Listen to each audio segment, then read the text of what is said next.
Chapter 401, My Noah. The size of Lay had now been increased, and with that many implications came with this evolution. And all of these needed time for the people of Lay to get used to it. Each one of them began to look for their own houses. Some of them were lucky enough to find them unscathed, while others found only shattered rocks and debris. Also, the increased power and mana of Lay meant that the limit of power was no longer SSS rank, and one could even go as far as supreme rank or even mystic rank if one was special enough. And the emergence of new territories appearing all over came naturally with people who wanted to be the rulers of these territories with the fancy goal of carving their names into the records of Lay. To earn them a glance from their deity, all of that, Noah believed in his wives to take care of. In any case, he was not going to limit anyone, for they had the freedom to pursue their dreams in the same way he did, as long as their actions did not compromise Lay herself, or maybe that was just him being lazy, and his mind completely entranced by the woman in front of him, who made him weirdly feel like a young man in puberty once more. Providence was mesmerizing, Noah praised. It was not the kind of stunning beauty women naturally possessed. No, this one was different. He stared at her, admiring her openly. Providence's skin was very pale, looking as if the very concept of blood had fled her. Added to that, multiple black tattoos were swirling all over her naked body, with the tattoo describing the face of Noah stitched beautifully over where her heart should be. Her hair was silver like one of the Veilgrim, reaching the middle of her back. Her eyes were deep purple, so pure and bright that the spot her gaze rested on seemed to glow in that same enchanted violet. Her irises were shaped like a glowing circular ring of purple light. Her pupils one of black void, her eyes were like the whole cosmos was trapped inside. Heavy and humbling, she stood at 7 foot tall, her body curvy and having the perfect right amount of breast and a round S worthy of someone who had done Bulgarian squats for billions of years. Not too much, not too little. The perfect balance. She smirked seeing Noah's state, inwardly happy that she had taken all those years and time to ponder how she should look, and now that she knew where Noah liked it, Providence became even more confident and started to stride slowly toward Noah, her body swaying, her feet not touching the floor. Instead, purple threads began to appear beneath every step of hers. She would have remained naked for her Noah if there were not her 3 new children beside watching.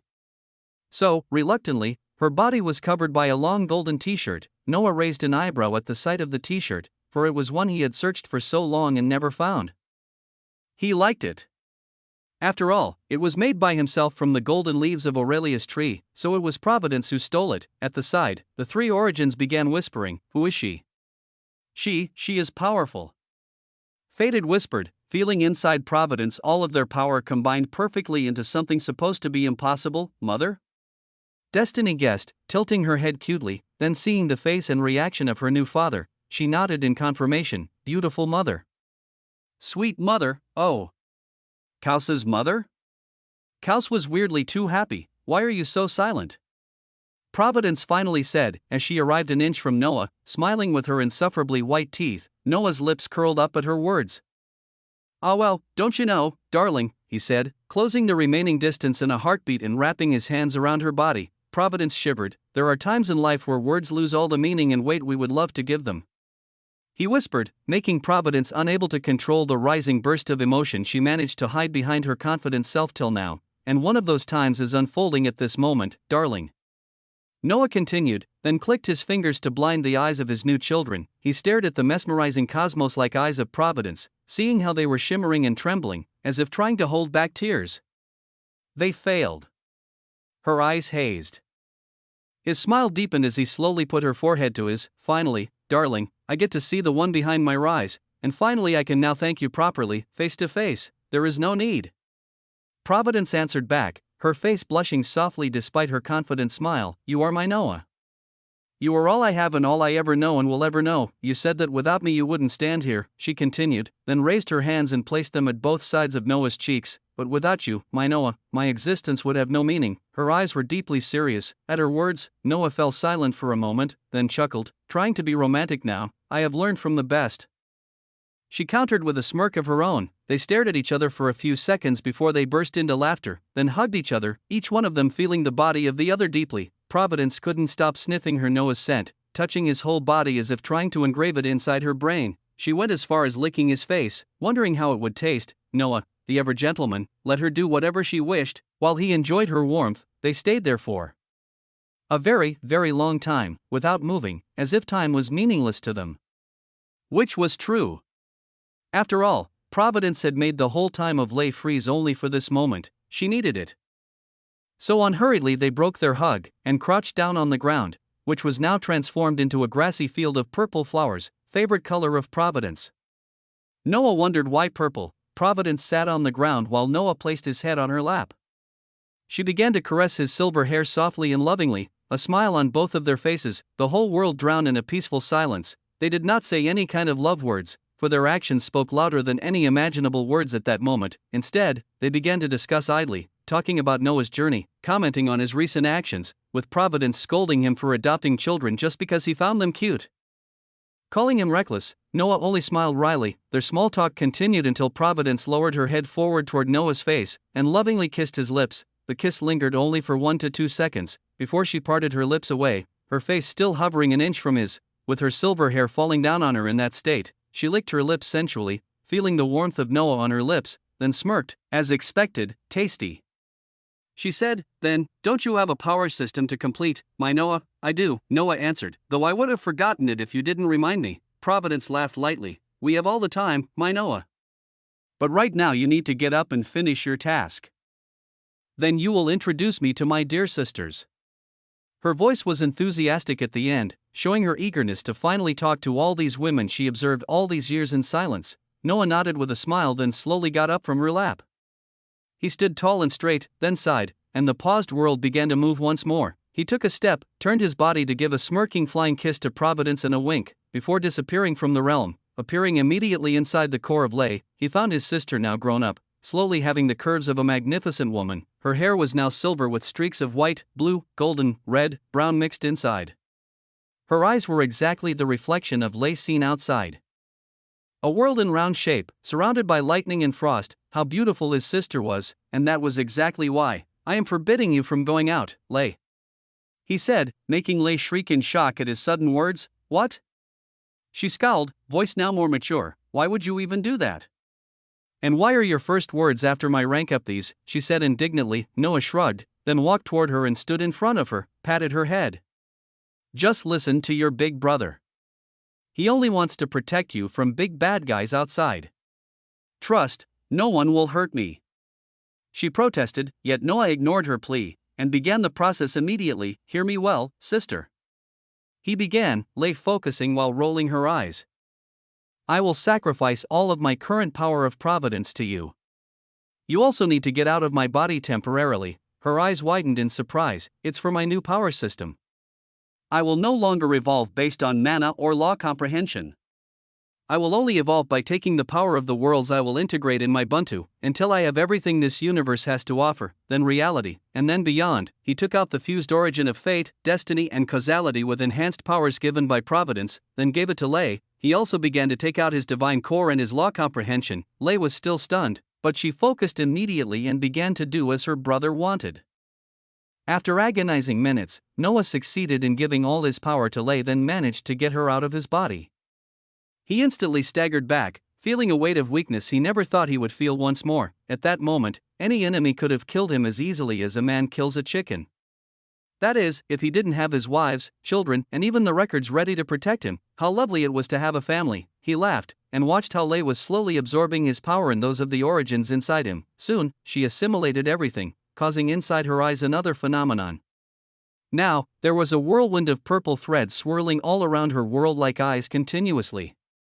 At that time, the world Lei took one step ahead to be a prime world, though the road was still far away. Once all that was done, Noah smirked weakly and, with Leia's help, he disappeared from the world and appeared outside, in the void. Lei was protecting him, making him able to stand there without consequences. He closed his eyes, inhaled and exhaled, reflecting his power system inside his mind a couple of times before slowly opening his eyes. They flashed a brilliant hue. He raised his hand timelessly, then his two palms met each other at the center with an abnormally loud voice that rippled across the whole dark void. Instantly, the space behind him ripped apart, forming a cosmic maw of primordial energy so powerful the surrounding void was fleeing. Noah smiled faintly, sweat dripping, and the maw behind him, his Ubuntu, began to crystallize and form a colossal gate that seemed to encompass the whole universe into its bottomless depths. Noah was finally creating his own power system. Chapter 402, Ubuntu. The records immediately acted, and hid the gaze of anyone and anything from the current actions of Noah. With the gargantuan cosmic maw of a gate behind him, Noah looked like a speck of dust in front of the heaviness and power. Emitting from the gate that was slowly forming, it pulled the very primordial energy that was left after Leia's evolution, and used it as a fuel to construct itself, so at that moment, every kind of energy was being pulled from all around the universe to form the gate. There was pure and untainted mana, there was also shadow energy, void energy, the elemental types of mana, or even the conceptual ones like justice, mercy, duty, and even decadence. Everything that existed between the heavens and earth was being used as a material to drag this concept of Ubuntu into reality. Noah was frowning heavily, sensing the weight of the forming gate on his now frail shoulders, and it was one that would soon crush him. Yet he didn't falter, his white eyes hardened like steel as he continued the process, his palms still clasped together. Slowly, his body began to crack and fracture like stone, showing the strain his body couldn't bear. At that point, his Ubuntu was only halfway formed. With the right side of the Ubuntu now solid, smooth and perfect, with different types of colors mixed into the material that seemed more precious than anything this universe had to offer, gritting his teeth, which were now slowly turning into dust, Noah summoned the effects of all the titles he had obtained since the beginning of his journey and the uniqueness of his soul in order to continue the process. He barely succeeded, making himself able to stop the remaining upper half of his body from disappearing. Yes, only his upper body was left. And even that was slowly cracking and dissipating away. The records watched intensely but did not react.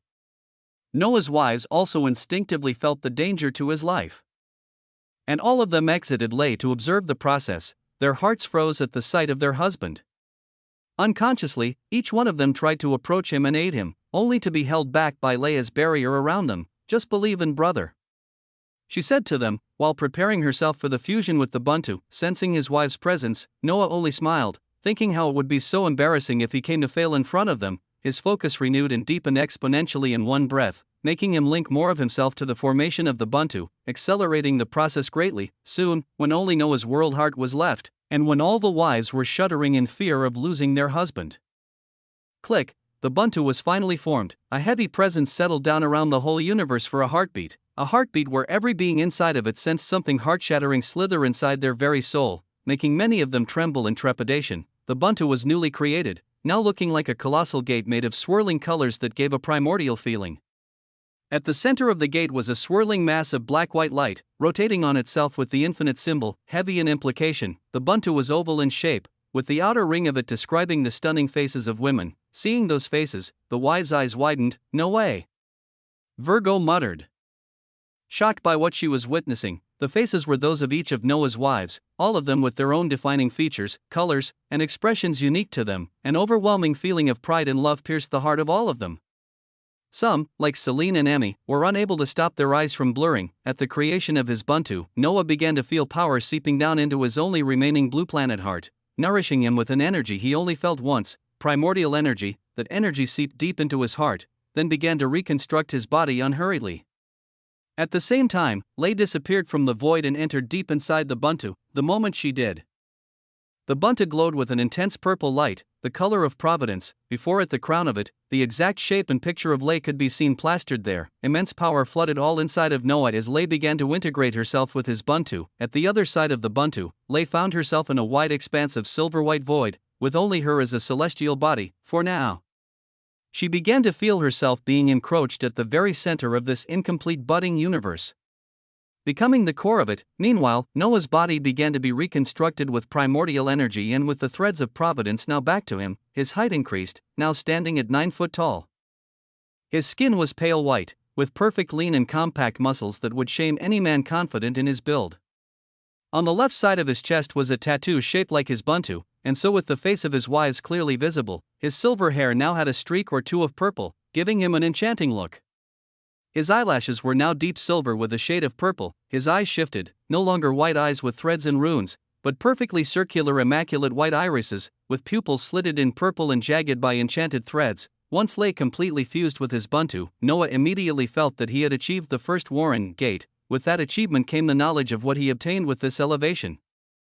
For once, with Lay inside his Ubuntu, his physical strength was equal to the weight of Lay, who, by the way, was now 12 times the size of Earth. He also had absolute control over the very concept of providence, no longer needing any comprehension in order to increase his mastery. Providence was his authority priming over anyone.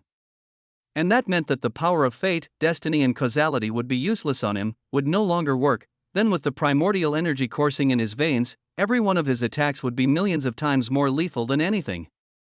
Added to that, he could use any kind of energy as easily as breathing, though now he was limited to Providence energy.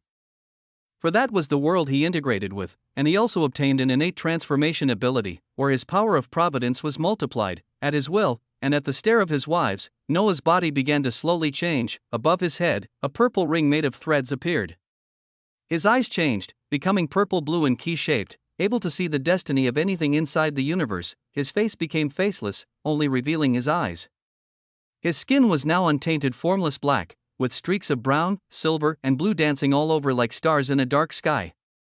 His hair was formless too, but purple and fluttering behind like smoke. The wives took an unconscious step back at the sight of his new form, their hearts at their throats.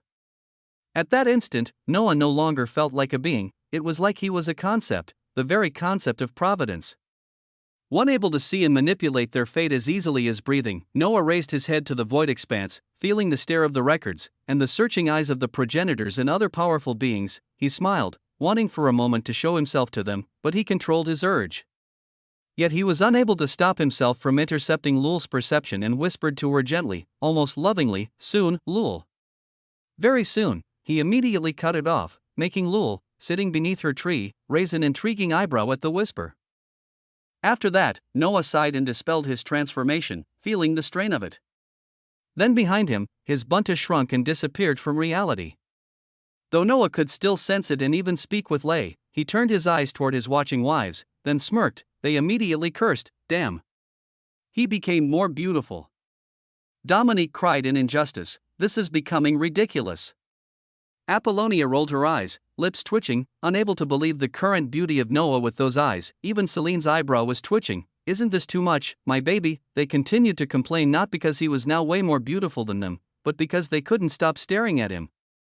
Their levels of love and obsession they previously thought reaching the very limit possible were being threatened. They were falling in love again, and this time the fall would be cosmic. Seeing their states, Noah's smirk only deepened, his expression one of arrogance. He only chuckled mockingly at his jealous wives, before raising his hand and lowering it again. Space was sliced into two with the swiping of his hand, showing a wide silver-white expanse with the world moving slowly on itself in the center, the inside of his buntu. "Come," he called to his wives, stretching his hand toward them. "Let's talk about how beautiful I am in our new home." He grinned, "in our own budding seed of universe."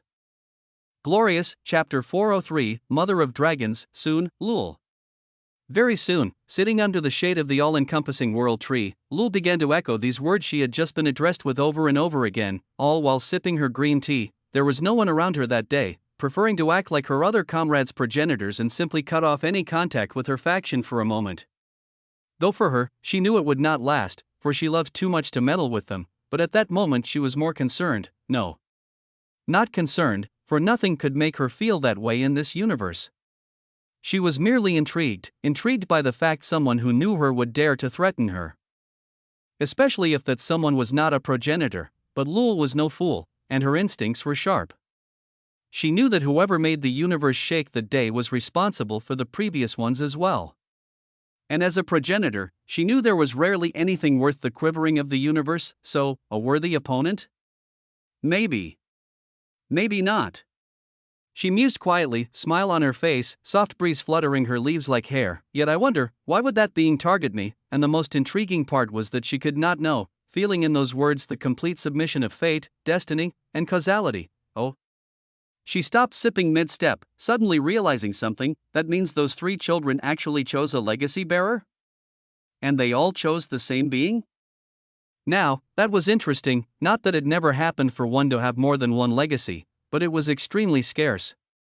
Only beings like the king in the north have more than one legacy, meaning the one targeting her was similar in potential to them. At this thought, Lul suddenly began to grin. Still, targeting a progenitor, since when did anyone in this universe begin to dare entertain such thoughts? That was a worthy question, but one she didn't care to have an answer to. That being had made a mistake. Because by making her feel the origins in his possession, she had a reliable source to locate him. Origins had unique power and aura. And if you had already met them, it would be easier to locate them. It was not related to their power per se, but their state of existence. Something only progenitors and unique legacy bearers could begin to sense. Lul was a progenitor, a pinnacle, and she owned a complete access of power to the top of the universe. Her strength and abilities were ones only her fellow progenitors could begin to fathom. And that made her able to impose herself everywhere inside this universe, added to the fact she had already once met those three siblings. Tack, Lul put her tea down, then raised her head to the sky. Let's see. She began, her emerald eyes beginning to glow an enchanting verdant hue, inside them billions of green leaves fluttering and rotating in circles with impossible speed. Instantly, in the whole universe, a subtle but overbearing feeling began to be felt by those sensitive enough, and this time, all of them knew the culprit. And all of them minded their own business, for meddling with the affairs of Lul was asking for trouble. Where are you? She whispered, and her eyes shifted, then settled down on one spot of the universe, the same spot Noah went through his transformation and creation of Buntu. She frowned, tilted her head. She found nothing there, yet she felt something amiss in that spot. Her lips split into a wider grin. This is getting interesting. She muttered, maybe it was finally time for her to get out of her main world. She was getting bored, and it had been ages since she played with some interesting beings, since those siblings Shadow, in fact. Now I wonder, where are they? Did the eldest escape? Ha ha ha. She laughed, then, let me, Lul, a voice sounding like the rumbling of the sea echoed deep inside her head, making Lul stop her sentence. She tilted her head. Oh. How long has it been since the last time you spoke to me? Her voice was amused, but the voice of the being was not. I see you have time to play around, Lul, it grated, so be useful and stop minding the affairs of these ants. Eons of slumber did not change you, I see, dear friend, Lul replied softly. Then, state your business, Esmeralda. I was just about to catch one of those ants. You see, Esmeralda, mother of dragons, growled and rumbled with dissatisfaction inside Lul's head and answered, they are here, Lul. She said, making Lul immediately focus. Oh, Lul said dryly, are they really? You will see it for yourself soon, Esmeralda answered, her voice fading away. I just decided to warn you after you woke me with your perception. Don't you dare again, Lul, oh ho. And if I do dare, I will kill you. Lul smiled, her mind thinking of the information Esmeralda had just told her. I wonder if you are that capable, dear friend. Meanwhile, at that same exact moment, in a world where dragons were flying throughout the sky, their immense size blotting away the sun, with many floating isles all over the wide expanse of the world, an unexpected meeting was unfolding in one of those isles colored in a crimson hue, more precisely in a room. The room was painted in deep red, with a temperature way hotter than normal, one able to melt an SSS rank being with disturbing ease. There were torchlights hung on the walls, separated from each other by 10 feet each, for being sat inside that room, around a square table made of crimson dragon scales. Their expressions and faces ones of absolute focus and solemnity, they gave the appearance of draconians. With horns, scales, wings and sharp nails visible to all. Though they were each different, there was a crimson draconian, a blue draconian, a green draconian and a brown draconian. These were the 4 clan leaders of the basic element dragons. The lowest in the hierarchy of the dragons. It has been so long. The crimson dragon growled, his crimson slitted eyes settling on his companions. It has been years since the last time we have heard of the soul dragon. The blue dragon, a woman with a peaceful aura around her, spoke next, a truthful remark. She said slowly, but the soul dragon is a conceptual type dragon. We, the basic elements, have no right to inquire about her. The wind dragon, another woman with sharp green eyes, scoffed scornfully, come your horses, crimson. Even the rare elemental dragons would not dare to meddle with the matters of the concepts. No, even the unique affinities would not even look at them. Her green draconic eyes stared deep into Crimson's own. What gave you the courage to do so? Brown dragon, a man with a round body, watched the talk with a lazy demeanor. This is the opportunity for us to rise. Crimson growled, his scaled hands grabbing the edge of the table viciously. The concepts are concerned by the recent events happening inside the universe. They have no mind to care about the soul dragon yet, he said, looking at each of them respectively, and those other elements would not dare, for they worship the concepts like unreachable gods and always wait for their orders. A wise choice, Brown whispered lazily. If you care to hear my opinion, of course. Crimson ignored him. What do you suggest then? Blue asked, playing with her hair with her finger. We find her, and we bring back the soul dragon bloodline. Crimson said, Lady Illyra is the soul dragon. Our faction cannot afford to lose her bloodline. Those concepts would never allow that. Easy. Brown said, what if she is already dead? forget not, dear comrades, that the world Lady Illyra dwelled in was destroyed by the elves' progenitor's favorite. His words made them recall that knowledge, yet, it doesn't matter. Crimson said, making Green scowl at him, if she is dead, then we only need to enter the spirit world and take back her soul. Brown laughed, are you that capable, Crimson?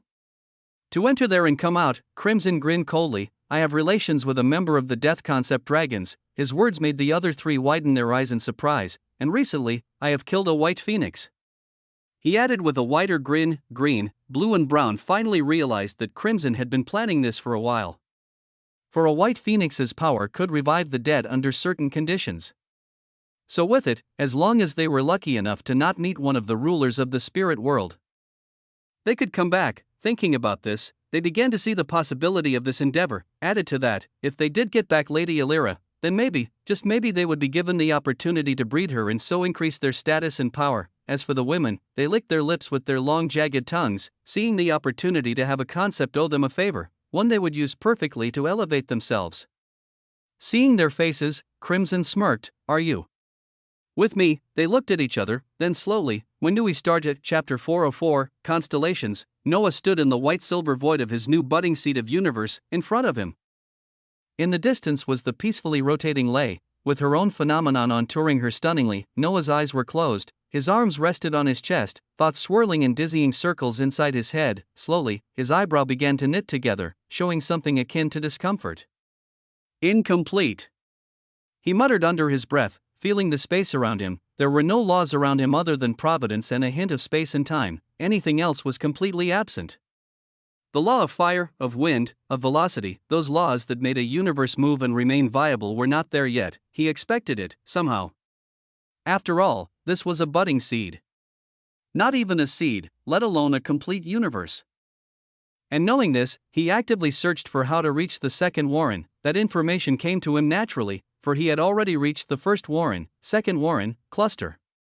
He thought, examining what he should achieve to reach that stage, it was simple, honestly. But simple did not equate to easy. To reach the second Warren he would simply need to integrate not only worlds but also stars or even dungeons into his Ubuntu. But each of them must be one of a type, like ice or sun or any other element in concept. In doing so, he would absorb more primordial energy, and the more primordial energy he fed to his Ubuntu, the more this budding seed of universe would slowly evolve into a complete seed universe. But there was a problem, for Noah needed the origin of each type of world he wanted to integrate, making him forced to go on hunting trips for each of these origins. Not an easy thing to achieve, yet with his Providence and Father of Origins title that also increased his image in front of Origins, it would be much more manageable. The number is 30. He mused, frowning slightly, thinking that this was quite a big number, but he shook his head, deciding to not focus on that point. His path was one not made for anyone except for him. He had only achieved his first Warren, yet his power was stronger than World Dominator and even Law Creator rank, but not the next rank. Not those standing at the Myriad Creator rank. Not yet, though he knew the second Warren would be much stronger than that stage. For to reach Myriad Creator rank, you would need to understand and create more than one law. The moment one created another law, he would step into that rank. And from what he had learned, in that rank one would create an embryo made of the fusion of all their laws. It was crucial, it seemed, for that embryo would be the foundation of your axis of power. If, of course, one decided to form his own path and not follow another already created axis, needless to say, the more laws, the better and more unique the axis, and to think these progenitors were born with a completed axis and even at the pinnacle rank. Noah shook his head, finding it absurd. He had already complained to the records about why he didn't receive the same treatment. He was completely ignored, but it didn't matter. With my power system, I need no comprehension. I just need a world with that specific law and the origin. Besides, my ability at the second Warren would be to fuse law and origin. He grinned at this thought. He would have 30 laws and 30 or more origins. While others would struggle to go beyond 2, besides that, those beings would walk to be a pinnacle to the universe. While he was building his own universe, now that was something he liked, but I still need to think about my wives. He thought again. Not forgetting the fact he needed to make them walk a unique path too, just like how he had done with his bloodline. Noah planned to do the same in this case. his wives had told him that he was like a sky, and they were his stars decorating it, making it more beautiful and complete. Noah smiled softly at the memory of it. I couldn't agree more. So that was why, he had decided, the only stars that would decorate this white-silver expanse would be the ones reflecting his wives. Having made a decision, Noah finally opened back his mesmerizing eyes, looking around. Each one of my lovely wives would be a constellation, a star. That constellation would reflect their powers and their attributes perfectly. And as for their ways of progressing, his smile deepened. What else? The only way for a star to shine brighter is when more power and concept is feeding it. That was how they would evolve, by taking the brightness of other stars to feed their own, and for that, star evolution system. Noah muttered, his mind beginning to create a complete pathway for his wives, now that he had succeeded in creating one, and with his new title, Evolution Master, given by his lovely records, then it was far more easy. If he became stronger by feeding off worlds, stars and dungeons, he would allocate the stars he would absorb each one to his wives. Then they would progress by feeding off the cores of stars they would find in the universe. They became stronger, and then he himself would be stronger with them getting stronger, a win-win situation, as one would say. Fortunately, the universe expands continuously and so new worlds and stars are constantly birthed. Otherwise, he was afraid he would plunder everything there and leave nothing for others. Not that he minded, having thought of everything that was on his mind. Noah now focused on the weird sensation that was prickling at his senses since earlier. He tilted his head, hands on his chin. It's faint, very faint. But the smell, the sensation. He closed his eyes for a moment, then, dragons, his eyes opened back and he smiled, Alira's past faction. Now, Noah did not plan to make all factions his enemies. That would be foolish. He already had the elves and the celestials confirmed enemies. For the rest, he would rather find a way to ask them politely to be under him, politely, of course. Always, but what he was feeling from those dragons was certainly not something he would fancy. It reeked of malevolence. He sighed, then raised his head to the sky, suddenly feeling an instinctive urge to hide the shadow realm. Instinctive, he grinned widely. How nice. He whispered, then clicked his finger, creating a clone of himself made of threads of providence. He sent the clone to the shadow realm for an important side quest. While he went to his wives, it was time to finally introduce Providence. After all, I wonder how they would react. He mused with a grin. Noah's grin melted down the moment he stepped inside his room. Seeing a scene that made him doubt the functionality of his new eyes, he squinted, then rubbed his hand continuously as if he was seeing things. But no, his eyes were perfectly working. But then, is it a dream? Why was he witnessing his wives crying and sobbing while choking on their own breath with Providence standing tall in the middle of them, an annoying arrogant grin plastered on her stunning face, her hands on her hips? Noah focused on the middle of the bed. And he shivered in horror. No fucking way. He cursed, heart skipping a beat. Providence, you didn't dare. He growled, making the wives finally notice his presence. Only then did Noah finally realize they were crying tears of joy and amusement. Oh. You are back. You took your time. Providence smirked. I waited for you for so long to introduce me to my sisters, yet you stayed up there frowning every now and then. I couldn't wait, my Noah. She shrugged. Hey. He is our Noah too, Providence. Dominique chirped, getting up with a picture clutched tightly inside her hand. At her side were Aphasia and Alice cackling. Indeed. Shadiva interjected with a strained smile, trying to make the laughing Sari get off her body. Sari was heavy. Yet she disliked when one told her those painful truths. Celine was wiping her tears with a napkin. She looked at her son, suppressing a smile. I didn't know a skill could take sentience. I am very surprised. My baby, cough. Apollonia coughed with tears swelling her eyes. It's possible. But very rare. My father had a sentient skill, you know. She added at the end proudly, if you allow me to call him my Noah, I will give you all these pictures for free. Providence suddenly said with enthusiasm, I accept. Emmy didn't wait. Too good of a deal, Justicia said. I agree. I think it's good material to masturbate. Don't you think, daughter? Lilith said with a lustful smirk. Aren't you a whore, mother? Dominique answered with a knowing smirk. Emily and Sophie shook their heads, seeing the mother and daughter duo. Noah, meanwhile, was looking at his wives with twitching lips, seeing his most embarrassing pictures, ones only Providence could have taken, being passed down between them. Now, my Noah, what do you think of my performance? Providence's system-like voice rang inside his head. He looked at her and saw her smiling seductively and proudly at him. I shattered any possible walls between my sisters and I. And that, without you. Aren't you proud of me? You did it by sacrificing my dignity. Providence, don't sweet the details, darling. At those words he loved to say, Noah shook his head lightly and chuckled, just in time for Neko, Leah, and Lucy to take their rightful places on his body. Well, let me be the sacrifice then today. Then he started to walk towards them, their eyes fixated on him lovingly, his lips curled upwards, with Neko licking his left cheek, Leah his right one, Lucy sleeping on his head peacefully. I hope you know that I won't forget this, they suddenly burst into laughter once more. Their Noah was truly a petty one. Chapter 405, Peaceful Chaos. Now, that was interesting, Lorna briefly thought, her foxy eyes settling on Fated, Destiny and Kaus standing below her. They were inside her room, the surrounding space wavering, wobbling, then folding upon itself like a crushed sheet of paper. In 1 minute they were standing in a silver sandy desert with nothing in sight, the next they were swimming in a black sea accompanied by grotesque sea beasts, and the next they were back in the room, but with the ground squirming like worms trapped in muddy water. The three siblings watched with obvious interest. The more they observed, the more they began to grasp the abnormal affinity for illusion and reality-altering Foxy possessed.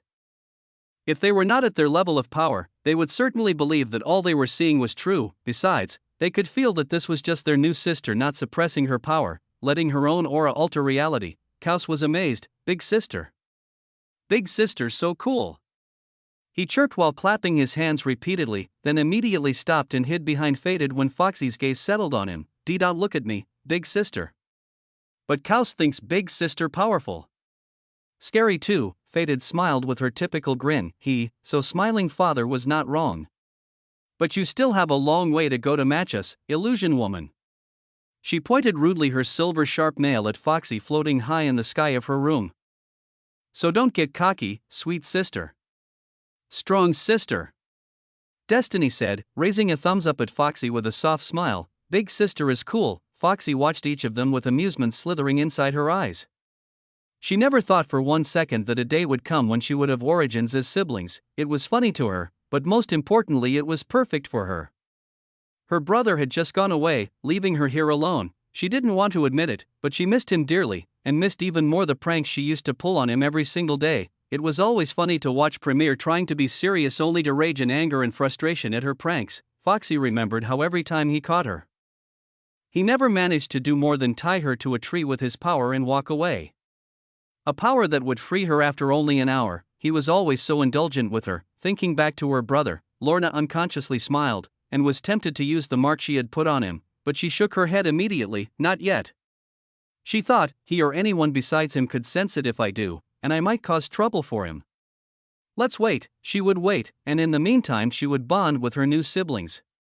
Just like her father wanted her to, but I will choose the way we bond. She thought with a grin before clapping her hands, gathering the attention of her siblings. Maybe father has already told you. But I will still introduce myself, she said, then slowly descended from the sky and began to walk toward them. The power of illusion increased tenfold with each of her steps. I am Lorna Foxy Veilgrim, first daughter of Noah Weaverheart and his second child. She whispered, then stopped suddenly with a loud echo. The floor wavered, then glowed an intense translucent light. Instantly, the world around them disappeared, and instead came billions of pocket dimensions inside a white expanse, each of them showing a different scenario unfolding. Fated's eyes widened. This is, yes, Lorna's voice echoed as she appeared above the space on a transparent throne. I am the Elisiari of Dream and Illusion. And these are the dreams of all people in Lay, sleeping peacefully. Well, not everyone. Her siblings were surprised by the scale of her power. Illusion and dream?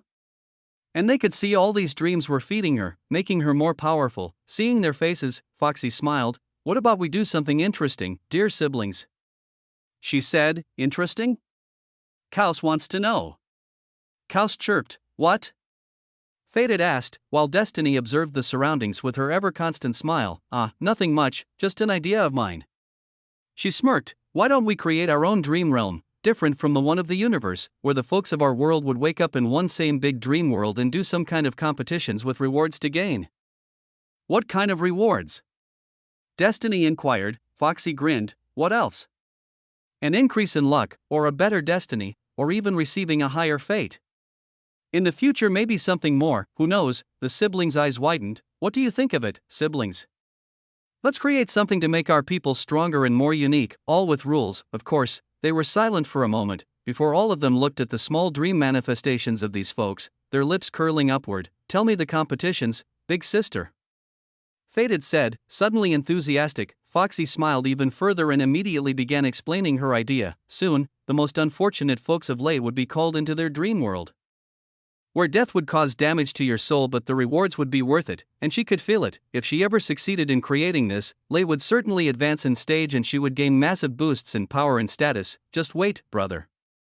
I won't accept you being stronger than me. Just like that, Foxy took one step ahead toward her destiny, and Destiny herself watched her with unreadable eyes. Sweet father, you are so unfair, she thought, not believing one could give such a heavy but glorious destiny to his own daughter. If Lorna failed in her path, she would completely shatter. And that harder than anything. But now that Destiny was here, sweet sister, no failing, she would make sure to support her sister. Lorna, Fated, Destiny, Kaus, let's begin. Lorna bellowed, fist raising into the sky dramatically. Yes, you allow her?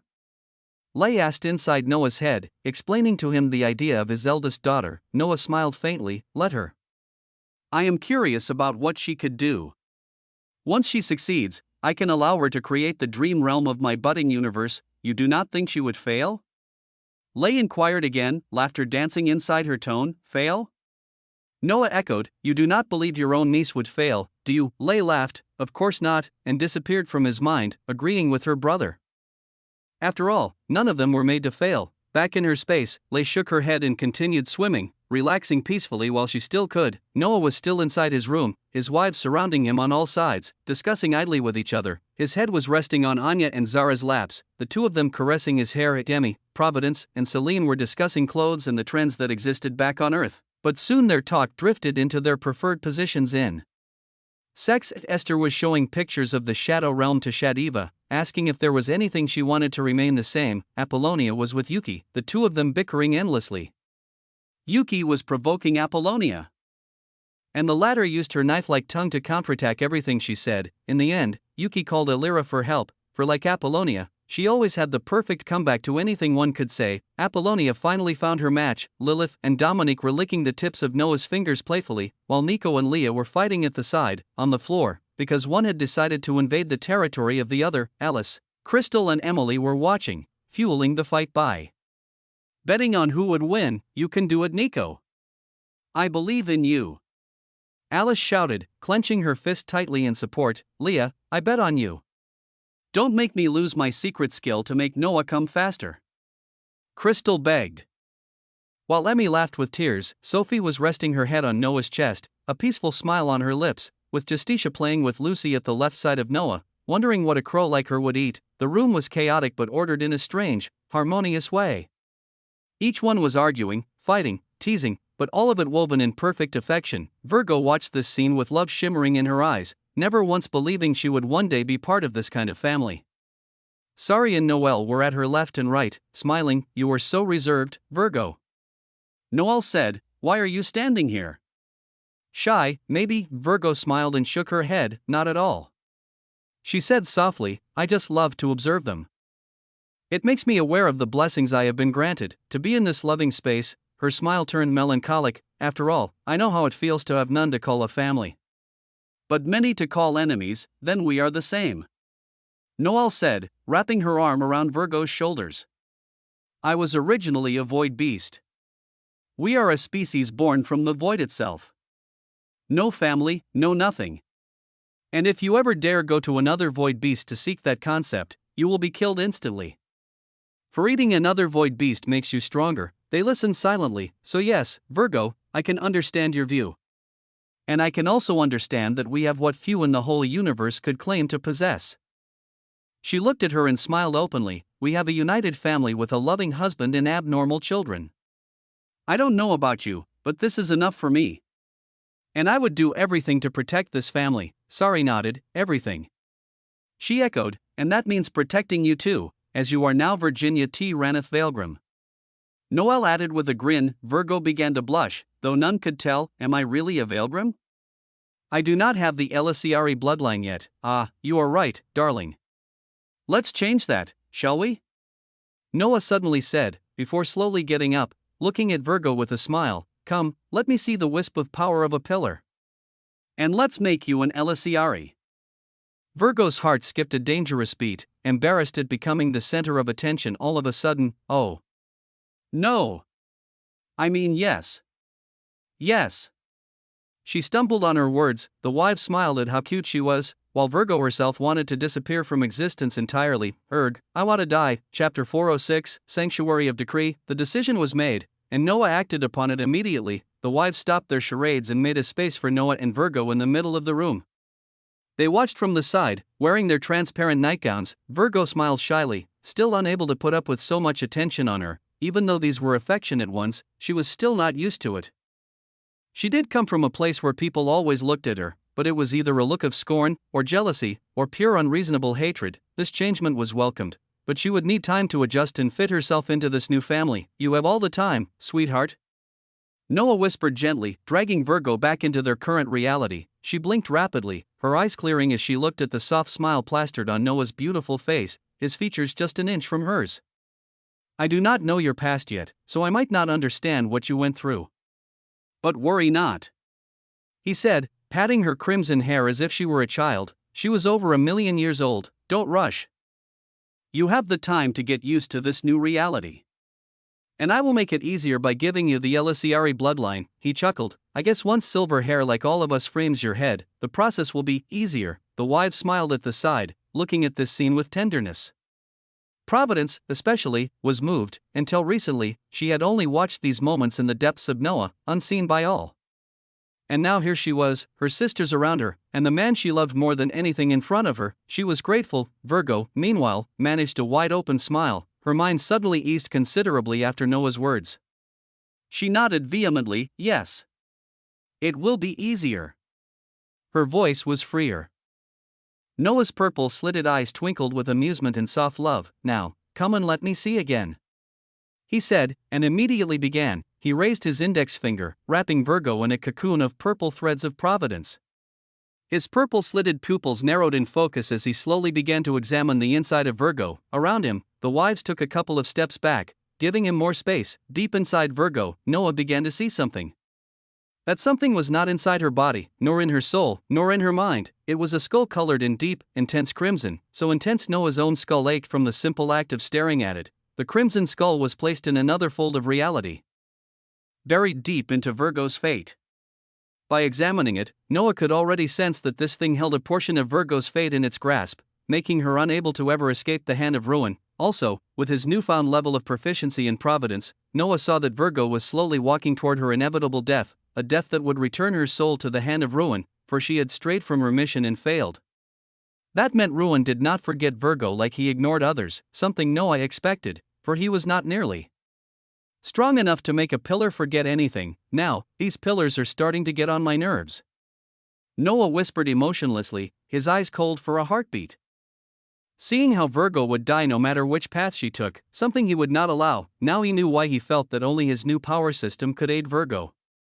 He was now the perfect embodiment of providence, able to manipulate her fate and change its outcome. Noah doubted that even ruin could snap away his authority over providence inside this universe, let alone inside his own Buntu, yet still, he preferred to make sure nothing went wrong. He did not want ruin to notice anything, for Noah could feel his senses warning him of a certain death if he did, not probable death, certain. Absolute, it was a feeling Noah had not felt for a very, very long time. And that alone made him even more serious.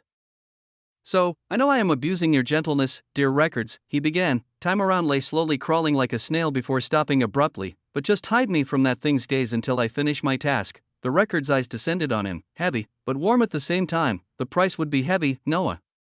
You would not be able to bear it. Noah's eyebrows knitted together. I guess then you have another way, otherwise you wouldn't humor me.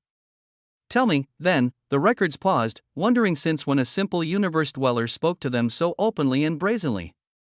They almost laughed, but suppressed it, for their laughter would be heard by the pillars of reality. They began to think, to ponder how they could aid their favorite.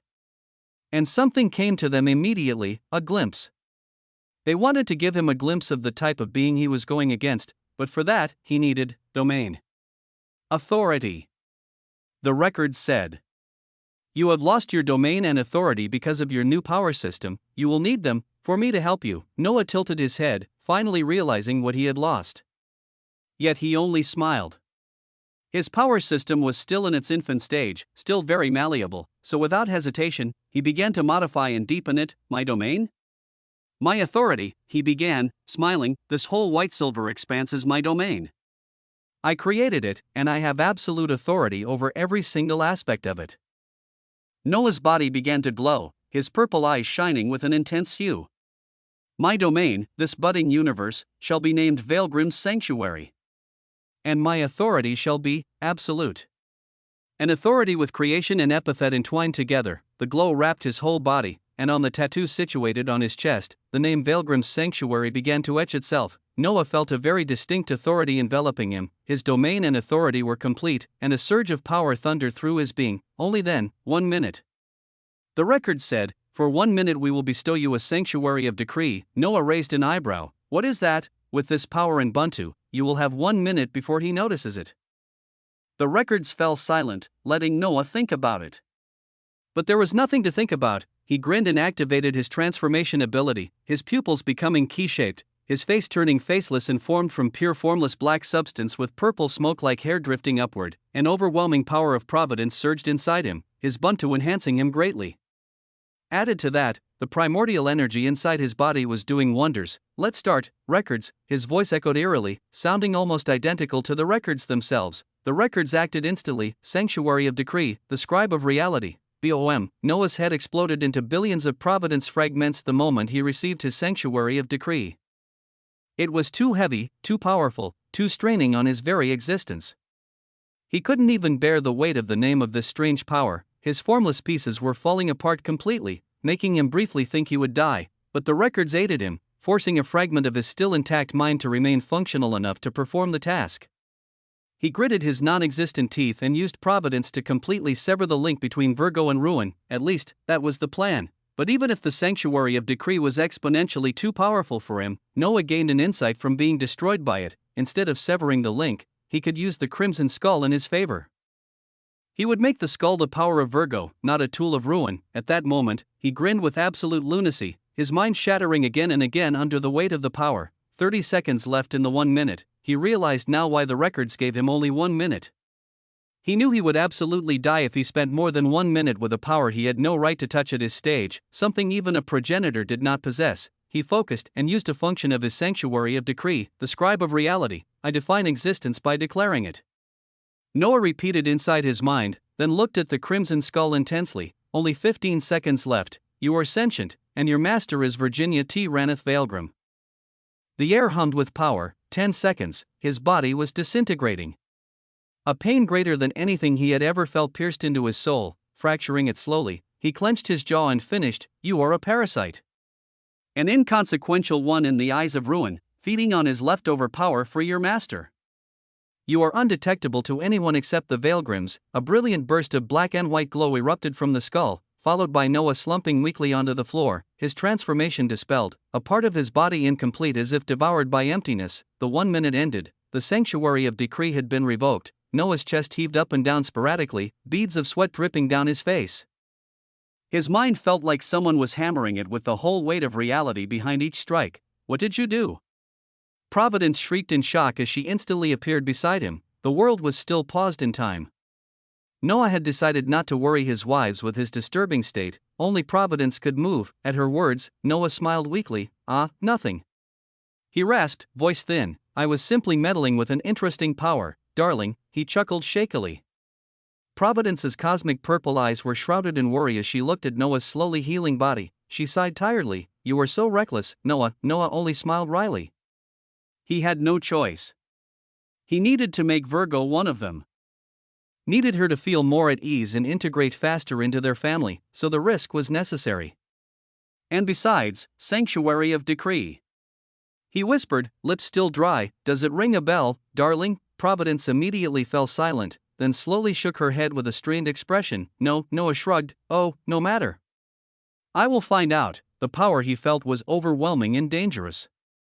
The kind that could break him completely. It was something he doubted even a progenitor could display. How could such a thing exist, and he had never heard about it?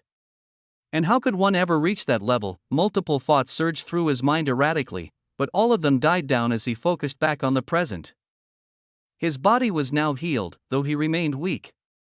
He staggered to his feet with Providence's help, looking at the transforming Virgo in front of them. In the process, he had given her his blood, making her undergo a racial change in that very moment. Added to that, with her unique familiar skull, Virgo would be one hell of a powerhouse. He smiled proudly, noticing her fate now altered in a way even Ruin would not notice. He sincerely hoped. Then he slowly raised his eyes toward the ceiling, mind aching, body still shaking with Providence at his side. He sighed wistfully. I planned to go to the spirit world for my mother's soul, but... He lowered his head and looked at his trembling hand. Grinning, I guess I will first collect my 30 stars and achieve second Warren. Providence nodded, placing her head on his shoulder. The spirit world is a divine realm, Noah. If we go there at this level, you might not die, Noah, but I cannot say the same for my sisters. They are not you. They are not us. We need to be stronger first. Noah fell silent. Then slowly, a smile crept along his lips. So let's begin the hunt, darling. He raised his finger and tapped the space before him. Lay moved once more. Chapter 407, Power Begets Power. It was a harrowing and silent space. A space where there was nothing that existed except nothing. It was dark and heavy, with a pressing power that could crush the greatest progenitor into a smoldered mess of flesh in a time far too brief for time itself to acknowledge. Inside that place, a being sat floating in the immaculate ebony realm, where no concept of up, down, left or right existed. Or too simply, where emptiness ruled. The being was a strange one. One could see its body shifting, twisting, and folding upon itself continuously, taking numerous forms endlessly. For a moment you would see a woman with blue skin and mesmerizing beauty, the next a towering monster with billions of crimson bleeding eyes covering its whole frame, and the next a child with eerie curiosity shining inside its empty sockets. This continued timelessly until the being took the shape of a simple human, a man with black hair and black eyes. Oya! Oya! Oya! The man exclaimed loudly. Smirking, I like better this face lately. I wonder why. I truly wonder? Someone influencing me? Me? Is that possible? Nay, impossible. His laughter echoed, yet it was soon drowned out by the emptiness around him. The man paused abruptly, his head tilting slowly in contemplation. He turned his gaze toward a distant destination. There, his eyes rested on a towering mass of energies rotating on itself continuously. Unfathomable waves of power were radiating from it, power enough to even make the man admire it for a brief moment. The man's eyes went past the mass of energies and entered a space riddled with millions of universes, moving and expanding continuously. He focused on one particular universe, where he sensed a power that was not meant to be used inside a universe. His unfathomable gaze peeled away layers after layers until it rested upon the drained face of a silver-haired man with purple-slitted eyes. At his side stood a woman helping him to not fall from the ground with his weak body. At the sight of this scene, the man's smile deepened. Little records. You are getting too close to what you should not. He whispered to himself, be careful, for the more you wish to protect him, the more you will attract gaze on him. Power attracts power. Power begets power, and sometimes, what you attract is nothing like what you could bear. He advised, though none could hear him, and he preferred it that way. Then he raised his finger and clicked it, causing Ruin, who was about to feel something amiss related to him, to finally settle down. The man's eyebrow knitted together immediately after. He closed his eyes and sighed, Oya! Oya! Oya! I am too old for this. He complained, laughing softly, this is the last time. He decided, not willing to act more than he already did. He turned his head next toward a group of achingly disgusting beings trying to break through the mass of energies that was in fact a perfected reality. The man's smile deepened. You better be fast, you three. He whispered, his eyes going past those beings and deeper into the emptiness. Managing to sightsee glowing eyes enough to drown the whole reality into pure madness, he shook his head and slowly stood up to face them. Power begets power. He repeated, then cracked his neck. I gave up too much of my power for this gamble of mine.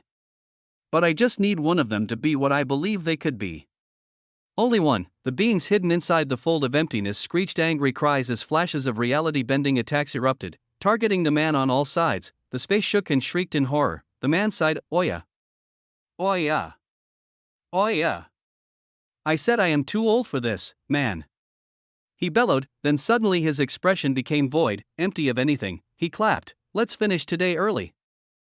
Okay. A terrifying battle erupted. Soleil's world, sunny, the sun was blazing hot enough to melt anyone's bones with enough exposure. even those of Premier. Especially those of Premier. That day, once again, Premier wondered why his father didn't give him fire or sun affinity. Or even light. Having those affinities would have helped him survive in this world more easily. At that moment, he found himself having no choice but to use his aura and concept to shroud himself from the light of the sun. The constant use of these skills was taking a toll on his mind and body, yet he couldn't deny the increase in his own proficiency because of it. Was it also the plan of his father? How great and unfathomable his father was, Premier admired inside his heart. While he held a hammer and struck upon the molten gemstone on the anvil, he was forging a throne for his master, Soleil Octave of Light Torture. His master had taught him blacksmithing for only a day, and he expected him to create a throne made of materials enough to buy dozens of middle-ranked worlds without issues. The absurdity of the situation was obvious to all, yet Premier didn't complain. Remembering the words Soleil told him when he gave him the task, "Mercy, little puppy, is in everything. Maybe that's why your kind never succeeds in bearing the weight of it. After all, who could bear totality except those born with everything?" Soleil had said. With the woe-filled screams of Rue as the background music, who was still burning, Premier at that time was curious, wondering if there were beings who were born with totality in their core. He didn't think of his father, for that was not his case, yet even though he was not born with everything, Premier believed his father could bear the weight of it, so in his curiosity he asked Soleil, not expecting anything other than a condescending look. But that day Soleil answered, "Progenitors, of course." He had snickered. "They are born at the top of the universe with a perfected axis. Only them could claim to have been born with everything. With totality." Soleil's voice was strangely bitter at that time.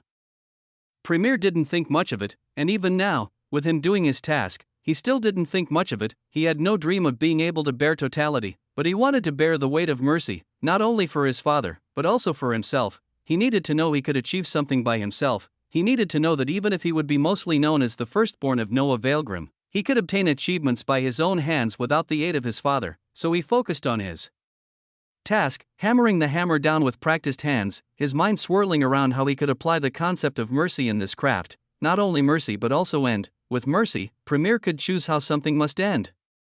It all depended on his philosophy of the two. What was mercy to him, what was end to him? He needed to grasp these meanings, for only then could he understand and use their powers effectively. So Premier continued his task, each strike of his hammer echoing loudly around the forge room, his body bathing in his own sweat, his breathing ragged and hurried. Far away from him, Soleil's golden eyes were fixed on him. He looked at Premier for a long while before turning his head and closing his eyes, thoughts parading through his mind, more interesting than Rue. He thought to himself before grinning, the little puppy looked promising. For now it was still early, so he would wait. He would wait for him to show more of himself. Only then could he choose his fate. Mercy, he thought at last, what a disgusting power. Back inside the Buntu, inside the rotating lay, in the depths of a forbidden zone, Noah was with his wives. None of them knew what occurred just moments ago with Noah almost drowning in the river of death. Only Providence did, and she had no plan of spoiling the happy mood of her sisters, all thrilled to see Virgo become an Elisiari. She became one even Noah didn't fully expect, for during the process his mind was too shattered to control the direction of it. Virgo became the Elisiari of decadence. Her skin was still crimson, but her hair was now silver. Her eyes changed too, with her pupils now shaped like a skull, a living skull. It was her own familiar. A familiar slowly feeding on Ruin's leftovers, making her be in constant evolution. Virgo now believed that her talent was enough to go beyond law creator rank. With that, she was finally strong enough to keep the promise she had made long ago, but that was before Noah introduced them to the power system he had made for them, and how they would become stronger. Star evolution system. They would be the stars that would crown his universe. The women were speechless once more. And they became even more speechless when they realized they would each have to absorb their corresponding concept's origin to link themselves with the stars Noah would allocate them. And that knowledge made Noah ask one important question to them. So, Noah began, looking at his wives, smiling, "What origin shall we target first?" Chapter 408, He Cannot Die. The question was addressed to all of them, but none of them managed to find an answer. This time, they were not in their private room. Instead, they were inside a new forbidden zone birthed with the recent evolution of Lay. The forbidden zone was an endless black dune that stretched as far as the eyes could perceive, with jagged towers made of sand. Above, the white sky, the suns and moons of Lay were veiled. All you could see was a swirling storm of ebony sand that bloated the sky from view. The pressure was immense and crushing, able to make lower-ranked beings unable to breathe correctly, and if one looked closely at the dune, one would notice how it slithered here and there, as if something was moving beneath, and something was slithering. It was worm-like beasts with fragmented bodies painted in deep black. These beasts had no eyes, but their hearing was powerful enough to compensate fully for the lack of sight. Noah and his wives were sitting in the middle of this forbidden zone, not minding the storm in the least. Behind Noah was a gargantuan ebony wormsable, the leader of this forbidden zone. Noah was leaning on it while asking his question, "Which origin, huh?" Shadiva echoed quietly, her hand resting on her chin. Her concept was motherhood. Like Providence, who needed fate, destiny and causality, it was the same with motherhood. Not only her, some of them who had very rare concepts like Providence, motherhood, decadence needed multiple origins fused together to reflect their concepts. And all of this made the path Noah wanted to take much harder. They not only needed to find where these origins were, but also either convince them or force them to yield their nature. Clearly, it wouldn't be a walk in the park, all of them were thinking, trying to find the correct path in this situation. Clearly, Crystal suddenly began, all of us need to act for the process to be faster. It would not be wise for all of us to go to the same origin each time. We need to divide our strength to maximize our chances. A smart remark none would believe from you, Crystal, Dominique chirped, making Crystal's lips twitch before her pink eyes swirled with seriousness. But she is right, we need to first decide the origins we're targeting, then know where they are or who holds them, before choosing who will go where. The wives all nodded in unison, the wisest choice to not waste time, Illyra added. At her words, Noah, who was leaning on Wormy, the name he gave to the wormsable, slightly frowned. It wasn't like he didn't understand the reasoning behind their words, but after what happened with Sari in the Shadow Realm, it seemed like he got some PTSD from leaving his wives alone in dangerous places. True, he could do everything to prevent them from being killed or abused in any way, but after the power he glimpsed yesterday, no one knew anything could happen. He swallowed back a weary sigh, not wanting them to notice, and he thought he had hidden his worry well enough, but his wives picked up on it easily. "You are annoying, husband," Apollonia uttered with dissatisfaction, the others nodding. "Why are you treating us as if we're fragile glass that might shatter at the slightest touch?" Celine smiled wryly at his side. "It's true, my baby. We understand your worry, but it's discouraging, even insulting, for you to act as if the world would collapse if we fight on our own." She leaned into him. "We are not weak, Noah. You gave us everything you could, and you would protect us the best you can. But do not burden yourself with more than that. I can destroy things better than you." Anya bellowed, raising her little fist. "So don't look down on me, and will you stop us from giving justice to the power you gave us?" Solaris smiled. "That would be a shame, husband." Each of his wives began to berate him for worrying too much. It was nice for him to care, but too much would eat away at their confidence. They needed him to support them, not cradle them like children. They were not. Providence watched with a smirk. It was rare to see her sisters angry at Noah. Even rarer to see them display it openly. That showed just how frustrated they were. Noah raised his hands in surrender. "God forbid a husband is just worrying for his wives," he sulked, making some of them humph while others smiled. Nico, Leah and Lucy didn't care from the start. "I like Noah's worry," Nico purred, curling on his left shoulder.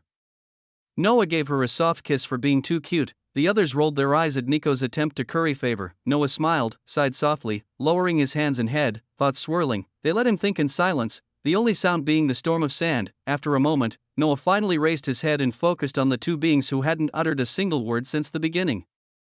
Aseman and Aurelia. They were swallowing sweets, popcorn, soda continuously, with Virgo beside them explaining how one flavor suited them better and how she wouldn't pity them once they began playing fighting games. Aseman was motivated to prove his sister-in-law wrong, while Aurelia looked too old for games but found sweets enjoyable to eat while reading. The three looked like they were in an entirely different world. Noah's lips twitched. He resisted the urge to slap Aseman's face. He wouldn't touch the women. He was too gentlemanly for that. "You said that, but you tortured a woman mercilessly. You are still torturing her, by the way." Providence snickered in his mind. Noah's lips twitched more. "Torture? Please, I was gentle with her, darling. Don't slander my good guy persona." Providence snickered again. "Now," Noah said, looking at the trio, "why don't you give me your thoughts, dear siblings?" Virgo, "Don't let Aseman corrupt you with bad habits." Hey. "Noah, she's the one corrupting me. I can't forget these flavors anymore," he protested. Virgo made an innocent face. "My wife would never." Stop slandering her. Noah immediately defended her, making Virgo and her sisters laugh. Asimon opened his mouth to defend himself, but Aurelia beat him to it. What do I think? Aurelia echoed, and instantly, all of them focused, they nodded. Waiting, Aurelia fell silent, thoughts churning. After a few seconds she finally spoke. Your wives are right, youngest. Doing this endeavor one by one would take too much time and drain you in the long run. True, you want to protect them, but as they said, they are not fragile women. Don't make them look like fragile things, let them shine too. The wives nodded, giving her a thumb up. Well said, sister-in-law. Aurelia mentally grinned, perfect opportunity to get closer to them and get their help with Noah. Then her golden eyes hardened. But I shall give you some advice. As someone who knows more of the universe's powers than you, I know you will need the remaining origin of frost. Her gaze flicked towards Selene. But for that one, I advise you, Noah, to take it by yourself. And do it at the very end. After accumulating enough power, Noah tilted his head. Why? Aurelia let silence settle before breaking it with a cold voice. Because the origin is held by the king in the north, who is at myriad creator rank with more than 3 laws understood. They all raised their eyebrows as Aurelia clenched her fists, knuckles turning bone white, and besides, he has more than one origin. More precisely, he has 6 of them. Their eyes widened, one of them being the origin of samsara. Aurelia's voice was flat. He cannot die. Chapter 409, The King Mother of Change. He cannot die. These words strangely echoed across the forbidden dune zone over and over again like a cursed song. Each of their faces now held a distinct look of seriousness, finally understanding the reason why Aurelia told them to not only leave him to Noah, but also to wait until the very end. The very power the name emitted was staggering. It was like something was pressing down on their chests, trying to choke away the breath inside their lungs. They only succeeded in taking hold of themselves thanks to their naturally unfair concepts tied to them. Noah, meanwhile, was untouched by the weight of the king's name, but he felt it. They said names have power, and now none of them doubted that claim. The man had more than 3 laws understood. Added to that with 6 origins, and one of them being the origin of samsara. It was an origin superior to the origin of life and the one of death. Even Noah raised an eyebrow at that. All of them fell silent at the revelation, and all of them watched Noah, wondering what he would think. There was obviously no other choice but to go to the king in the north, for Selene needed the origin of frost. The conflict between them was inevitable, so after a couple of seconds of tense silence, Noah finally parted open his mouth. His voice was quiet and soothing, holding not an ounce of apprehension one would expect. Is this the type of guy to negotiate? He inquired softly. If there was a way to avoid direct conflict, certainly he would choose that route. Not out of fear, but out of pragmatism. Fool was the man who solved everything with brute strength. Noah was no fool. Before Aurelia even answered, Asimon scoffed loudly. Don't tell me you expect him to yield his origins, he questioned, shaking his head furiously. He is the king in the north, youngest, that I seem to have heard. Noah answered curtly. Asimon sighed and decided to explain. You certainly cannot fully fathom the weight behind the title, but trust me, he would never yield. No being with such power would yield. Hell, no progenitors even bother with him, because even if they could probably win against him if they went full power, the costs would be so steep they might destroy their very foundations in the process. Asimon leaned forward, the tension around him so dense one could almost taste it. Noah, can you imagine someone who understood more than 3 laws? I am here, an abomination, and I only understood 2 laws. Even Aurelia, it's the same. Noah nodded softly, acknowledging Asimon's words. He had himself tried to understand law like anyone else. The difficulty was staggering. So much that it motivated him to upgrade his system, and Aurelia picked up where her brother stopped. 6 origins, dear sisters and youngest, is the kind of power very few in the universe would claim to possess. Well, Justitia added with a dry smile, I have always heard of him, but I never knew he was this outrageous. Same for me, Illyra said, tilting her head. Still, I remember the concept dragons, especially the ones with life and death, always seeking him. Though he always refused, each one of them began to speak while digesting the abomination's words. These new pieces of information only proved their initial intuition about this endeavor. Collecting the origins would be a steep mountain to climb. One with thorns and no foothold to ease the process. Is he the only threat? Noah asked once more. Aurelia and Asimon looked at each other, eyes twinkling, seeming to weigh whether they should speak or not, but their hesitation didn't last long. They decided to warn their youngest so he could be ready. Ah, yes, there is another one, youngest. Asimon smiled wryly. Same situation as the king in the north with many laws understood, but this one is different, the wives and Noah focused. How so? He asked while he caressed Leah, making the dog snuggle deeper into his chest. Neko spared her a distasteful glare. She only has 2 origins in her possession, Aurelia said, raising 2 fingers, but it's the nature of the origins that make her a threat. And also the target of the king. Aurelia paused, and they waited in tense silence. She has the origin of limitlessness, she began. Noah's eyes finally widened, and the origin of transformation. She is called Mother of Change. Aurelia applied immense power to say her title, doing her best not to alert the person herself and not to make her sisters-in-law suffer the weight of the name, and oh, she is among the few legacy bearers who the universe believes could go against the king. Once again, silence settled down. This one lasted for a full minute before slowly, Celine turned her head toward her son, then smiled quietly. So, my baby, any plan for this endeavor of ours? She asked. She was among the few who were not apprehensive about going against these 2 monsters. Providence and Apollonia being among them, it was not arrogance, per se. It was belief in their own family. And belief in Noah. Noah had never lost a war, and he had never failed to obtain what he wanted, even though there were costs involved in it. Now the question was how much it would cost him this time to obtain these origins. Whatever the cost would be, each of them was ready to bear it with him.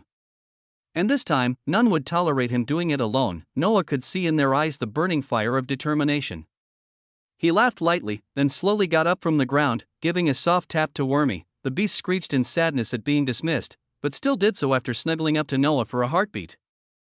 Now standing, Noah swept his mesmerizing eyes across his wives and siblings. Now we know, in some way, what we should expect. He muttered, yet his voice echoed deep inside their skulls. We have the likes of the King and Mother of Change as opponents to our glory. Their powers are dreadful as all of you can see. His lips parted into a smile, yet there is no need for any of you to worry. I am Noah Weaverheart. And I am with you, 1 step of mine, 1 step of yours. I walk, you walk. The wives began to smile. Now, ladies, you wish to fight your own battles. For yourself, for the family. Then you shall be allowed to do so. There is only one big thing left to do. He raised his index finger. And that is to find each location of the origins we need and plan our next action. Leave it to us. Red grinned. We will take care of those informations. I can ask Shadow for some of them. Esther added, being the only one who didn't need an origin, for she already had one. She only needed her star to start. I will ask the children. Emmy said with an eager grin, it will be the perfect opportunity to bond with them. I wonder if they would like my cooking. She tilted her head cutely at the end. Then I leave this task to you. I have some matters to attend, so lovely ladies, let's meet at night, he added with a grin, then slowly drifted his eyes toward Shadiva. Shadiva nodded with a reassuring smile. Noah mirrored her, then disappeared. The wives stared at each other, their warm eyes slowly fading until only cold, chilling determination remained. Yuki cracked her neck, her sword-shaped eyes glowing with severing hue. It's time, isn't it? It is, Apollonia added at her side. We are a faction but none know about us. A good thing, one would say, but, her inverted pyramid eyes began to flicker with yellow fire. I do not like this. You think it will be enough? Aphasia added, if we obtain all these origins and even take down the King and Mother of Change. She paused, looking at each of her sisters. Do you believe it's enough to introduce us officially as one of the universe's powerhouses? Aurelia and Asimon watched at the side, feeling a weird surge of excitement pulse inside their veins the more they imagined what they would soon do, because yes, even they would act. It wouldn't be only the wives and Noah, it would be the Veilgrim. It would be the Elisiari, and at Aphasia's question, all of them found their lips curling into sinister and malevolent smiles. Shall we see? Noah appeared back in the depth of the White Castle, in the underground where the prisoners were held. He found himself face to face with 3 beings who sat inside their cells, life devoid in their eyes, watching blankly the ceiling. These were supposed to be immortal, but at that instant you would not have been able to differentiate them from wretched mortals. Noctis, Ebony, and Sylphira, as the boundless presence of Noah covered the whole prison, they instantly snapped their heads toward him. At his sight, their eyes began to dance with fear but also with faint traces of hope. Noah stood there, hands on his back, watching them wordlessly. They, too, stayed silent, lacking the courage to shatter the quiet. The standoff lasted only a few minutes, which felt like eternity to the tired and desperate siblings. Before Noah broke it, dear-in-laws, he murmured, smiling coldly, it's time for you to see the light, once more. Chapter 410, Pale, Elven World, Treehouse, Inside A. Training ground nestled deep amidst towering trees decorated with pink leaves and fields of matching weeds. 3 Worldborn were in their midst of intense training. One of them, a man with a tall posture, was on the ground doing push-ups with a small mountain on his back. The man was wearing many restriction artifacts on his wrists and ankles, making him only use his physical strength. Added to that, the mountain was engraved in runes, making the weight increase at each successful repetition. At that time, the weight was enough to destroy a whole continent as easily as breathing. Yet the man continued, sweat dripping on his sharp jawline, his left green eye scarred downward. The man himself was Eric, now known as Baba. The other two were Rouge and Malric. Rouge was disguised as a man. Yet she didn't find any difficulty in adapting, for she had never acted like how a woman usually acted in any case. She was doing weapon training with Malric, with her using a golden staff and Malric a scythe. Their battle was light but strong at the same time. They were using nothing except weapon mastery and their own physical body. Rouge was swift and nimble, benefit of her small size and lithe body, making her able to blur at each of her steps, giving strikes enough to make the ground beneath them erupt into a cloud of shattered dust. Malric's strength lay in his patience and foresight, able to react appropriately with minimal effort. His golden eyes were filled with the calmness of death. Rouge and him were like life and death. Two completely opposite. Maybe that was why Rouge was drawn to him. And maybe that was why Malric found comfort in Rouge's wilderness. There was something fascinating about seeing someone so opposite of you that they filled inside you the perfect void you needed to be filled, an addicting feeling. One that made Rouge and Malric the couple they were. Their training continued in calm. And if one looked at them from an outside point of view, one would only believe that they were simply a trio of determined seedwood who wanted to increase in rank, which was true, but what they did not know was that each of their steps, each of their loud breathing, soft breathing, and each of their random curses and grunts, all of that was them communicating. The trio had no choice but to create a way for them to share information without raising suspicion. The treehouse was a world riddled with trees and every other kind of plant. And the Worldborn were the best users of this kind of magic, able to know anything and everything happening inside their world through these plants, so they learned to speak with the sound of their footsteps, how hard they stepped on the ground, how their bodies moved, and the breathing accompanied with it. They learned how to say random words that meant completely different things to them. They had begun this the moment they arrived in this world.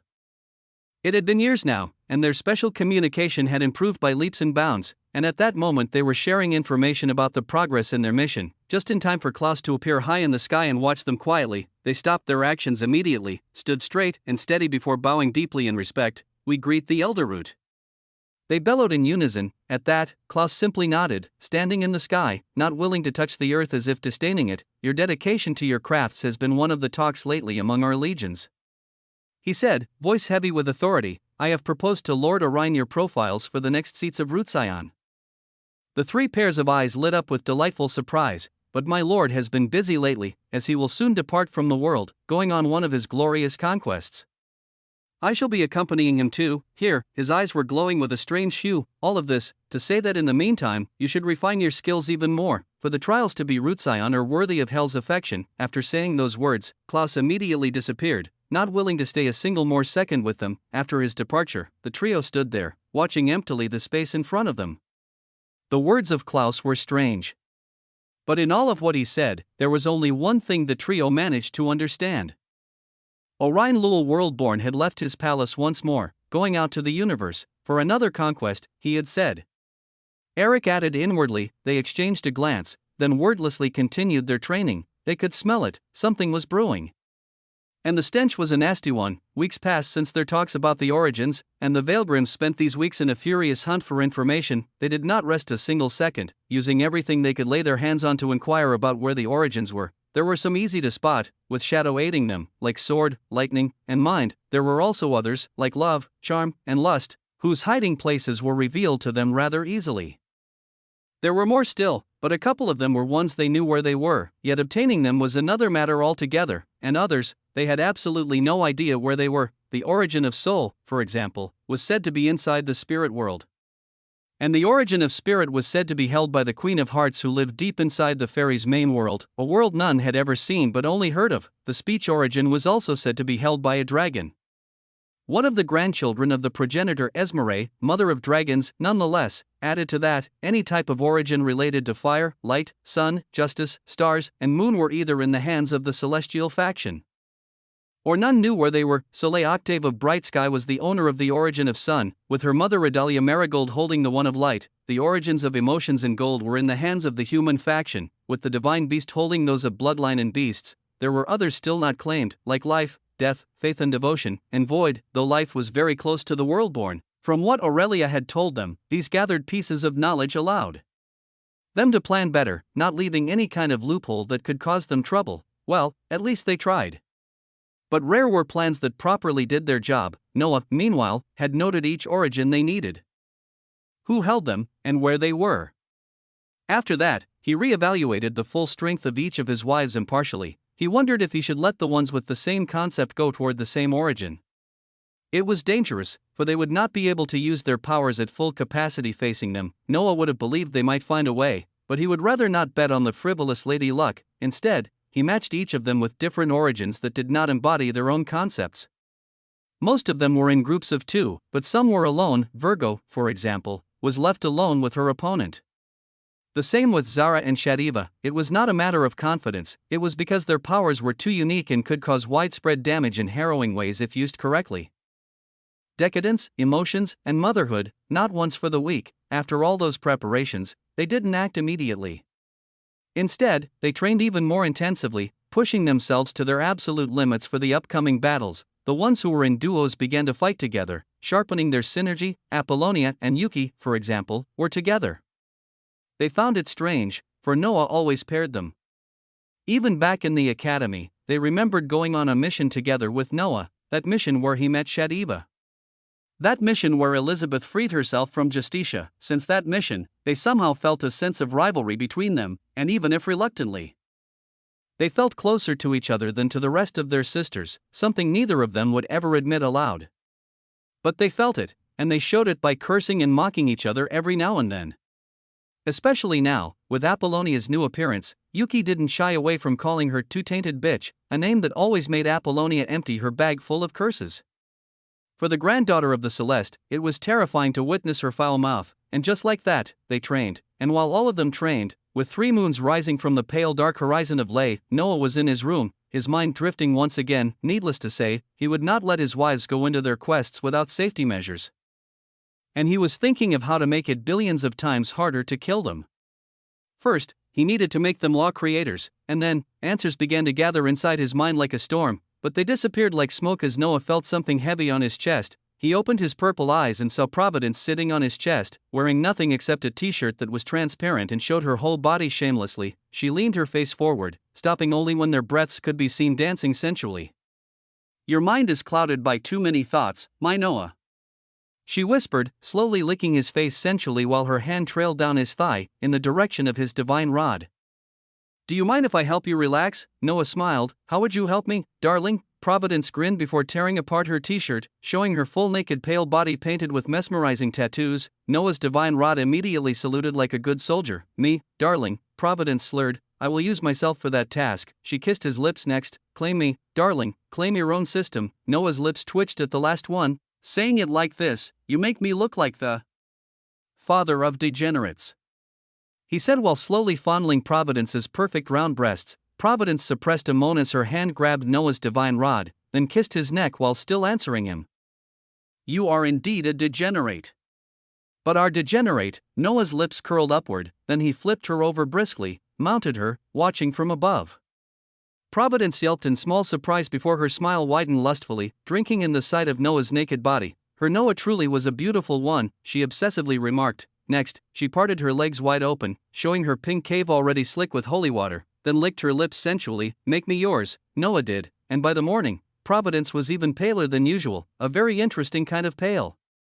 Chapter 4:11, Show the ring first. Once more, time passed, inside the world of Lay. 3 months had passed swiftly. And that, with none being the wiser, it was 3 months of intense preparations, each of the Veilgrim doing their best to be ready. Because of that, the atmosphere was so strange that even the folks of Lay began to sense something amiss in the air. They were not able to tell what the breathless feeling pulsing inside their throat was, the sensation of something heavy pressing down upon their mortal shoulders, but they felt the tension in the air. The sky above Lay during those past 3 months was too blinding. The suns and the moons were shining with such intensity it hurt to stare at them openly despite the obvious distances between heaven and earth. Not to forget the stars. Now clearly visible in the dark night, the gifted ones with perception were able to smell something going on. Something that had nothing to do with them, yet somehow had everything to do with them. The battle of gods was only among gods. But the waves of repercussion of such events would inevitably sweep away the struggling mortals beneath them, a bitter truth. Yet that was what made it even more truthful. During these 3 months too, another bizarre event occurred all over the globe.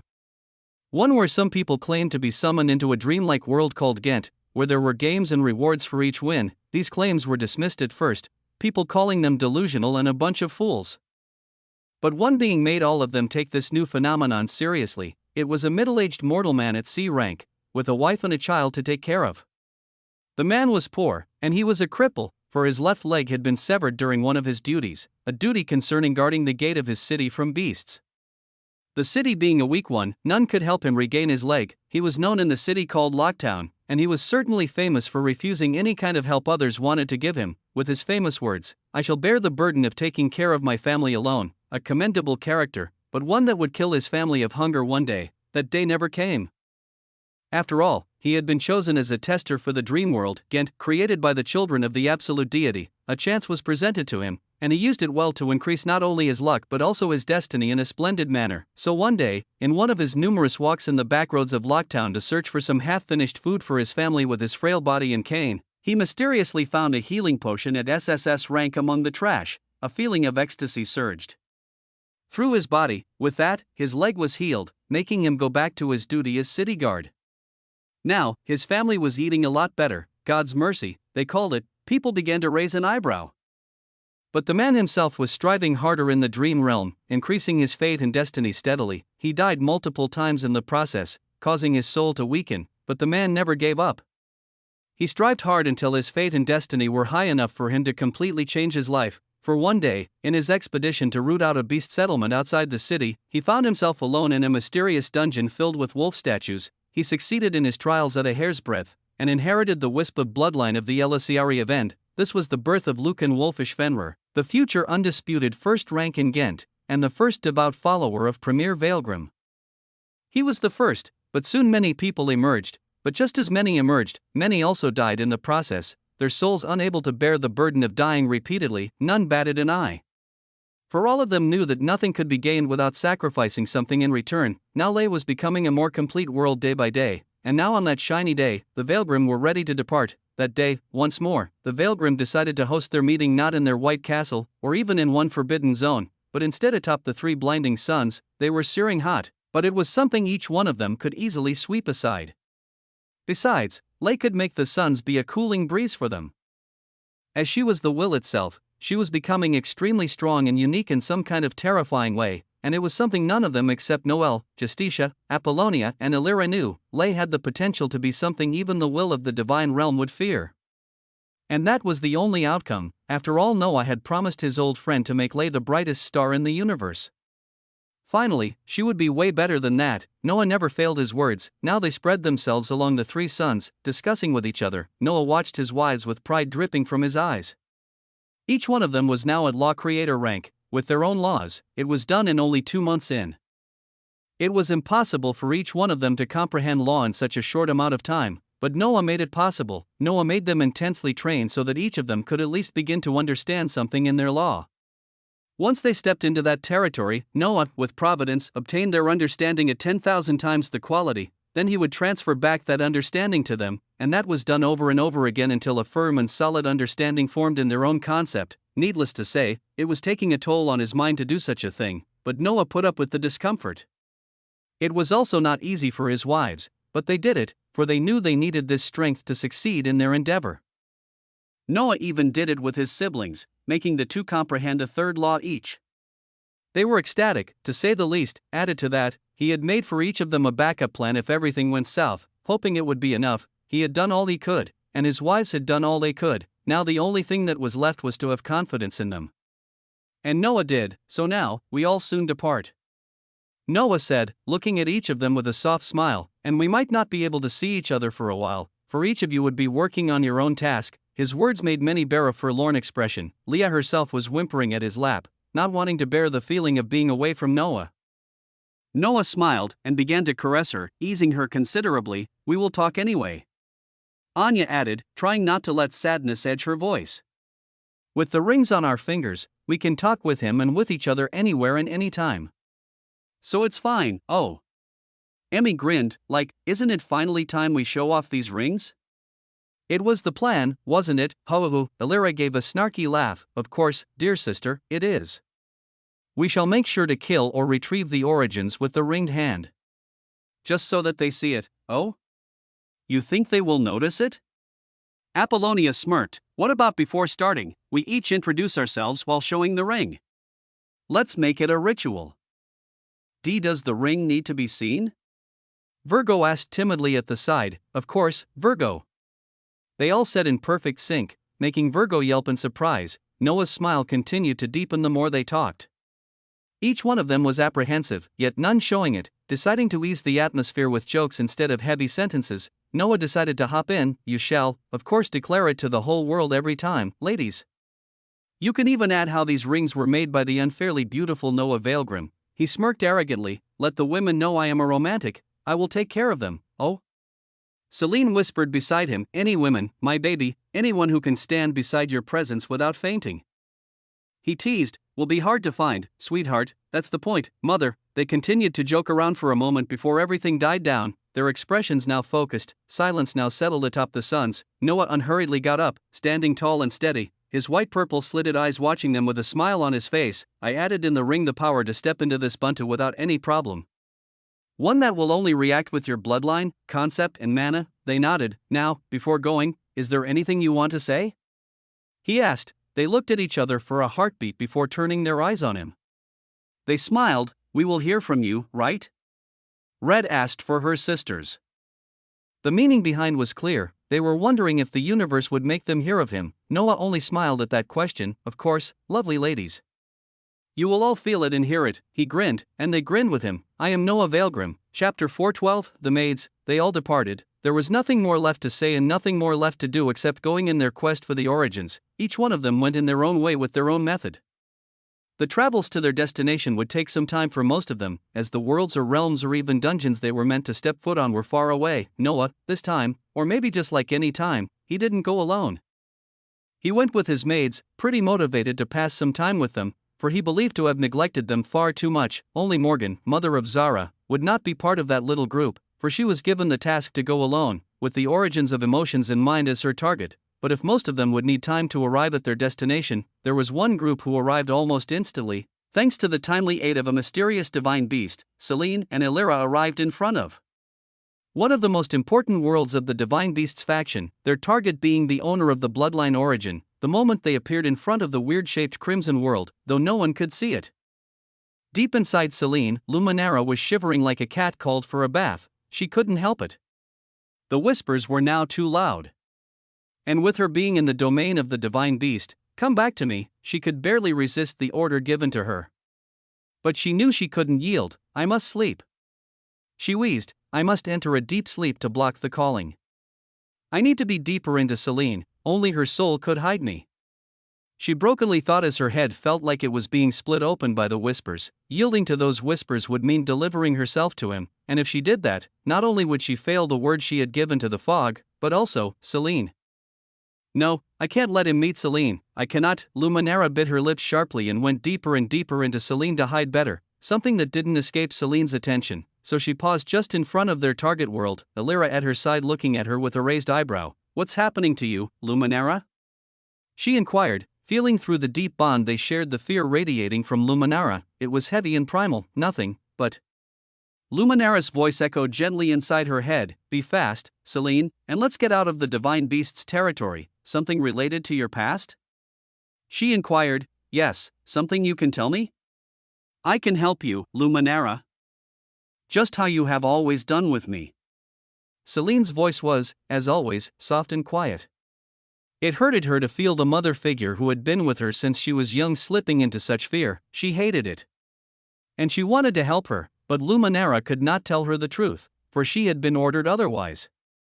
Instead, she only forced a weak chuckle, her voice strainingly bright. "You are worrying too much, little Celine. I simply do not want to be seen." Your protective beast was quite famous, you know? I was a celebrity here. But you know I have left my duty and everything to protect you, they will certainly not look at me kindly. That's all, little Celine. That's all, seeing her trying to brush away her concern. Celine only smiled curtly, deciding to remain silent. Are you okay?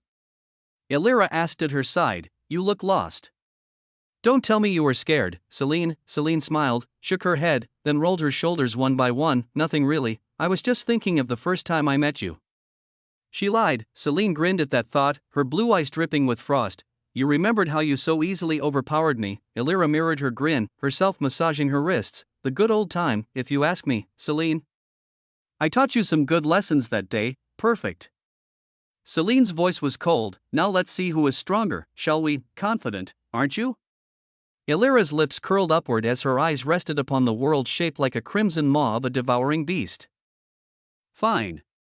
Illyra accepted. I would never turn down a challenge. The whole world or simply our target. We are not mindless killers, aren't we? Celine intoned before slowly her body began to crack like an ice statue, exploded into fragments of frost that entered the fold of space, going directly toward the world. But we shall not mind using anything at our disposal to win. Her voice reverberated inside Illyra's head sharply. Illyra smiled, shrugged, then now who should I use among my souls? She wondered, beautiful hand on her fair chin, before her eyes lit up. Ah. Old man Zen, you the winner, by your orders, master. Illyra's body transformed into a bloody javelin with the tip glowing with a weird energy, a thought-type energy, then shot with blistering speed toward the world of Laka. The bloodline sage, Celine and Illyra were not the only ones who arrived at their destination so fastly. Noah also did. But in a kind of strange way, Noah had given himself the task of searching the origin of void and the origins in the possession of both Mother of Change and the King in the North. His first stop was the Void One, and Noah found himself standing like a fool in the depth of the void, his hand on his chin, wondering how he would find that origin. Noel told me that there were tales among the void beasts that said the void origin always drifted along the void, always moving continuously and non-stop. That makes it hard to catch. He tilted his head, though. I don't know how much of these tales I should believe. Curse, I don't even know if the void origin is indeed in the void. He thought while shaking his head, but he had to do all he could to find it. His children knew nothing significant of void, claiming that the old man was always alone, wanting no one close to him for some reason. As if afraid or hiding something, without forgetting the warning Luminara gave him before they departed. She had sounded aggrieved by something, glaring at him as if he had done her wrong, which she found quite unreasonable. He was always good to her, but still she voiced her concern about his endeavor with void. That makes it quite interesting. Never in my life did I ever see Luminara worried about something. Oh, now that I think about it, didn't I once hear Celine saying Luminara didn't like Noelle, not Noelle herself, but what she was? A void beast, he smirked. Did she have bad experiences with void beasts? Not only her, even Rue Octave and Klaus didn't fancy Noelle. All of this made him realize that he knew nothing about void beasts and why all these factions hated them. Time to know, I guess. He chuckled softly. Master, do we have a lead about our target? A lotus suddenly appeared above him. It was black with white flame and black miasma swirling around it. This was Leona's lotus manifestation. Finally. I have master for me. Another lotus appeared at the right of Noah. This one colored silver and glowing like it was made of stars, trembling with obvious excitement. This was Nephi's Aphasia's sister, Lotus's manifestation. Neph, can you tone it down a bit? You are embarrassing me. The voice of Sonomi, Aphasia and Nephi's mother erupted from a green lotus exuding a soft flora-like vibe with wooden branches going in and out of the lotus. Why are you acting like this, Sonomi? You literally cried in joy when we got the news of being alone with Master for once. Katie's voice, mother of snakes and past beast empress, boomed out from another lotus made of green poisonous fog, appearing around Noah. All of them were thrilled beyond measure to finally be with Noah and have his attention. Noah didn't know if he should feel amused by their reaction or bad for neglecting his cute maid so much, his lips crooked upward. My lovely maids, here a small adventure for you and me. Let's enjoy it fully, but by taking care of our task perfectly, we ought to be the first ones to finish. Why first? Nephi sulked. We can take our time. I want to be with you longer, Master. This time Sonomi didn't say anything. Nephi's was their voice, the one who dared to say anything she thought without filter. They liked that about her. Especially in this kind of situation, Noah smiled wryly. Okay, fine, let's not rush, but let's not waste time either. I have things to do, you know. Nephi's lotus trembled as if nodding, yes. Of course, now, Noah murmured, facing the void with his lotuses swirling around him in mesmerizing fashion. Let's find one lovely void beast to inquire the way, shall we? The way says Nephi's, tone it down, yes, better. Chapter 4:13, Void Beast. The void around was deep and terrifying, with nothing in sight, not even the usual aimlessly drifting destroyed stars and planets. There was nothing one could see, that is, if one's eyes were not special enough. Something was slithering inside that void, something colossal and apocalyptic, its movement slow but measured. The monster's face was blank with no eyes, nor nose, nor even a mouth. Its body was gargantuan enough to rival the size of a low-ranked world, colored in deep, terrifying black. Except its head, the rest of its body was made of hairy arms as thick as trees. Billions of them, longer than any skyscraper of Earth. Each of these arms was armed with jagged nails so impossibly black they glimmered, each at the size of a spear made for a giant. Using those arms that scratched the space in soundless noise, the void beast moved through its natural habitat. Suddenly, the beast stopped in its peaceful drift, its numerous arms slithering through the void around as if searching for something. Finding it, it snapped its blank face overhead, and there it saw a man with silver hair and white-purple slitted eyes looking at it. His eyes were filled with unmasked arrogance, looking at it as if it were an ant. They stared at each other, a more profound silence settling between them. That silence was choking, but it didn't last long. A soul-wrenching screech reverberated all around, the void rattled, before millions of hairy arms shot forward with impossible speed toward the man. The man made no move, but in a span of a heartbeat, the void was lit up by a cornucopia of stars shining brightly, followed by the roar of a beast, the hiss of a snake, and the fluttering of wooden branches. Though it had no eyes, the void beast seemed to be blinded by stars.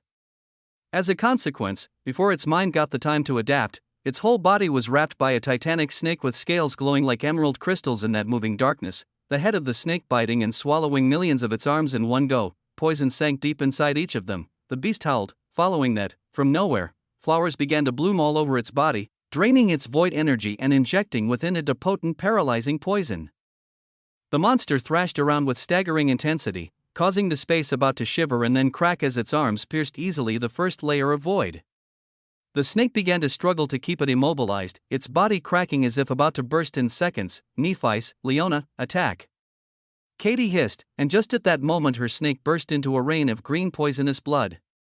Pain pulsed inside her soul, jerking her violently. In that void, Katie staggered backward, feeling blood dripping down her lips at the recoil of her familiar dying. And so, she was not able to see the jagged nails of the beast below her about to shred her into pieces of flesh and bones. Star Law, Cluster, Hybrid Beast Law. Maw of Purification. The void froze, then the cornucopia of silver stars exploded into existence around the void beast. And in a span too brief for thought to form, they detonated into chains of star explosions, enveloping the beast in a silver frost colder than any star. The beast shrieked in agony, deep vicious black blood smearing the void around. A mouth split open on its smooth black face, brimming with black pointed teeth from above and below. It stretched it wide open, a swirling black void of energy gathering at the door of its mouth. The scent of death and corruption began to soak the surrounding. Noah standing above watched with flat eyes, sensing the harrowing power about to be unleashed. Yet the beast never had the opportunity, not seeing below it a mountain-sized maw opened wide, with white flame dancing in its depths. Leona gave her order, and her maw snapped toward the void beast just in time for the void beast to unleash its void breath, its jaws closing shut in timely manner, causing the void breath to explode inside the creature's mouth. The beast wailed in endless agony, its mouth shredded into pieces of splintered flesh followed by its stomach.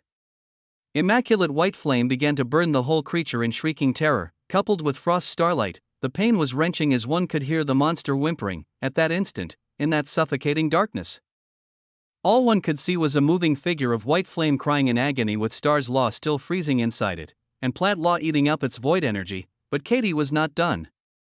Feeling aggrieved from being the only one hurt, with her snake law, she summoned billions of tiny snakes that entered deep inside the flesh of the void beast, eating everything in their path. The beast howled a piercing scream, before soon a voice, male, old, and hoarse, echoed from the tortured creature. "Who are you?" The voice thundered out. Noah finally let out a smile on his face, as his maids transformed back into their lotus shapes and moved slowly around him. "So you can speak?" he inquired mockingly. "I thought one who attacked mindlessly didn't have that ability," the beast was still in agony, so it had no patience for Noah's sarcastic tone. With great difficulty, it swept away Leona's flames in order to look at Noah. Its mouth was completely destroyed, the same with its throat and belly. You could clearly see the moving green snakes and the searing cold stars inside it. And with its power reserve devoured by Sonomi's plants, it had no way to regenerate. The sight was truly nightmare-worthy, yet Noah didn't bat an eye. He slowly descended from above and stood just in front of the faceless monster. The monster growled and grunted with obvious hatred. "See, buddy, you attacked first." "I didn't.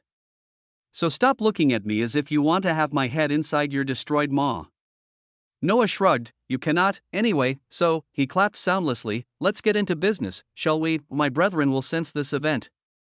The beast spat, "You will be submerged by many of us, and you shall feel pain worse than mine. Can this guy shut up?" Nephi scowled. "Nephis, shut up.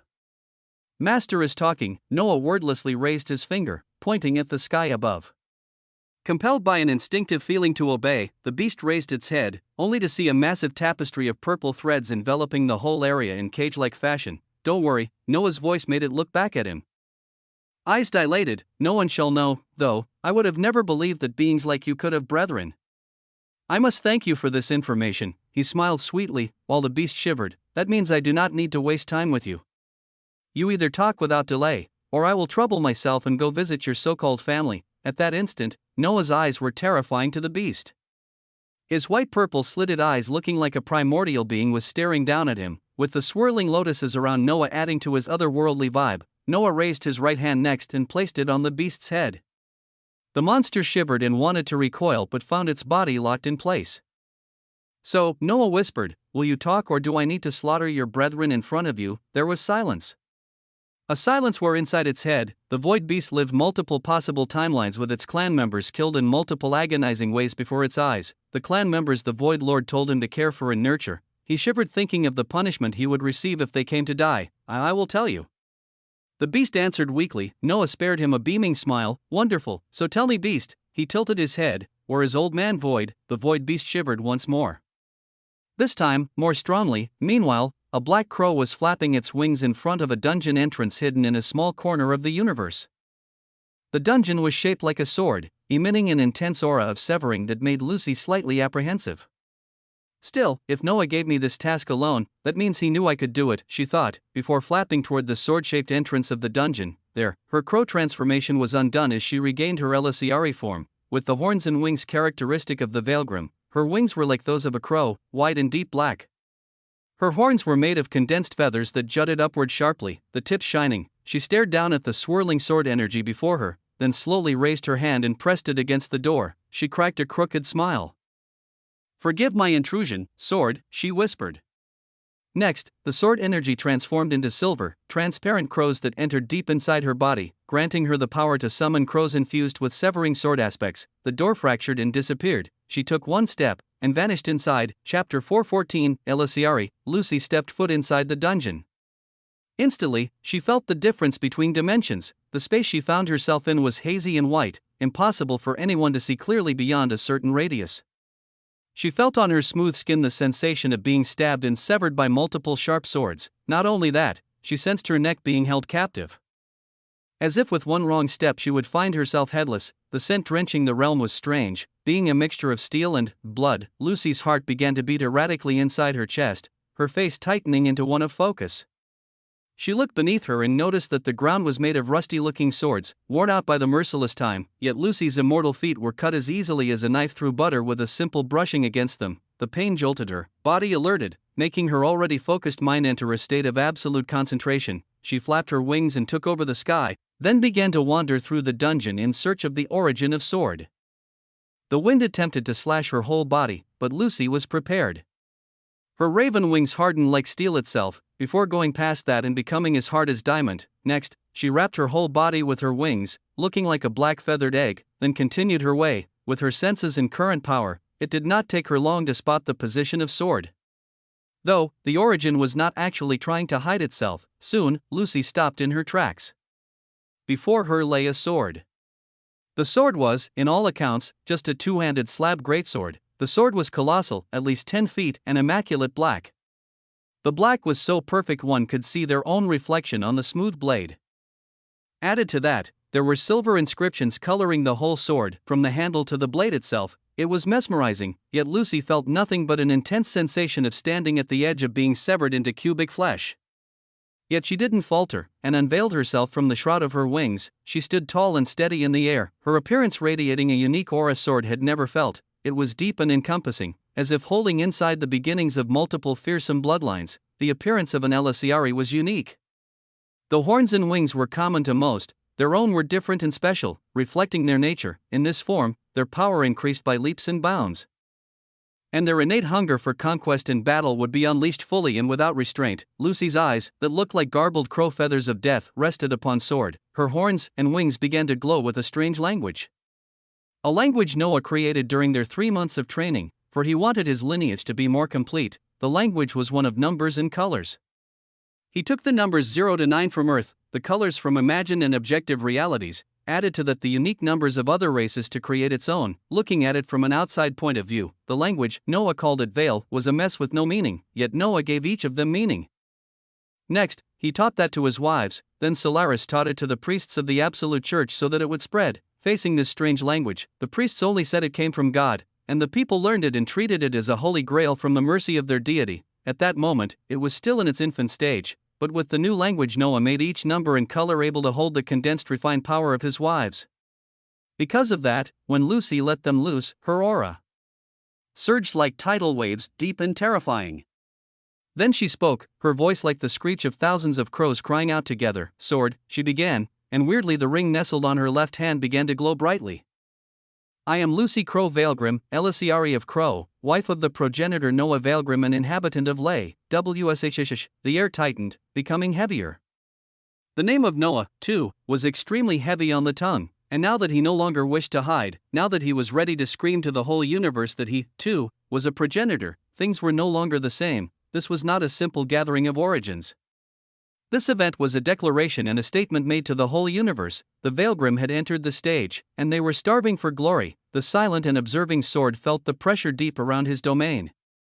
And he felt even more a sense of foreboding slithering toward him. What do you wish, Lucy Crow of Lay?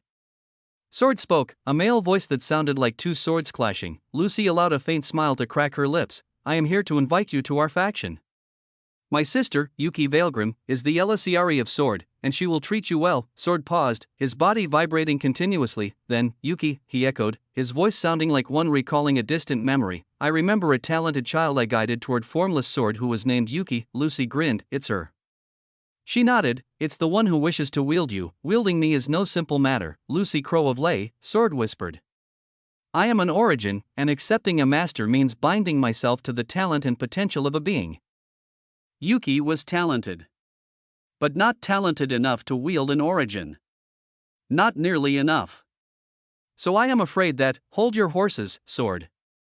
Lucy interrupted him mercilessly, her power erupting in cascading waves all around. Far in the distance, one could hear the cries of crows echoing. With that came a stench of death and rot. Sword's blade began to glow with a threatening light. Do not disagree so soon. For doing that would make me fight you. Lucy threatened. You think you can win against me, Lucy Crow of Lay? Sword's voice was almost amused. I will. I will win even if I have to sacrifice everything of me, Sword. And you will learn to fear crows before you are captured. She took one step ahead, a storm of crows appearing behind her. So hear me well, Sword. There will be no one worthy of you except my sister. And that, Sword, is not me imposing my subjective feelings on you. It's a fact. So think again, and choose your words carefully. For there will be no turning back, and if you are captured by force, you will weep tears of blood for the rest of your immortal life. Lucy smiled widely, and one could see the crimson eyes of thousands of crows hiding inside her throat. For we, the Veilgrim, do not forgive nor pity our enemies. The realm of Sword became dead silent. Sword's body glowed intensely before receding. In its place stood a man. Black hair with silver streaks mixed, his eyes were sword-shaped, looking like his original form. He wore nothing but tattered clothes that fluttered sporadically about him. With a long cape made of clacking rusty swords, he stared deep into Lucy's eyes, holding a sour-faced expression. He could sense with his power that this girl was not lying. And besides, He took into account the fact she was the wife of a progenitor and how she knew about his dwelling. Few people knew of it. And all of them were origins like him, so, are there any other origins already inside your faction, origins? Of course we have. Lucy chuckled. They are my children. Sword paused, then incredulously. Pardon me, Lucy cackled, then began first to brag about her ring like her sisters told her, then told Sword to accept her offer for him to know more, though. She told him that Shadow was in their faction, and that seemed enough to convince Sword. He sighed wistfully, then accepted, avoiding for himself the fate of crows feasting on his body. Yet, if Lucy's side was relatively easy due to the innate nature of Sword and his closeness to Shadow, the same was not happening to the other groups, one being the duo of Apollonia and Yuki who, with the hidden help of Echidna, found themselves on one of the floors of hell face to face with two demons. A seaman came with them, but the man disappeared and told them he would stall time to keep the progenitor of demons and the lower floor lords from disturbing them. A daunting task, but one the abomination was ready to shoulder. The place Apollonia and Yuki found themselves in was entirely colored in pink, the ground smeared with white substance and colorless one. Around them was a crowd of naked succubi and incubi looking at them with lecherous eyes. Their private parts were visible for all to see, disgusting. Apollonia spat, her Elisiaries form now fully revealed. With her being one with her present and her past, her transformation and even her concept had been altered. Now she was walking the path of light, and her appearance reflected her nature perfectly. Her eyes were inverted pyramids, with two horns emerging from each side of her head then swirling upward upon themselves. They were deep golden, made of condensed light. Her wings were wide and angelic, each flap causing the light around to dim and be absorbed inside them.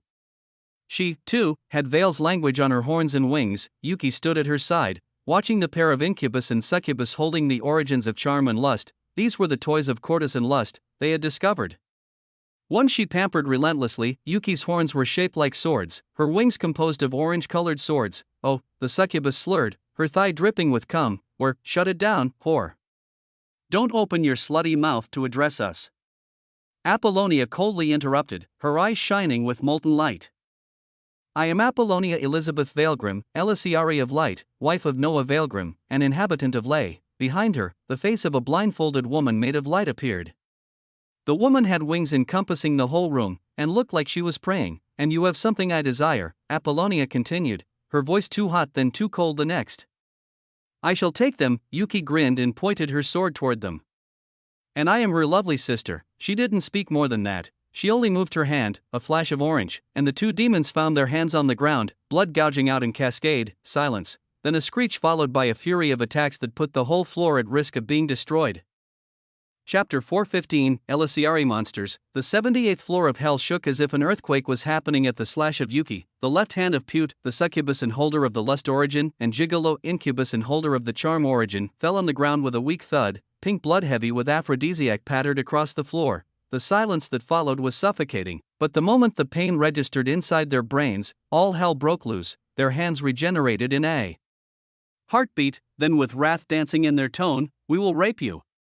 And that for eternity to come, they spat, looking at their opponents with both lust and anger, then with one single flicker of their hands. The floor expanded exponentially big enough to host a whole kingdom before demons began to pour down upon it like ants. Pute made a gesture with her hands, and a thick pink fog burst into existence, enveloping the whole space in a world of pink. Followed by that, creatures made of the fog began to emerge, their eyes glowing with flaming pink. The air was heavy with lust. Gigolo was not one to be left behind. His body began to glow like a beacon of light, something inside him changing considerably in that process. The demons around began to snarl, scowl, and growl mindlessly. They surrounded Gigolo, ready to die for him. Apollonia and Yuki watched with flat eyes, expressions unimpressed. Looking at the pink fog clinging to their bodies tightly, refusing to let go, they sensed how it was trying to pierce their mind and heart, trying to make them feel an overwhelming lust and devotion to these two whores. They frowned, feeling disgusted. Each one used their own method to deal with it. Yuki used sword energy and her sword law to sever any type of lust trying to overwhelm her mind. Apollonia, meanwhile, used the light-made woman behind her, her embrace protecting her from all impure thoughts. Yet it was not over. Gigolo's power was subtle but much more intense. His charm was staggering, and even if he had failed to make the two sisters fall for him, he had succeeded enough to make the demons around, and even a couple of law creator monsters of hell, ready to die for a smile of him. Only seconds after Yuki attacked, the two sisters found themselves against an overwhelming number of enemies. Added to that the fog that blocked even their sight. The situation was becoming dire, yet not dire enough for them, so Yuki began, her eyes becoming more and more piercing and merciless as the seconds passed. Yuteku, the sword in her hand glowed with an orange hue, then separated into two swords. Two claymores. She took her stance, her body in an attacking position, showing her well-defined abs and muscles flexing with overwhelming power. The space around began to lag then sever. The bitch, Apollonia answered immediately, her eyes looking at Pute with condescending expression. Yuki nodded as she felt the demons and pink constructs closing upon them. She closed her eyes, then snapped them open intensely second later. She exhaled, and her body began to blur before disappearing from her position with searing speed. With her swords enhanced by her law and able to cut even concepts, Yuki began to dance inside the pink fog. A lethal dance that made any demons and enemies she encountered find themselves staring at their headless bodies. The sounds of swords clashing, of blood spraying and splashing on the ground, of the wailing of demons as they found their organs and intestines carpeting the floor, could be heard resonating all around like a broken chorus for the damned. Yuki moved with merciless precision, and the more she killed, the more her twin swords became even more lethal. Overhead, a storm of swords fell like a torrent of steel, targeting the demons with surgical precision. The Law Creator monster could do nothing. Its senses were severed before they could adjust to Yuki's speed, and it soon found its dozens of hearts lying outside of its body, mangled unapologetically. Apollonia moved next, not wanting to be beaten by Yuki. Anyone except her. For she knew this sword girl would brag about it for years to come. That would be agony. Her power bloated the whole space. And with her control over light, Apollonia's body transformed into molten light and zigzagged across the whole pink floor with speed so fast that time became meaningless, none could follow. She used the light law, projected it from the future, and managed to see many minutes in advance before they occurred. That power gave her the ability to not only support Yuki if needed, but also to effectively kill her enemies with minimal effort. Not even the other Law Creator ranks were the two sisters' opponents. With one slash from Yuki, they found themselves on the ground choking, gurgling on their own blood. Apollonia was more subtle, but not less dreadful. She did nothing but touch them. Only that, and they would either find their bodies devoid of any kind of warmth, making them freeze to death, or Elizabeth would enhance the light they naturally absorbed until their skin began to peel away and their bodies burned into smoldering ashes. Added to that, she used the reflection of light to reflect the Law Creator monster and make it fight itself. With Apollonia's light and Yuki's swords, the pink fog didn't last long before it was completely destroyed. Pute and Gigolo found themselves at a loss for words, their faces losing all colors. They looked with utter fear as their puppets were being slaughtered like pigs in farms. The air was drenched in blood, in the piss of fearful demons facing the two Elisiare monsters.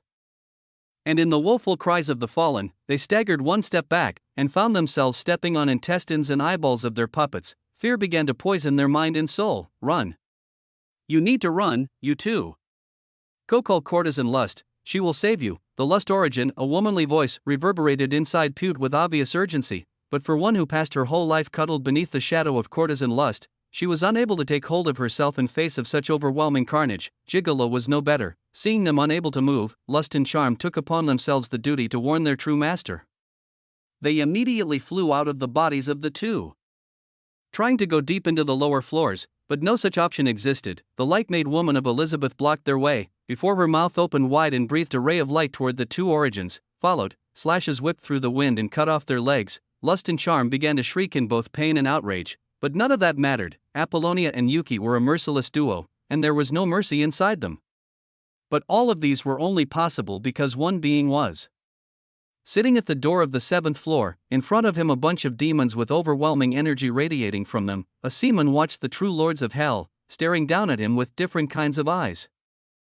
There were courtesan Lust, prideful ruler, devouring dragon of hell, child of envy, eyes of sloth, greed spawn, and wrathful lord. Behind them, sitting calmly on a throne made of living demons, was the very progenitor of demons, Asmodeus, looking at his old friend with irritation evident on his face. The seaman's body had changed. With his Elisiare form, he had 4 horns on his head, each of them made with the blood and flesh of monsters. They crowned him perfectly. Behind him were his encompassing wings, hiding away the light of the floor they found themselves on.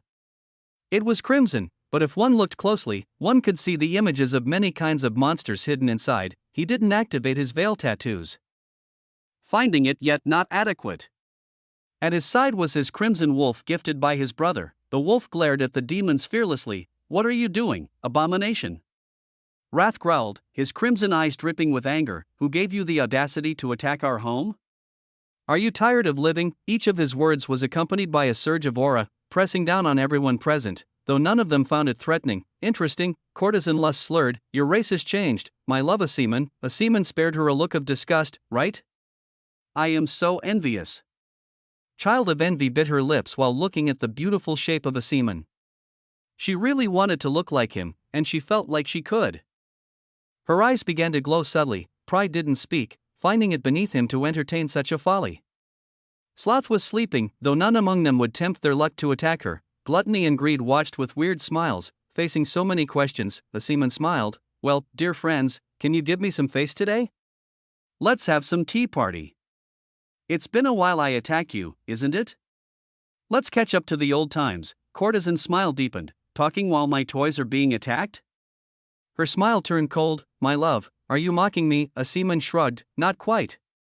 Would you like to see when I mock someone? You think you can go against all of us?" Greed snickered.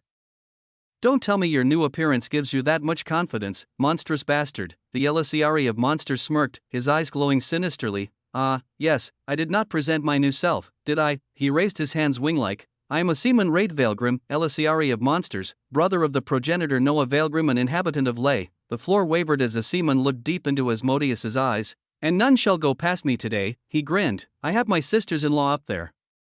You see, but if you are displeased with this peaceful arrangement, then please, by all means." A seaman's whole body began to be covered by billions of monstrous eyes of all types of monsters inside the universe.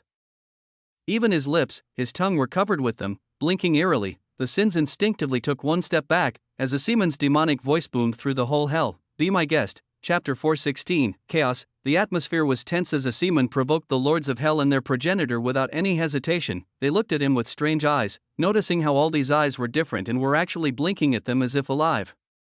It was strange. But it was not only strange. It was undeniable that each of them felt a serious threat coming from him. One where the probability of them dying was embarrassingly high. Their eyes narrowed into monstrous slits, about to speak, only to be beaten by Asmodeus, the progenitor. "Did you just say brother of a progenitor?" Asmodeus inquired, tilting his head. So the third abomination was indeed the one who created a new faction. His words made the lords of hell finally register the most important information about the words a seaman had uttered. High above, one could hear the terrible battle raging, and each of them could feel their subordinates dying. Courtesan Lust was the most worried, not wanting to lose her toys. "Indeed," a seaman answered. "The Elisiari's faction. Let me take a wild guess then, old friend. The bookworm also belongs to this new faction." A seaman simply nodded with an insufferable grin. All of them became a notch more serious. The three abominations belonging to the same faction. How was something like that happening and none of them knew? Asmodeus was puzzled. But what puzzled him the most was, in fact, how did he manage to convince you to accept? "You two have been given any kind of offer to be part of a faction. I myself, a seaman, promised to make you above anyone except me. But you always refused." Asmodeus narrowed his eyes, and that simple act made hell quiver. That showed that if he wanted to, he could stop the fight happening above with nothing but a thought. All of them knew, after all, hell itself was his beast.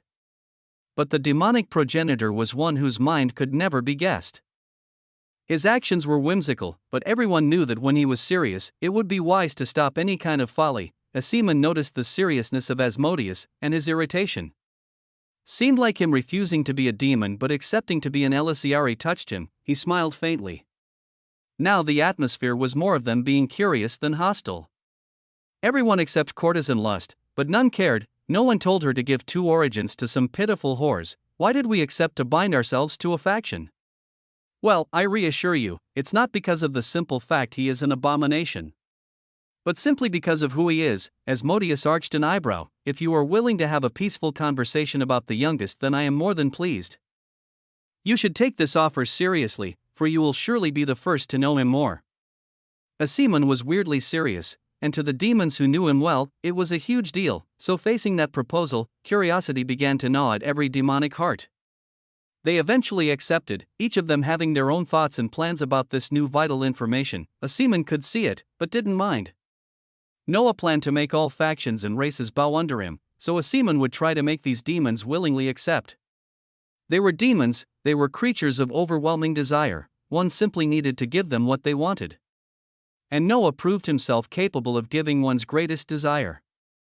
So he smiled. His name is Noah Weaverheart. A seaman began to give a biography of Noah with the lords of hell and the progenitor as listeners. It was something one would hardly believe, especially if one part of hell was being attacked.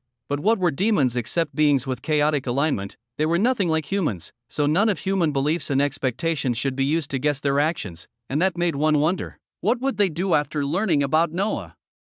Already, there was one who was drooling by imagining Noah's beauty, another who envied his beauty, another who felt his pride challenged, another who realized his greed was pitiful in face of Noah. Another who felt he was not devouring enough, another who was irritated, feeling her sleep about to be disturbed, another who felt provoked by Noah's greatness. Each of them began to hold their own mental image of who Noah was, and something began to bloom inside them with that knowledge. Good? Bad? One truly could only wonder if Apollonia and Yuki were going against whorish demons, with a seaman acting like a history teacher with beings atop the universe. Another rather interesting duo was standing in the middle of a battlefield, acting like a cat and a dog unable to bear the sight of the other. That was not a metaphor. Neko and Leah were glaring at each other in their beast forms, each of them wondering why Noah put them together. In fact, Noah only found it funny. There was no reason. But he also hoped that with this time together they would be more tolerant of each other. Well, quite an optimistic person he was. I never had the opportunity, so I will do it now. Neko said while looking at Leah, I am the first beast of Noah. Leah looked at her and snorted. First doesn't equal favorite. Neko's lips twitched. She opened her lips to talk only to close it back because of the sudden battle happening around. Blood began to smear the sky and rain down on them, with the fleshes of the fallen added in the midst. Instantly, piercing screams of both pain and anger began to echo all around. Neko and Leah stopped their carols and watched the scene. There were three sides fighting a deadly battle, all of them with their eyes red with bloodlust, doing their very best to kill one another. The three sides were gray-skinned beings with deer-like antlers in the place of their eyes, nimble and fast. The second was like humans except they had a third eye on their forehead. The third one was a bunch of insects, most probably a hive. It was truly a chaotic battle. Hell, some of them even killed their own comrades, making it a scene that absolutely made no sense for the two Elisiari sisters. That is, if they didn't know that this was the work of the origin of war. The origin of war was said to be in the possession of a being hidden inside this world, who had the habit of using worlds like experiments to improve his or her control over war. I will let you find our target, Neko said to Leah. The latter raised an eyebrow. Why? Neko spared her a glance reserved for fools. Maybe because you are a dog? So go sniff around and find the target. Lee's lips twitched. She wanted to say something in her defense. But honestly, that's actually a fair point. She reluctantly acknowledged inwardly before focusing. Her concept was obedience. A pitiful and shameful concept if one looked at the other concepts of her sisters, but Leah never minded. This concept of hers made her one who obeyed without thought. In fact, in her mind, she was more like a slave than Lilith and Dominique, but she willingly gave her whole being to Noah, making him the one whose every word was something Leah would do anything to obey. But if she was the slave of Noah, then anything else between heavens and earth was her slave, because Leah Thorne Veilgrim could make any concept obedient to her will, as long as her will was strong enough. And after being tortured by Noah, killing her own husband for Noah, and still surviving with nothing but an unhealthy obsession for her torturer, Leah smiled. Obedience law. The world hummed with invisible power. Lee's will was not to be looked down upon. Target, perception concept. She imposed her will to make the very concept of perception inside that warring world obey her. Invisible chains began to burst from her chest, then entered deep inside the space of the world, making perception her own slave, and soon it worked. Thus, Leah raised her glowing eyes with chains dancing in them. Let's go, I found the target. Neko nodded and followed her. Good job, she said with a low voice. Leah grinned smugly. Now you admit. Shut up, dog. Leah clicked her tongue. What a rude cat. Chapter 417. Simultaneously, all these battles were happening. And now that time had passed, these battles were unfolding at the same exact time, though some were still searching for their target, like Solaris and Noel, who were tasked to retrieve the spirit origin from the Queen of Hearts, a daunting task. But one these two were ready to take. they were not the only ones, for Alice and Aurelia, tasked to find the life and protection origins, were also still in their pursuits. They had some initial clues about where they were, but nothing else. As for those who found their targets and began their battles, each of them did their task in a way that perfectly matched their own nature and concept. If one were like the records, able to see anything happening inside the universe, then one would notice how each of the silver goddesses handled their tasks. One of such scenes was occurring in a world called Terra. The world was rather bizarre by human standards, as it was entirely made of earth, with not a single body of water visible no matter how hard one looked. Only sand. Only dunes. There were 7 suns in the sky, and the world didn't have a night cycle. The inhabitants of Terra lived in perpetual light. Their skins were black, blessed by the suns. From outside, they looked like any human, though inwardly they were nothing like such. They had evolved in order to survive without water. Their organs were made of sand, mud, and clay, giving them incredible flexibility. They had no mouth, only eyes to see and a nose to smell the direction of their path. From what Zara knew of these beings, they were ones who never ate. They only used earth affinity to replace their body parts if they failed to function, and yet they lived in perfect harmony, managing to communicate through a sign language made with their bodies. Looking at them, Zara could feel that no emotions coursed inside them except one. If one could even call it an emotion, and all of that was possible because of one single thing, an origin, the origin of perseverance. This one was an origin none of them held.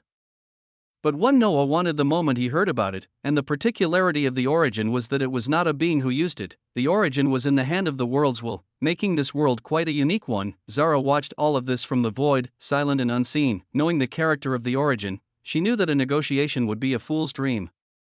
So, without wasting time, Zara's body began to descend upon Terra like a falling star. In that process, her body began to steadily and unhurriedly bloat until she looked like a humongous balloon about to burst at a single touch. She burst completely, creating a rain of falling rocks that glowed with a distinct color unique to one emotion. The rocks slammed on the world's barrier but went inside easily. Even though the world was a high-ranked one, the will sensed something wrong, but it was far too late. The rocks dispersed themselves and landed on different parts of the world, creating a huge event that would be recorded in that world's history. After everything calmed down, the local residents began to inquire about what fell from the sky. Already, some of them began to form a myth and belief around that event, gathering people with the same beliefs to form a group. The group was looked down upon by others, proud ancient ones.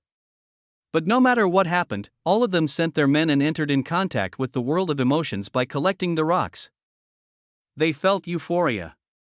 But they were not ready to feel anything else except perseverance in their hearts. Thus, the world, Terra, was becoming corrupted. Zara had acted, but she was not the only one. Virgo too acted. And her way was much more subtle than her emotional sister. She was tasked to retrieve the origin of gold held by one of the leaders of the human faction. At that moment, she was already inside that world that was riddled with many weak and strange species. Virgo thought with her skin color she would receive second glances. But she found instead that she was quite normal in front of these people, so she walked inside the world safely, into the main city inside the Gold Empire. Looking at how everything was covered in gilded luster, it was like seeing Apollonia Elizabeth. It hurt to see so much brightness. Clearly, the inhabitants were swimming in luxury, all caused by the origin of gold held by Midas, the hand of gold. While walking, with a sweet in her mouth, Virgo began to think of how she should take down this empire and also the concept she had awakened. The concept of decadence. Too much of anything is a curse. And failure to uphold what matters because of the idiocy of life is a poison. She thought excess and neglect, these two aspects would make anyone fall into decadence, and that, with their own hands, no one would put a sword at their neck for that. Not at all. They just needed a little bit of a push, and they would cause their own ruin. So Virginia T. Raneth Vailgrim, Elisiari of Decadence, wife of Noah Vailgrim and inhabitant of Lay, began her mission. Every one of her steps pulsed with power, everywhere her eyes rested upon would be marked by her skull, and every mouthful of breath she took corrupted the air. Soon, the Gold Empire would fall into decadence caused by their greed for more gold and their failures to do what truly mattered. And that, only because of themselves. And not because of a certain crimson-skinned woman, not at all. Coming back into the depth of the void, Noah could be seen sitting on the corpse of a void beast. All around him, dozens of these same creatures lay dead, floating in the void aimlessly, their nightmarish bodies shredded to pieces in a way that was a crime to one's eyes. All of their hearts were gouged out and placed just in front of Noah, pulsing with a strange chaotic power. Around the progenitor were his faithful maids, now in their Elisiari form instead of lotuses. They sat silently, a chill rising inside their hearts at the sight of those hearts, waiting for their master to finish digesting the information he just gathered by trying to look at the fates of all the void beasts. It was weird to say that, for these creatures held no fate, no causality, not even a single thread of destiny. Noah was flabbergasted the moment he finally noticed it. It was completely inconceivable. How was it possible for creatures to be born fateless? To exist without a single thread? No. The real question was how he didn't manage to notice the abnormality of Noelle before she became an Elisiari and thus gained a fate. Noah did not know, but it was far from logical. He was the owner of Providence, he should have sensed it. But he didn't. It was as if something or someone had so thoroughly clouded his mind that he was blind to such an obvious thing. What is happening, Providence? Why was I not aware? And why do these beasts have no fate, staring at the hearts and their remains? Noah had the impression that these beasts were not meant to be inside this universe. That made them unworthy to affect the threads of the universe and thus fateless. They were anomalies. I know not, Noah. I am as confused as you, at this moment. Providence answered, but you have no time to ponder upon these. You have managed to obtain the Void Lord's existence after torturing all these beasts. Now you have your target for the origin. Noah frowned. Who said the Void Lord has the origin? For all we know, this is just a slightly stronger void beast who liked to play king, maybe. Maybe not. In any case, that's your only lead, my dear. Noah's frown tightened exponentially. Before he released his brows and exhaled softly. He stood up from his seated position and looked deep into the moving void. He didn't know, but he felt danger and apprehension. It was rare for him to feel that way. Very rare. But Noah only crooked a smile and cracked his neck. Ladies, things are going to get messy, he whispered. Will you be able to follow my pace? The maids grinned. We are ready anytime you want, master. Noah mirrored their grin and looked at the hearts of the void in front of him. Perfect. But first, let's do something about these little things. Chapter 4:18. Worry not. Noah looked at these void hearts while tilting his head to the left, his expression pensive. The hearts were 17 in total. He was thinking of what way to use them better in order to make the most of it. He had thought of using his fusion power to fuse them together and then to himself. But he wasn't sure what would happen. What if he became fateless? That sounded genuinely like a good thing, depending on one's view, but was it something meant for a being like him, one who was Providence itself? Noah didn't know, but he could know. All he had to do was look at a future where he fused all the hearts into himself and witness the outcome. To make sure no error would be made, Noah used his Providence's transformation ability. A celestial-like ring appeared above his head, swirling softly. After that, his body became formless black with a faceless face except for his eyes. Behind him, his purple hair blew sporadically, steam-like. A harrowing raw power boomed from him through the soundless void, followed by the maids taking the opportunity to swiftly shift back into their lotus shapes and enter inside Noah. In that way, they would not bear the full aura of Noah in his current state. Noah's key-shaped eyes snapped open, then he lowered his head to look at himself, searching for the future he sought. It didn't take long for him to find it. He grasped the threads corresponding to that future, brought them into the current reality, and made it play like a movie in front of him. Next, he observed the outcome with rapt attention. At the end, Noah saw himself with one apocalyptic void heart nestled deep inside him. With that, he became much closer to void itself, able to more easily search for the origin. Added to that, he felt his bunta shift. If before the white-silver expanse inside the bunta was empty of anything, now there were small creatures beginning to be born inside. They were white-silver like the expanse around them, but apart from color, they were just as monstrous-looking as any void beasts Noah encountered. Though still small and weak to pose a threat, it was not only that, him having such a huge and dense void presence made many void beasts try to attack him to eat him. Most of them came in multiple small groups with their own distinctive shapes. Finishing absorbing the information, Noah brushed his hand softly and the threads returned to their rightful place. Then he stopped his transformation and returned to normal. I see, Noah muttered inwardly, I have not seen any kind of fateless aspect in me. That either means I did not have enough void in me for that to happen, or this is an attribute unique to void beasts, and also no matter how many void hearts I integrated within me, my core being stayed that of an Elisiari. Matter of fact, the Elisiari bloodline has partly a void nature thanks to Noelle, so, at the end, from what Noah could deduce, Void beings are the only ones with a fateless aspect. Interesting, he smiled and shook his head. At least I found a way to attract the Void Lord to me. I just need enough Void presence and he will come eventually. Decision made. Noah immediately acted and fused the hearts into one, before fusing that heart with himself. But his fusion skill was advanced enough for Noah to choose the aspect he wanted and discard the remaining. He was a fool to worry about this since the beginning. He shook his head, wanting nothing from these void beasts except the presence to attract his prey. Noah took only that from them, and the fusion began and ended in an instant. The hunt could now begin. Meanwhile, Emmy and Aphasia were standing, their presence concealed, looking at a world far in the distance. That white world, like Lay, had a phenomenon surrounding its round twisting shape.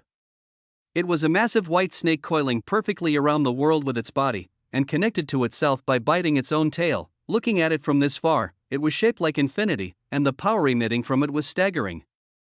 The world itself seemed to twist and move as if alive. It was strange, and that somehow worried the two sisters. They were among those who knew where their target was since the beginning and reached their destination quite fast, but the issue for them was that they had dragons to battle to obtain two origins.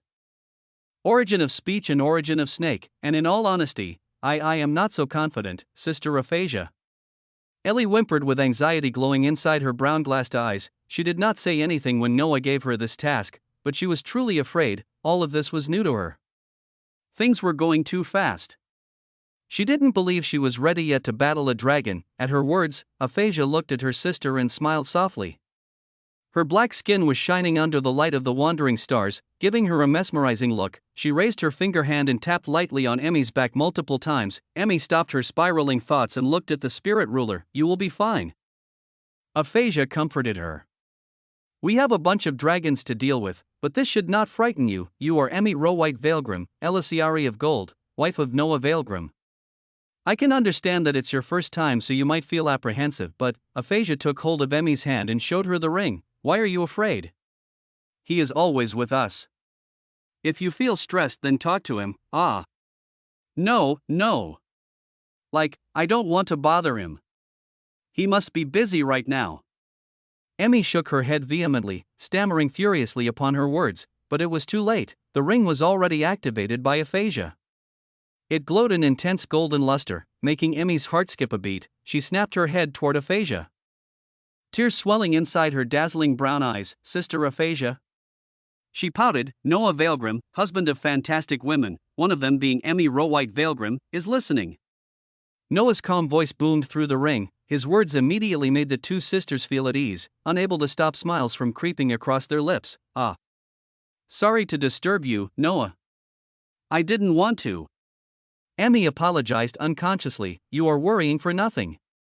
I have all the time in the world, darling, Noah retorted. I was just butchering some weak void beasts. A piece of cake, I tell you.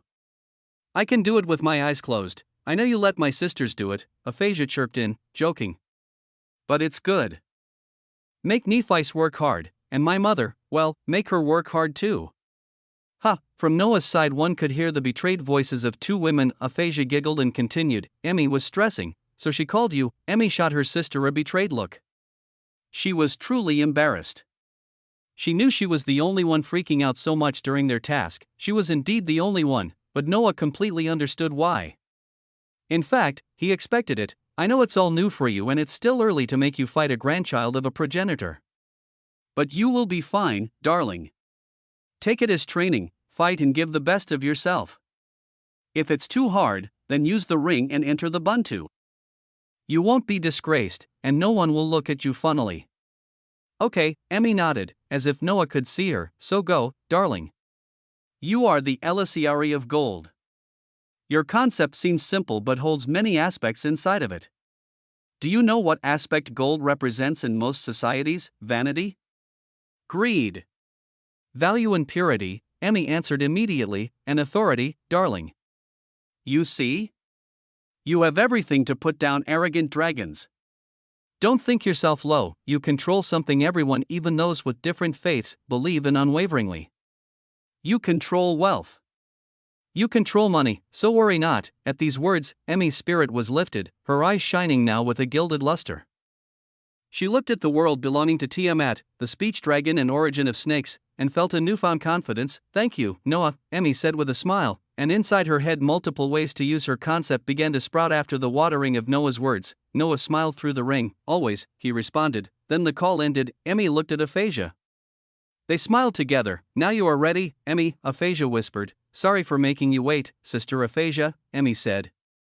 Now we can go, and we should start with a bang, Emmy added, smiling widely. Meaning? Aphasia inquired. The dragon world has gold, right? Emmy asked. Her sister nodded. Then Emmy began. Gold law. Her eyes shone blindingly. Wait, instantly, from afar, one could see the white world stagger downward, as if suddenly too heavy. Inside the dragon world, dragons and snakes and wyverns and drakes were all on the ground, feeling an overwhelming weight pressing down on them, a weight that came from the ground itself, from the clothes mixed with gold and their many accessories they were wearing. Panic surged among them. Aphasia laughed and used that moment. Her sister gave her to attack. The battle against a Tiamat had begun. Chapter 419, Tiamat. Aphasia's attack was simple but harrowing enough to cause massive destruction. There was one thing that all people knew but somehow most forgot because of how little their presences were. But spirits were everywhere inside this universe. There was hardly any place, most probably some forbidden zone, that those little fairies couldn't access. It should have been a main concern for anyone sensible enough, and yet none seemed to care that much. After all, the spirits were, by nature, peaceful beings that only lived their lives aimlessly without bothering anyone. They were very much like their progenitor. But that day, Aphasia would go against that common belief.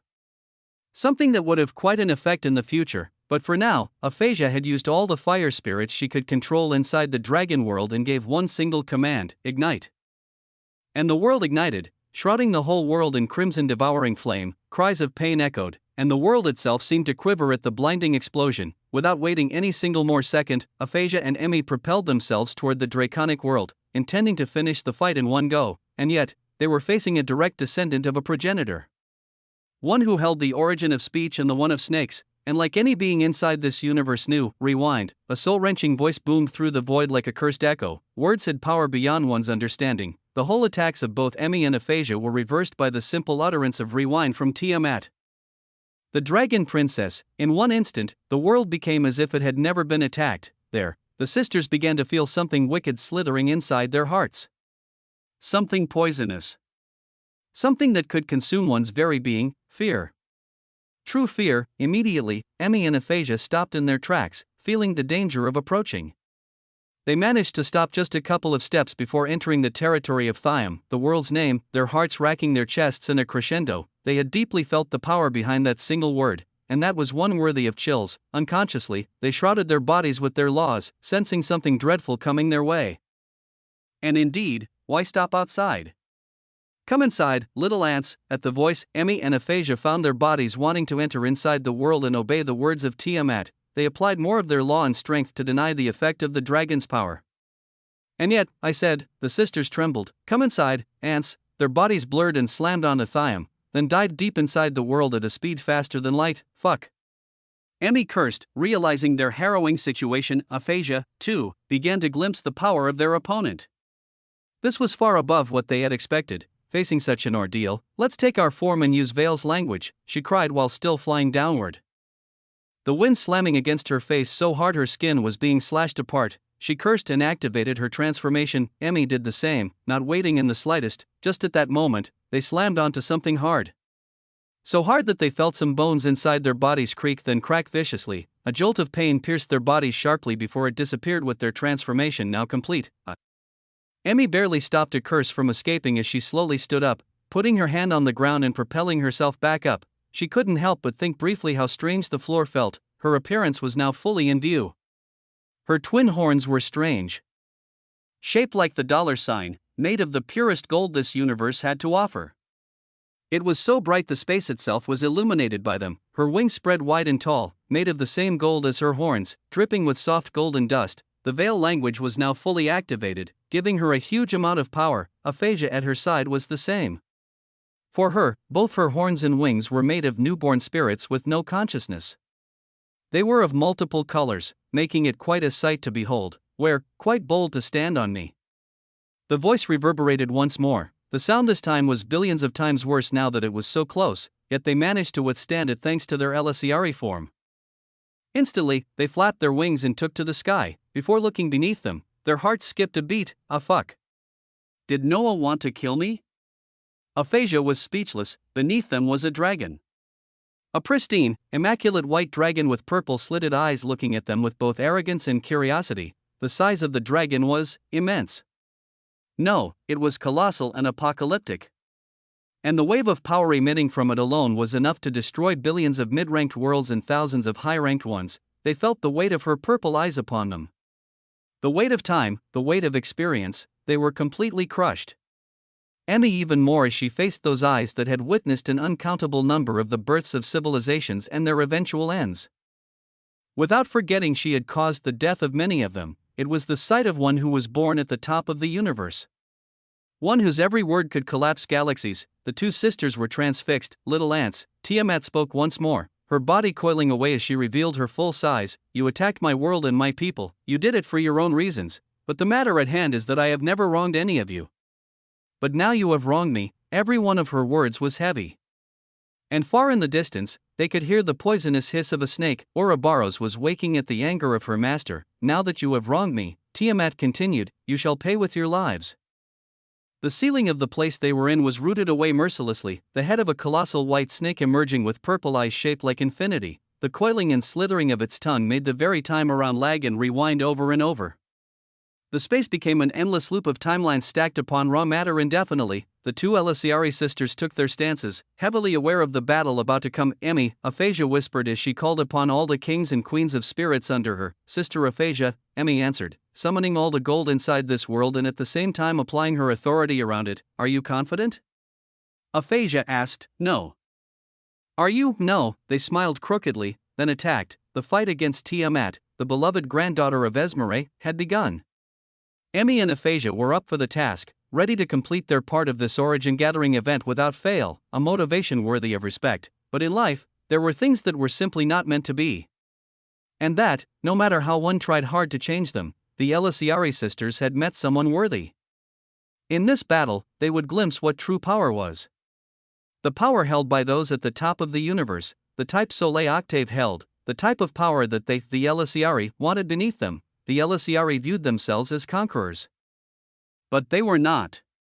Not yet, at least, for to be one needed to conquer worthy opponents. They had begun this pursuit, but maybe they would come to realize that they were not ready yet. But even if they did, it was far too late, for the coin had already begun to spin. Now, on which side would the coin fall? Truly, one could only wonder. Chapter 420, Golden Rat. Celine found herself hurtled back, her body slashing the bellowing wind viciously. In her wake, she was slamming against the crimson trees continuously and each with a sickened crunch. At last, the speed of her body lowered significantly, making her stop when the bones of her back splintered apart as they met an immense blood-red tree with drops of blood as leaves.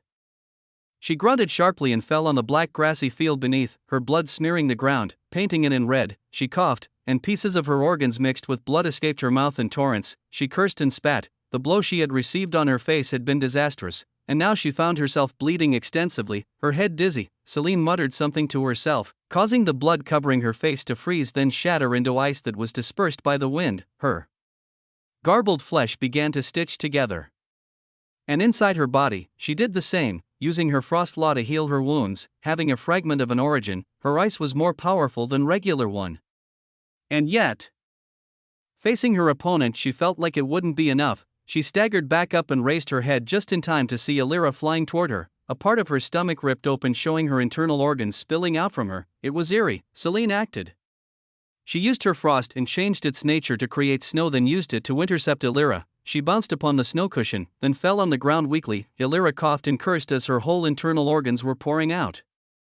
The pain submerging her mind was beyond anything she went through in her entire life, but Illyra bit her lips, used one of her souls with healing aspect, and rapidly healed all her wounds. She stood up and stood beside Celine. Her face hardened like bloodied steel. How is it possible? Illyra rasped, voice hoarse with pain, wondering how they could be so easily overpowered. Celine didn't answer her question. She didn't need to, for Illyra herself knew why. They were fighting against one who was the master of the origin of bloodline. In front of him, even their Elisiari bloodline was way weaker than what it was supposed to be. Because of that, they were not able to fight at full force, and that even though they were using their Elisiari transformations in Veil language, the situation was dire. that's interesting." Suddenly a calm and soothing voice echoed through the crimson forest they found themselves in. They had been fighting all over the world and destroyed many parts of it until they found themselves hurtled here like ragdolls. The simple fact of being inside the forest gave the two Elisiari a very bad feeling. Footsteps began to echo all around, before soon a being appeared in front of them. Seeing him, both sisters' eyes became murderous, an intense desire to slaughter the goddamn rat in front of them swelling inside their hearts. The being was indeed a rat. But a golden rat with crimson red eyes shining softly. His golden fur was luxurious, and he walked on his 2 feet, with a black robe framing perfectly his body. He wore a monocle on his left eye, and was smoking a black pipe in his mouth. Seeing him in that way, so clean and unbothered, none would believe that he had been fighting for hours against 2 Law Creator rank beings. The rat was Laka himself, the bloodline sage. "I have never seen such a bloodline as yours," Laka said. He paused, took a puff on his pipe, and blew out golden smoke before continuing calmly. "I must exert quite an effort to suppress your bloodline." "That's interesting. That's truly interesting." He smiled, showing disgustingly bright golden teeth. "If you willingly accept to be my test subjects, I shall forgive you for this offense of attacking me and destroying my world and killing my population." Illyra gave him a thin smile. "Oh, will you really?" "Of course." He grinned. "I always keep my word." Then he fixed his gaze on the silent Selene, tilting his head softly to one side. "And you?" he began, and inside Selene's Luminara trembled. "You smell familiar," Laka said, not breaking his gaze with Selene. "I don't know where or when, but I know you." He took another puff. "And something tells me it's very important. Something tells me I must know why I feel this familiar feeling from you." He began to slowly walk toward them once more. "You accept willingly to tell me," the golden rat said, "and I might let you go free when you are no longer of use to me. What if we refuse?" Selene said flatly, her face devoid of any kind of emotion. At that instant, she was frost itself. Cold, unfeeling and unbothered, there was no fear, no apprehension. And she looked at Laka like how a god would look at a mortal. Illyra's expression shifted. She summoned more than 20 of her souls and began to inject inside of her all their power at the same time. The aftermath of this would be a steep price to pay, but at that moment it was not the time to care about such a thing. It was time to give everything she had to succeed in her mission, absolutely everything. Her aura exploded, making the crimson trees around disintegrate into smoldering ruin. Illyra's body began to be shrouded by many kinds of power. Thought, fire, healing, weapons mastery, soul manipulation, spaceholder, everything became her. Selene, meanwhile, didn't have any kind of big transformation. Yet the fact that each of her breaths was transforming the forest into one worthy of an ice age was enough to show her determination and lethality. They had felt the power of their opponent, and they knew they needed to give their all in order to win, and so they did. But Laka only laughed. "You have chosen the hard way, I see." He took another puff of his pipe, and this time, the whole world was instantly veiled in golden fog as thick as oil. The two sisters immediately felt a harrowing pressure yanking away their breath. "Fine," Laka's voice rumbled. Filled with wicked delight. "Let's play, little toys." Selene and Illyra exhaled, then blurred into motion, just in time to avoid a sudden attack. The place they stood just an instant before became shredded viciously and tainted by a deep, stinking black substance, a substance that would devour one's bloodline. The battle continued. At the same exact time, in front of a world made of living shadows, two beings stepped out from the void and stood there, watching the world in front of them. Their hair were golden and their eyes the greenest of green to ever grace the universe. Orion Worldborn looked at the world with a small smile. So let me recall. She wants me to visit the Shadow siblings and make sure everything is still as planned." Yes, my lord," Klaus answered curtly, hoping that his master didn't pick up the trembling inside his voice. "My master? Is he even my master anymore?" Klaus wondered internally, but actually he knew very well who was his master. He was now but a slave.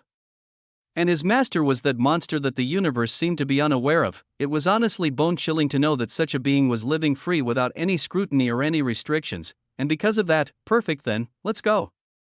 I heard there were 2 women among Shadow's offsprings.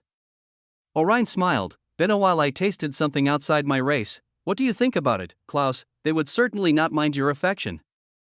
"My lord," Orion smirked even more. "Klaus, you have such a sweet mouth. That's why I like you." He laughed, then took one step forward. "Let's enjoy this trip, shall we?" With one step of them, they bypassed the barrier and entered deep inside the Shadow realm. Chapter 421. Anything. The presence of both Orion and Klaus didn't go unnoticed. In fact, none of them wanted to hide the fact they were here. They had no reason to, a being only hid himself when he was afraid of something.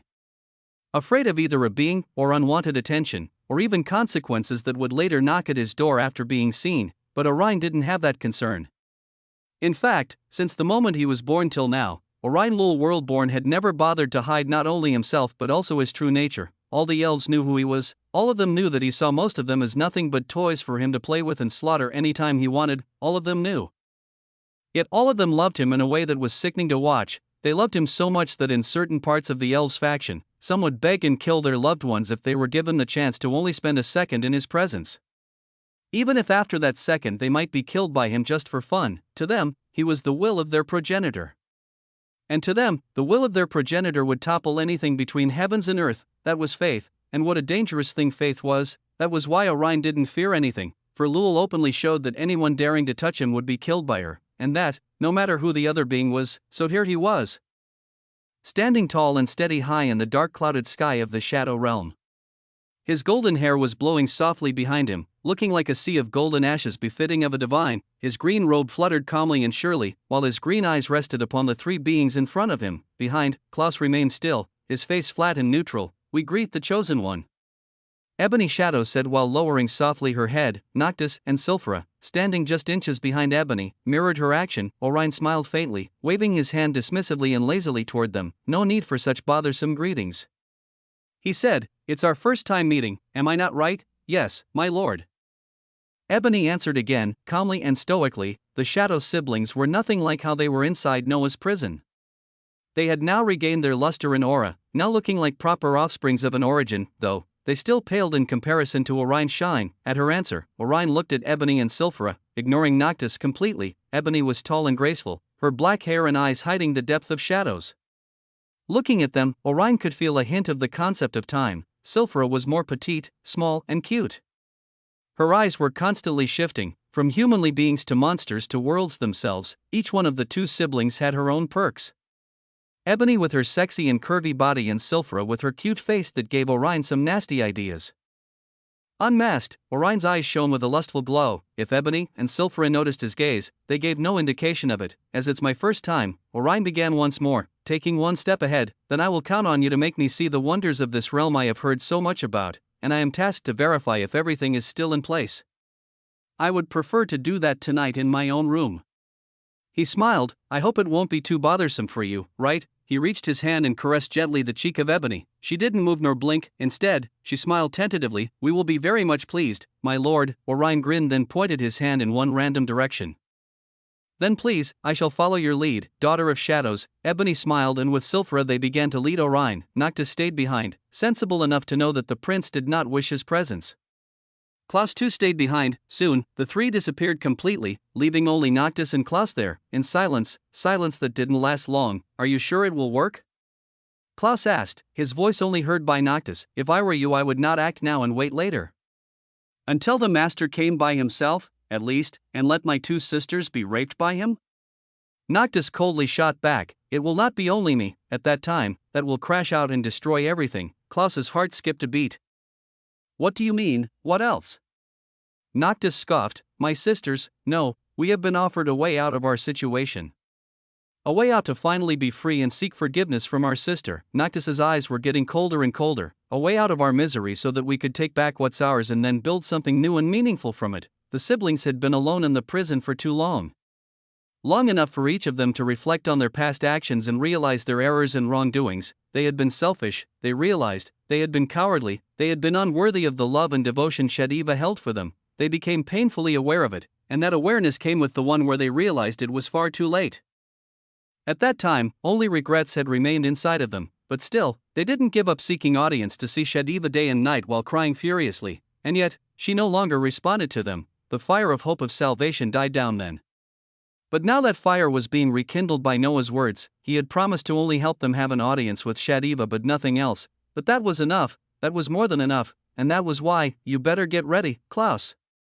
Noctis smirked coldly, his eyes devoid of any humanity and mercy. "Because we are ready to do anything for salvation." He narrowed his eyes. "Anything," and at that exact instant, far in the distance, one could hear the startled voice of a man. Klaus's eyes widened. while Noctis's smile deepened. Seems like the bait was enough to catch the fish. Then the whole Shadow Realm shook violently, as both Esther and Shadow itself descended. Outside, the Shadow Realm was instantly swallowed by a portal opening from beneath the world. The world entered inside the Buntu and disappeared from the universe itself, with Orion within it. Meanwhile, while a net was closing around a lustful fish, in a star colored in pink and shaped like a heart, a weird event was unfolding. Inside, in the sky of that star, one could see a man surrounded by hundreds of women living the best of his life without interruption. The whole surrounding was filled with moans of pleasure and of longing. The women couldn't pass 1 second without declaring their love in many kinds of way. The man had pink hair and heart-shaped eyes, naked and bathed by the liquid fluid of the women around. The women, too, were all painted in white. At that moment he was in the midst of action, thrusting in and out inside the wet pink cave of a dragonic woman, her eyes rolling over in absolute pleasure, her mouth drooling white substance. Behind the thrusting man was an alien-like woman with only one eye on her forehead, but with a stunning figure massaging his back with her colossal breasts. The man was grinning from ear to ear. "I am soon about to come," he moaned in a weird language, sensing the pressure building up, about to be shot inside the wet cave and impregnating this woman. It never happened. His head was suddenly severed, followed by his chest shredded into pieces and his heart gouged out. Pink blood painted the stunned naked women around. Once out, one could see a wisp-like pink woman surrounding the heart. Before the origin of love even regained her sense, Sari used her ring and entered the Buntu swiftly and disappeared. From the crime scene, none had seen her, none had heard her. Only one thing proved her presence, and that was the dead corpse of a man about to come. Chapter 422, The Prince. In 1 second he was talking to the Shadow's siblings, explaining subtly what they were soon about to do, and in the next second Orion found himself attacked by the Shadow's siblings viciously. That attack didn't come alone, and instead was accompanied by 2 more presences that descended down on him, wanting to flatten him down, and just at that time, he suddenly felt his connection with his progenitor severed. Alarm bells rang sharply inside Orion's head. With incredible strength and harrowing velocity, Orion burst through the very barrier of the Shadow Realm and exited the world. The cry of the will could be heard echoing across the white-silver expanse that Orion now found himself standing in. He frowned, his golden eyebrow, irritation beginning to bubble inside his eyes. "Where is this?" he scowled, feeling the wrongness of the space. The space held nothing except fate, destiny, and causality. Apart from that, everything was completely void of the other natural laws that governed reality. "Now, where am I?" Orion asked once more. Suddenly, he snapped his head in one direction. There, he saw a world entoured by many phenomena slowly rotating on itself peacefully. Orion took 1 step toward Lay, only to pause. He straightened back and looked at the beings encircling him in a wide circle. There were Ebony, Sulphura, Noctis, Esther, Shadow, and Klaus himself. At this sight, Orion's face parted away to a thin smile. He fixed his glowing green eyes on Klaus, ignoring completely the rest as if they were worthless. "What is the meaning of this, Klaus?" he asked softly, almost gently. Orion was not dumb, and he could already guess what was happening. Still, he was doing something Klaus saw his former master scarcely do. The prince was giving him a chance to redeem himself and join him back. Doubtlessly, he would be punished, but it would be light and far less painful compared to the consequences of betraying the chosen one. At that instant, Klaus wished with all his being that he could just follow his true master and fight with him and for him. He honestly wished that. And that even if he would eventually die at the hand of his enemies, that was what he wanted. He was born to take care of Orion. In fact, he was created by the progenitor only to care for Orion. That meant he had been with him since Orion was but a baby, unaware of anything. Protecting him and obeying him was ingrained into him, yet he was betraying that very aspect of himself. His soul was screaming in pain, and his eyes were bleeding green blood. Klaus hung his head low, and slowly muttered, "I am sorry." He sought forgiveness, knowing well that Orion was not one to forgive. Orion didn't say anything else and instead now looked at Esther. He smirked, silver hair and a unique aura around her. "Yes, you are definitely from that world I destroyed long ago." "That world with Noah, am I right?" he said, finally beginning to piece the truth together. Esther smiled faintly. "Yes, you are right. I am Esther Veilgrim, Elisiari of, I don't care who you are, woman." Orion cut Esther mid-speech, his smile still on his face despite the fact the pressure around them was increasing steadily and dreadfully. Immediately all of them began to prepare for battle. Orion's grin widened. "You must honestly underestimate me to think that you will be fine if you are alone with me," he whispered, his green eyes glowing more sinisterly. "The naivety of some beings truly is charming." He cracked his neck. And an apocalyptic green aura burst from him and enveloped the whole expanse in an instant. The whole bunta trembled. Far away, Lei began to quiver in apprehension, feeling the power waving out from the chosen one. Esther frowned, her senses warning her of a lethal danger, not only her, but all of them. I am Orion, you goddamn fools. His eyes began to glow with searing light. To even be able to touch me, you must bring at least a true child of progenitor. And that, he ducked suddenly, rotated his body behind, and delivered a resounding kick to the empty air. The sound of bones creaking then cracking sharply echoed across the expanse, followed by a torrent of blood appearing out of nowhere and a whimpered cry of a woman. Sari found herself hurled backward mercilessly, her invisibility now undone. Finally stopping, she kneeled on the empty space and looked at her ribs. There was now a clear shape of a foot on them, covered by a green light that clung to her body tightly. Her eye widened as that part of her body began to darken, followed by a distinct scent of rot. She was being poisoned. She snapped her head forward to see Orion looking at her as if she were filth. His eyes were identical to the eyes of the progenitor, Lul. It was like trillions of green leaves were swirling inside his eyes. Klaus took one step back in shock. As if unaware of this, Esther was screaming in horror at the sight of her mother. She disappeared and appeared beside Sari using shadow teleportation, wanting to help her. The situation immediately changed, and now a looming sense of death was floating above their heads. You will not be killed, Klaus. Orion suddenly said, for I can see you are being obliged to do all of this. He looked at his guard and smiled, still you shall pay for such weakness. But that would be for later. He looked at Esther trying to help Sari, with the latter looking at him with unconcealed hatred. The siblings' shadows were unable to budge, the sight of Orion's aura bringing back the painful memories of them being enslaved by Lul. They were transfixed. Shadow was the only one still having his head on his shoulders. Yet even he knew that attacking Orion at that instant was seeking an immediate meeting with death itself. A sudden heavy silence settled around. One only broken by the soft comforting whispers of Esther to her mother. It's fine. Sari said, smiling weakly, this is nothing, this is not nothing. Can you heal? She asked, her body tense and ready for any attack of Orion. The man didn't seem in a rush, looking around with a cold, critical gaze. But each passing second his power was getting stronger. I can heal. It will just take time because his power holds the nature of progenitor. It's more powerful than my law. Sari said, already working to heal herself. She was caught off guard, not expecting to be seen. But now she knew the kind of monster they were facing. They had underestimated a lot the stature of Orion. He was pampered by Lul. And that meant having power handed to him easily. Esther nodded at her mother's words, then stood up. They might have been surprised, but they were not done yet. They had not played all their cards, and most importantly, you are in our home, Orion. Esther growled, her whole body beginning to be shrouded in deep living shadows. You are standing in my husband's domain and authority. Her body became shadow itself, her face only showing now a wide row of sharp teeth with no eyes, no nose. The surrounding began to darken. And when you stand in front of his domain, you shall follow his rules. Instantly, all around the white silver expanse, the voice of Noah riddled with authority and power rang. First rule, all intruders' power will be cut to half. The effect was immediate.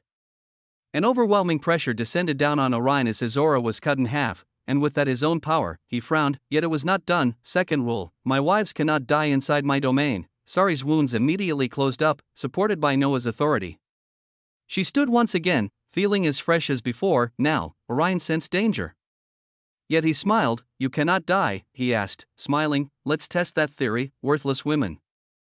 Esther and Sari's pride was immediately touched by his words, and so with a resounding and earth-shaking roar of anger, the mother duo began their assault, and with them, their subordinates. Chapter 423, plan changed. Esther and Sari attacks were way faster than the ones of the rest, being more powerful than them. The attack of Esther was simple.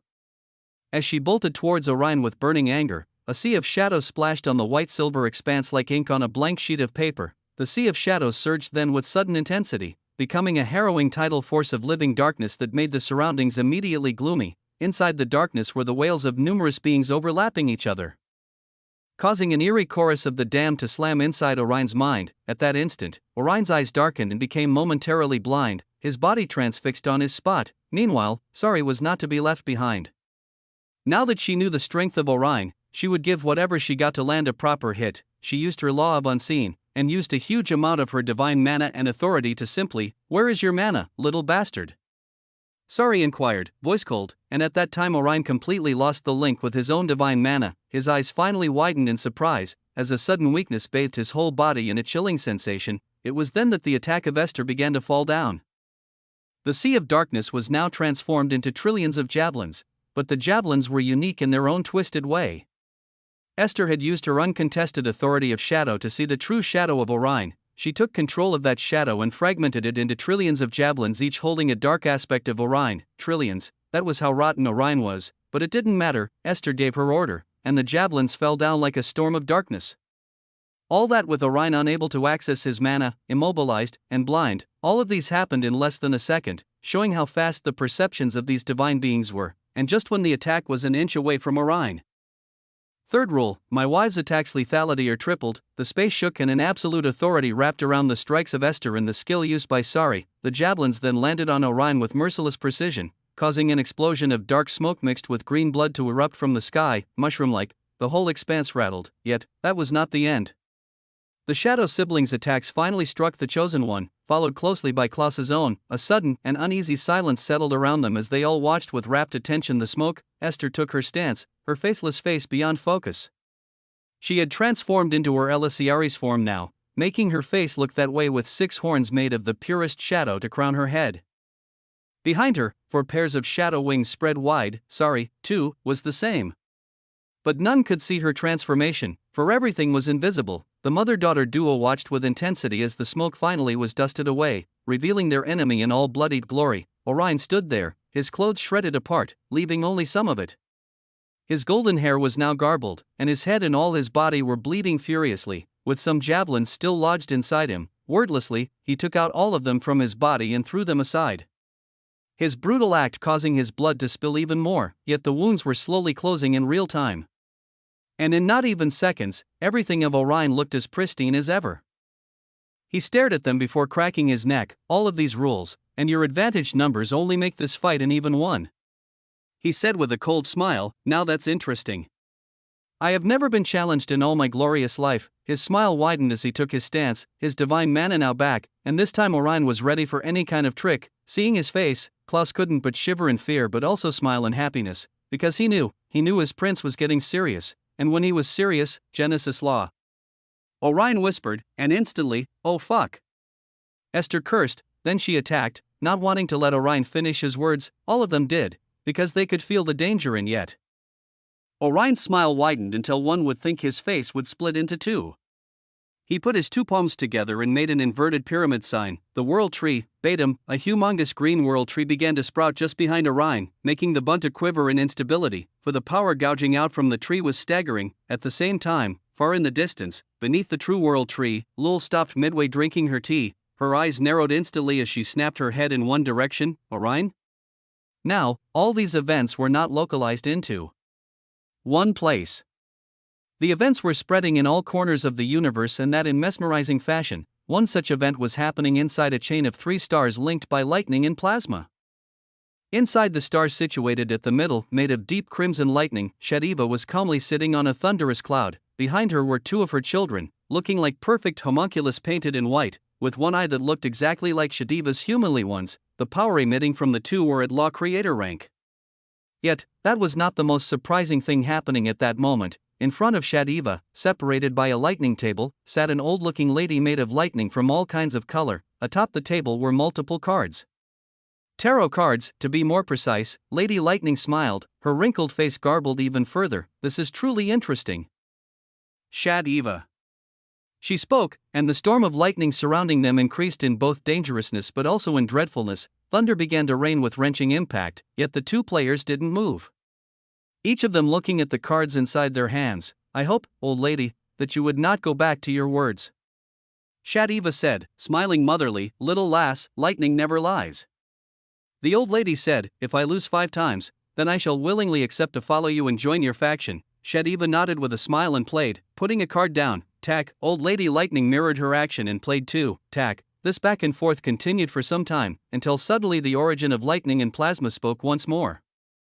Are your family doing the same with the others' origins? She asked softly, then played, tack, yes. Shadiva answered simply, tack, even to those that had already chosen a master? Lightning asked once more, genuinely puzzled. Yes, Shadiva said while nodding, we need them. Lightning paused, before cackling like a mad touched being, causing the space around to turn absolutely volatile. At a simple breath everything would explode. This continued for a full minute, a minute where Shadiva did nothing but smile peacefully while waiting for Lightning to finish laughing at her face. Behind her, two children didn't quite like the scene, but they did nothing except frown heavily. After calming down, Lightning raised her head and fixed her eyes on Shadiva. Her eyes were shaped like a bolt of lightning that changed color every now and then. I accept and acknowledge your uniqueness, and the fact you are a whole new faction, Lightning said, and I accept you can get some of them quite easily, if your other friends are as strong as you, that is. But, here, her previous calm and relaxed expression completely melted down, letting place a face of seriousness. But there are some origins and even masters that you better not touch, for they will kill you mercilessly. After all, there are beings better not provoked inside this universe. Shadiva nodded and smiled. You are indeed right, beings like that do exist. I can actually confirm, for our husband is one like that, the Elisiari progenitor, huh? I don't doubt it. But I doubt he could collect all those origins by himself. That's why you are here, and from what I am seeing, you are severely lacking compared to them. Shadiva paused, then slowly closed her eyes before opening them back. What makes them special? She asked. Law, bloodline, and other unique aspects they were born with, granted by their lineage or by the records themselves. But most importantly, they had the time to master all of that. But you look new, little lass. Old Lightning answered, playing once more, tack. Shadiva smiled thinly. Law, bloodline and unique aspects, huh? She murmured, then slowly, her smile widened. Behind her, her children mirrored her action completely. Plan changed, old lady.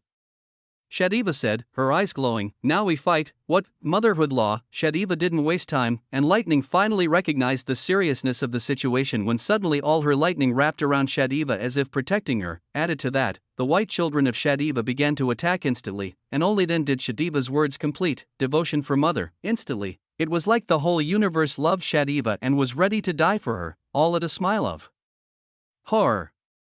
All for the mother. Chapter 424, The Mother. Shadiva watched with a thin smile as the lightning wrapped around her stunning frame, protecting her. Soon, more of her children began to appear all around the domain of lightning, encircling the old lady in a tight killing formation. The origin of lightning was flabbergasted, her sizzling eyes looking around with astonishment. Just moments ago they were playing an interesting game and speaking casually. But then it was as if her own power was now turned against her. What was happening? Old Lightning didn't seem aware of what she had said or why Shadiva was angry. Despite the motherly smile plastered on her face, she was angry for many things. But she was mostly angry because of how underestimated they were. To the rest of the universe, they were nothing of concern. Shadiva knew more than anyone that they still had a long way to go before they could confidently claim that none could threaten them inside the universe. But it hurt her very pride to be looked down upon. The Elisiari bloodline was revolting, demanding retribution. So, there was no point in talking about how the Elisiari, too, were a fearsome bunch. No, what she needed to do was show her. To act in a way that reflected their new faction so that everyone would know. And what was the characteristic of their faction? It was simple, no more bargaining or even diplomacy talks. Old lady, Shadiva said, pointing a finger at Old Lightning, now, you shall obey willingly or unwillingly. And in the second case, you will be captured and become a slave. Now tell me your answer. You have 5 seconds. She demanded, as she sat on a throne made of the flesh of her children, her Elisiari form coupled with veil language in full display. The origin of lightning felt a lethal danger, and she felt it very clearly. She swept her eyes around and saw how even lightning was slowly forming human shapes to protect Shadiva. It was like the whole universe was against her because she was targeting one crucial aspect of life, that one being that gave birth, the only being that could bear the weight of 2 beating hearts inside her. Even while being nothing but a wretched mortal, lightning was targeting something made sacred by existence itself. She was targeting the mother, and no one targets the mother. That day, lightning became painfully aware of that truth. But it was far too late. Time's up. Shadiva said, then crossed her legs atop each other. My children. Lightning widened her eyes. No. IACC, you have taken too much time to answer. Shadiva cut her mercilessly. I don't care, old lady, she ordered next. Attack. Lightning cursed her big mouth for putting her in that situation as she watched the whole expanse of lightning become filled with enemies wanting to slaughter her. She was blinded by them. She cursed once more, and the attacks landed from all directions, followed by the faithful shout of the children echoing all around. "We heard, we obey, mother." In another corner of the universe, the mother-daughter duo, Sophie and Emily, were currently on their way, searching for the origin they had been tasked to deal with, the origin of death. The very name of that origin made the two somehow apprehensive. But that was just that, apprehension. They personally believed they had the necessary strength and will to go against it, and if not, then they would just have to do all they could and leave the rest to Noah. That was what Emily was thinking. But Sophie didn't quite agree with the Elisiari of Plasma. "We will succeed by ourselves, mother," Sophie said strongly, glaring at her mother with crimson lightning eyes. "We don't need each time the help of Noah." Emily rolled her eyes. This had been their conversation since the moment they departed. She was getting tired of explaining the same thing to her daughter over and over again. She sighed and, without bothering to look at her, "I understand your thoughts and I agree with them." She began by acknowledging her. "Then, the only thing I said is that if the fight becomes hopeless, there is no need to endanger our lives further by acting proud." She shrugged. "Pride is an illusion, daughter. And you have too much of it inside you. It will cause you many problems if you don't keep it in check. But if you go to the fight with this mentality, mother," Sophie insisted, "then it will be easy for you to abandon, knowing that Noah will not let you die. And for me, that is what illusion is. Noah needs solid anchors for his rise to the top. He doesn't need foundations made of clay that any ordeal could shatter easily." Here, her temper flared, lightning dancing inside her mouth. "Damn it, mother. We are Veilgrim too. We can kill or capture a bloody origin by ourselves." Emily finally spared her daughter a hard glance. "Did you just curse me?" Sophie realized her words and plastered her hand over her mouth. "A mistake," she defended herself. Emily held her gaze, then sighed and let the matter sink away. She focused on the path in front of her once more. "You won't change your mind, will you?" "I won't, mother." "Fine."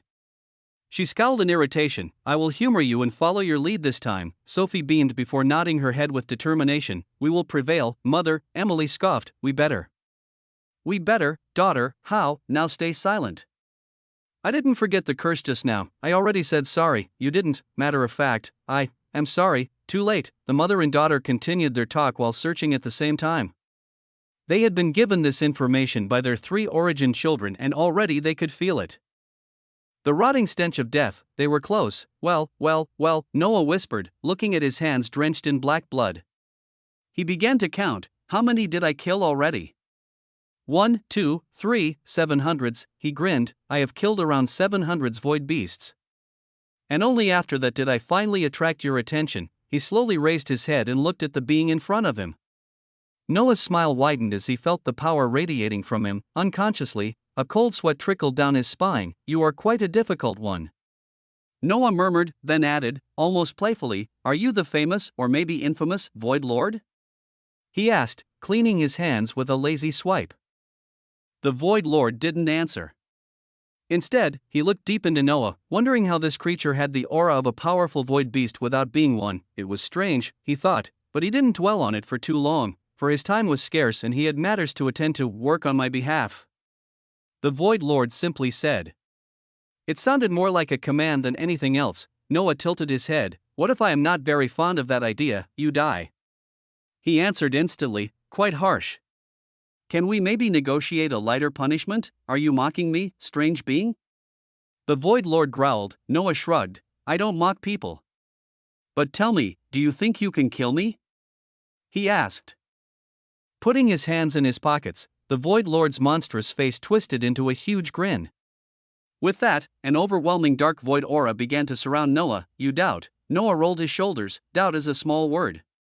But yes, of course, I doubt." He cracked his neck. "Then, but let's first answer a question before we get to the part where I shall show you why I doubt your statement." He stared at the monster in front of him. "Are you the holder of the void origin? That's what you were looking for?" Void answered back, the void around them beginning to pull inward and rapidly flow toward him. "What if I do have it?" Noah only smiled. "Then I have to take it from you. My wife wants it, after all." There was a tense silence after his answer, one that was soon shattered by the howling of the void and the calamitous attack of the Void Lord. Chapter 425, Void Lord. Noah watched the Void Lord intensely after blocking away his attack. It didn't seem to be the Lord's best attack, yet his left hand was shaking from the impact. white steam was being emitted from it. Despite his outward appearance and confident demeanor, his mind was actually spiraling in a dizzying circle. Noah sighed inwardly, clenching his left fist, and analyzed the Void Lord. The Void Lord was not the monster Noah expected to see. At least, appearance-wise, he was not displeasing to look at. His whole skin was black, but not simple black. This one was radiantly black and smooth. Only by looking one could tell it must be nice to touch. In place of his eyes were two empty sockets where an ocean of void flowed smoothly. His nose was sharp, pointed, arched slowly upward and perfect for his slightly oval face. His hair, compared to his skin, was pure white, reaching his lower back. On his forehead was a mark shaped like a slit, and Noah could see it pulsing from time to time. The Void Lord wore a long white coat that draped over his whole lean-built body mesmerizingly, fluttering behind him like ashes of light. Except for that coat, and a black pant, he didn't wear anything else, letting his bare chest for anyone with a sight to admire. As he stood above, gazing down at Noah, the latter could sense the void around him clinging against his skin, seeping inside and wanting to corrupt him. Alongside that was the fact the very environment around became hostile to Noah. At that time, even one single twitch of his finger required him to exert strength equivalent to what a mortal would need to shoulder a boulder. It was staggering. Already, Noah could feel the harrowing battle about to be unleashed, yet he was frowning internally, expression crunching into one of confusion. I sensed more than only this. The threat of the Void Lord is not enough to make me feel that way. He thought, am I missing something? His left hand finally stopped shaking, and the Void Lord spoke once more. This time, there was nothing of the little amusement and intrigue he had moments before, and this time, Noah could feel the danger rising from 0 to 100 instantly. His skin began to prickle sharply. This will be my last proposal. Void Lord began, and the void itself shattered into a multitude of black shards. Those shards floated around, and what they left in their wake was emptiness. Pure and unfettered emptiness. Noah spared it a glance before unconsciously averting his gaze away in the same breath. His heart was at his throat. For a brief moment, he would have sworn that he had seen hundreds of eyes staring down at him deep inside the emptiness, eyes that were nothing like anything he had ever seen or even could have imagined. The universe worked immediately to close that little breach in not even a second, but that second was enough to send Noah reeling. Now he knew why he was feeling danger. You are interesting. So I will humor you, and will repeat myself. Work on my behalf. Void demanded once more. At this point, Noah knew better than to take this as his usual game of domination. Master, we could help. Nephi's voice echoed inside his head, burning with worry. Not only her, Leona, Katie and Sonomi too were the same. Noah could sense their determination and readiness to help him oozing out from their very thoughts. He smiled, suddenly feeling his nerves calming down considerably. He didn't even know he was this tense. He closed his eyes for a heartbeat, then opened them back, now glowing with intensity. I accept your help, Noah said, as he took his stance, but not now. I am counting on you to know when and how to act. His muscles tensed, and an aura exploded outward from him, covering a whole thousands of miles radius around him. The void pressure on him disappeared immediately, making him able to move correctly. At that instant, one strand of Noah's purple hair flew away from his head. You get me? He asked at last. So be it, the Void Lord said. He flicked his finger. Yes, the maids answered in unison, just in time for Noah to duck his head, escaping from above a vicious attack from the Void Lord. The space above him was ripped apart mercilessly, followed by explosions that sent him flying away. Canna-like, the black expanse around became veiled by thick black smoke, with the blood of Noah spitting on it, yet the Void Lord frowned, looking at the surrounding in confusion. His eyes widened next, before he clicked his tongue in irritation. Sneaky little bastard, he murmured. Next he clasped his palms together, then slowly pulled them apart. His action was accompanied by a sound akin to flesh ripped apart by sharp jaws. Between his palms was a growing void gate that pulsed once, twice, and at the third time the void gate expanded unnaturally until it was the only thing one could see kilometers away. Then it swallowed all the surrounding in deep blankness. Sounds of threads being cut followed the attack, causing the fake reality they were in to wear down, revealing the true one with Noah standing behind the Void Lord. He pulled his fist back in a punching stance. Wordlessly, Noah pulled the power of causality and destiny, then struck mercilessly. Without turning his back, another swirling portal of black miasma appeared behind the Void Lord, intending to swallow the attack. It never succeeded. For some strange reason, the attack of Noah, that appeared in the objective reality like an immense clenched fist made of swirling threads, bypassed the gate as if it wasn't there and landed on the Void Lord. The impact was calamitous. The strange lord found half of his back exploded into splintered flesh. Before being propelled outward with blistering speed, at that instant, something invisible entered the Void Lord's body. Noah still didn't ease his stance. He created and stacked together multiple realities and futures around his opponent, where the same attack echoed for thousands of times upon the Void Lord. A series of explosions blasted the void, making everything rattle and shake. The surrounding, as far as Noah could sense, was curtained by the flesh and blood of the Void Lord. Seeing the sight, instinctively Noah paused, staring at them. They were pulsing. Then, his eyes widened. For a brief second, a dreadful future appeared inside his mind. It disappeared soon after. But Noah cursed. Damn it, he immediately summoned his providence power, scribing on the void around him a runic formation made with destiny and causality. He touched the power of luck and twisted it into his favor, making the attack coming his way completely miss. He didn't stop at that, he fixed the fate of his barrier to be indestructible. Noah finished just in time to see the flesh and blood of his opponent transform into a mysterious language he had no idea of. The moment they were formed, Noah's eyes widened. He raised his hand and touched his cheek, his finger brushing something sticky and cold. Blood. I am bleeding? Noah wondered in shock, and his whole barrier began to turn black. Creak, then crack before being absorbed by the void around. Yet, the attack hadn't even landed yet. The mere sight of that language corrupted his very law, his very providence. Noah's mind was reeling, yet he focused on the fight. Just in time, he transformed himself into his Elisiari form and the attack detonated, followed by the Void Lord's voice. Everything came from void.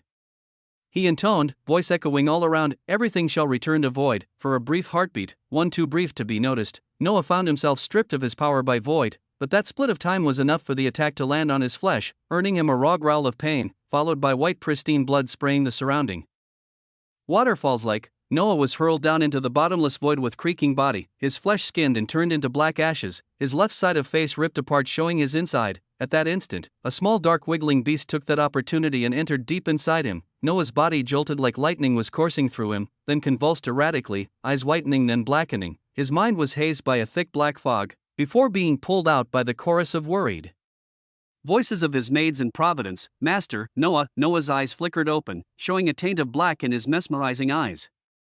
Instantly, he felt something inside his body going straight for his soul.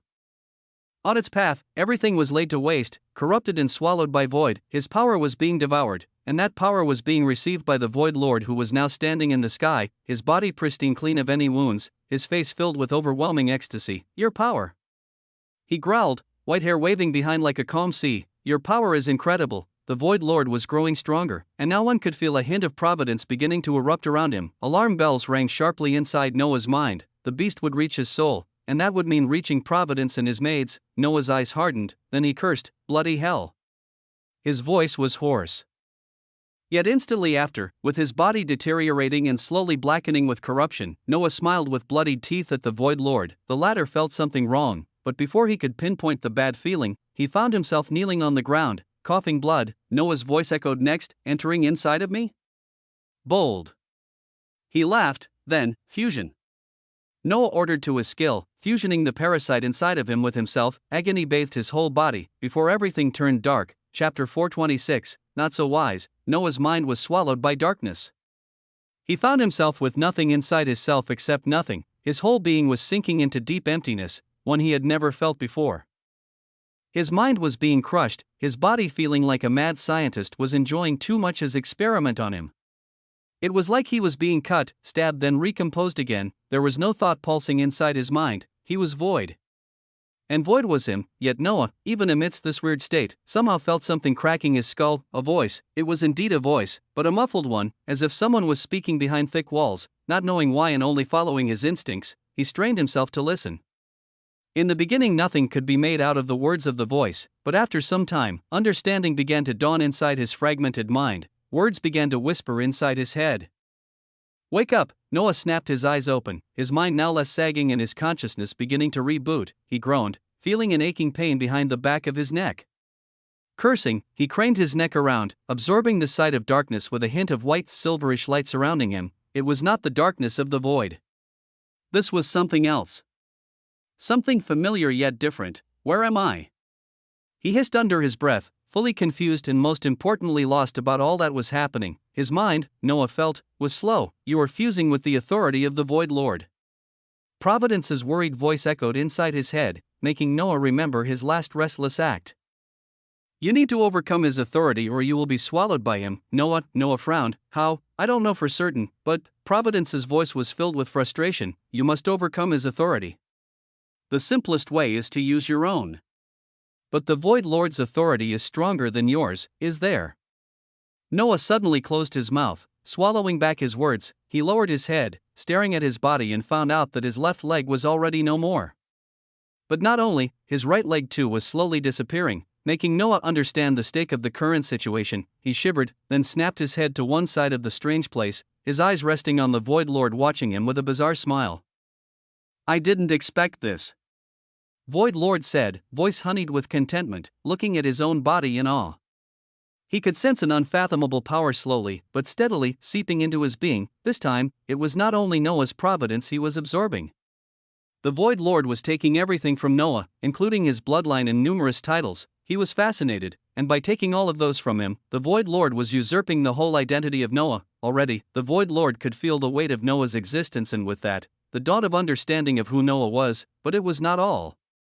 Added to that, something began to scratch at his mind. If he continued to absorb Noah's existence without controlling the process, then he would end up being unable to bear the whole weight of his own existence added to Noah's existence in his body. He would burst. Immediately after that understanding, the Void Lord began to take the process into his hand. He made the decision to discard the dark side of Noah's existence, taking the most pristine one. Noah watched this scene with a quiet, almost lazy gaze. His eyes were not looking at the Void Lord himself, but at something deeper.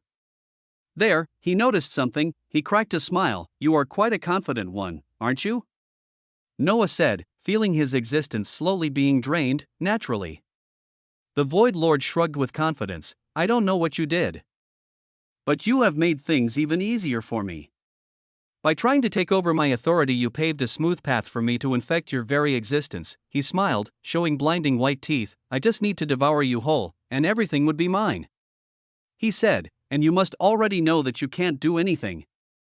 The void concept is stronger than your power of what? Providence, you called it? Quite unique, but still nothing in front of Void. His aura was getting stronger, and Noah was disappearing even more. All of that being not the end, there is also the fact I have better grasp of my authority than you. Tell me, what can you do to avoid yourself being devoured? He didn't wait for an answer. Nothing, I dare say, Noah Weaverheart, progenitor of Elisiari, third abomination, he finished, understanding more and more of Noah the more he absorbed his existence. At that instant, only the upper half of Noah's body was left. All the rest had disappeared, yet, he was looking at his opponent calmly, a little bit too calmly for his wife's taste. I hope you are calm for a reason, Noah. If you die here, you will hear me loud and clear. Providence threatened, her voice soaked in worry. At her words, Noah chuckled. I wouldn't mind that. But oh well, how can I die this easily? His eyes began to blaze with searing light. You have fueled it enough, he said, so let's begin. Shall we? With only his arms remaining, Noah used the strand of purple hair that he had injected inside the Void Lord's body. Strand that was now strong enough, with all his power absorbed by the Void Lord enriching its potency, but also, it was strong enough for the Void Lord to finally notice it, yet it was far too late. The Void Lord found himself completely immobilized, eyes widening, unable to do anything. Providence law, gift of fate. Noah whispered. At his voice, something began to happen inside the Void Lord's body.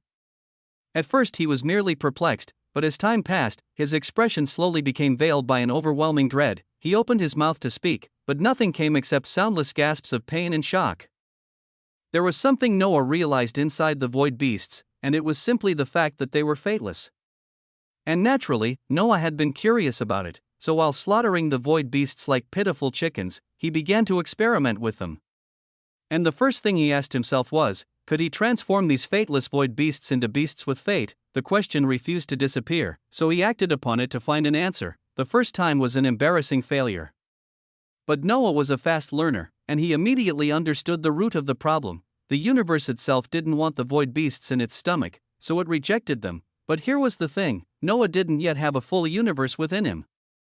But he had the foundation of one, so what did he do? He created fate threads from his own self, and with the essence of his Buntu, linked them with the void beasts. It worked. Noah created beasts that were linked to his budding universe. Meaning these beasts could affect his Buntu on a deeper level and affect even its path. That was his breakthrough.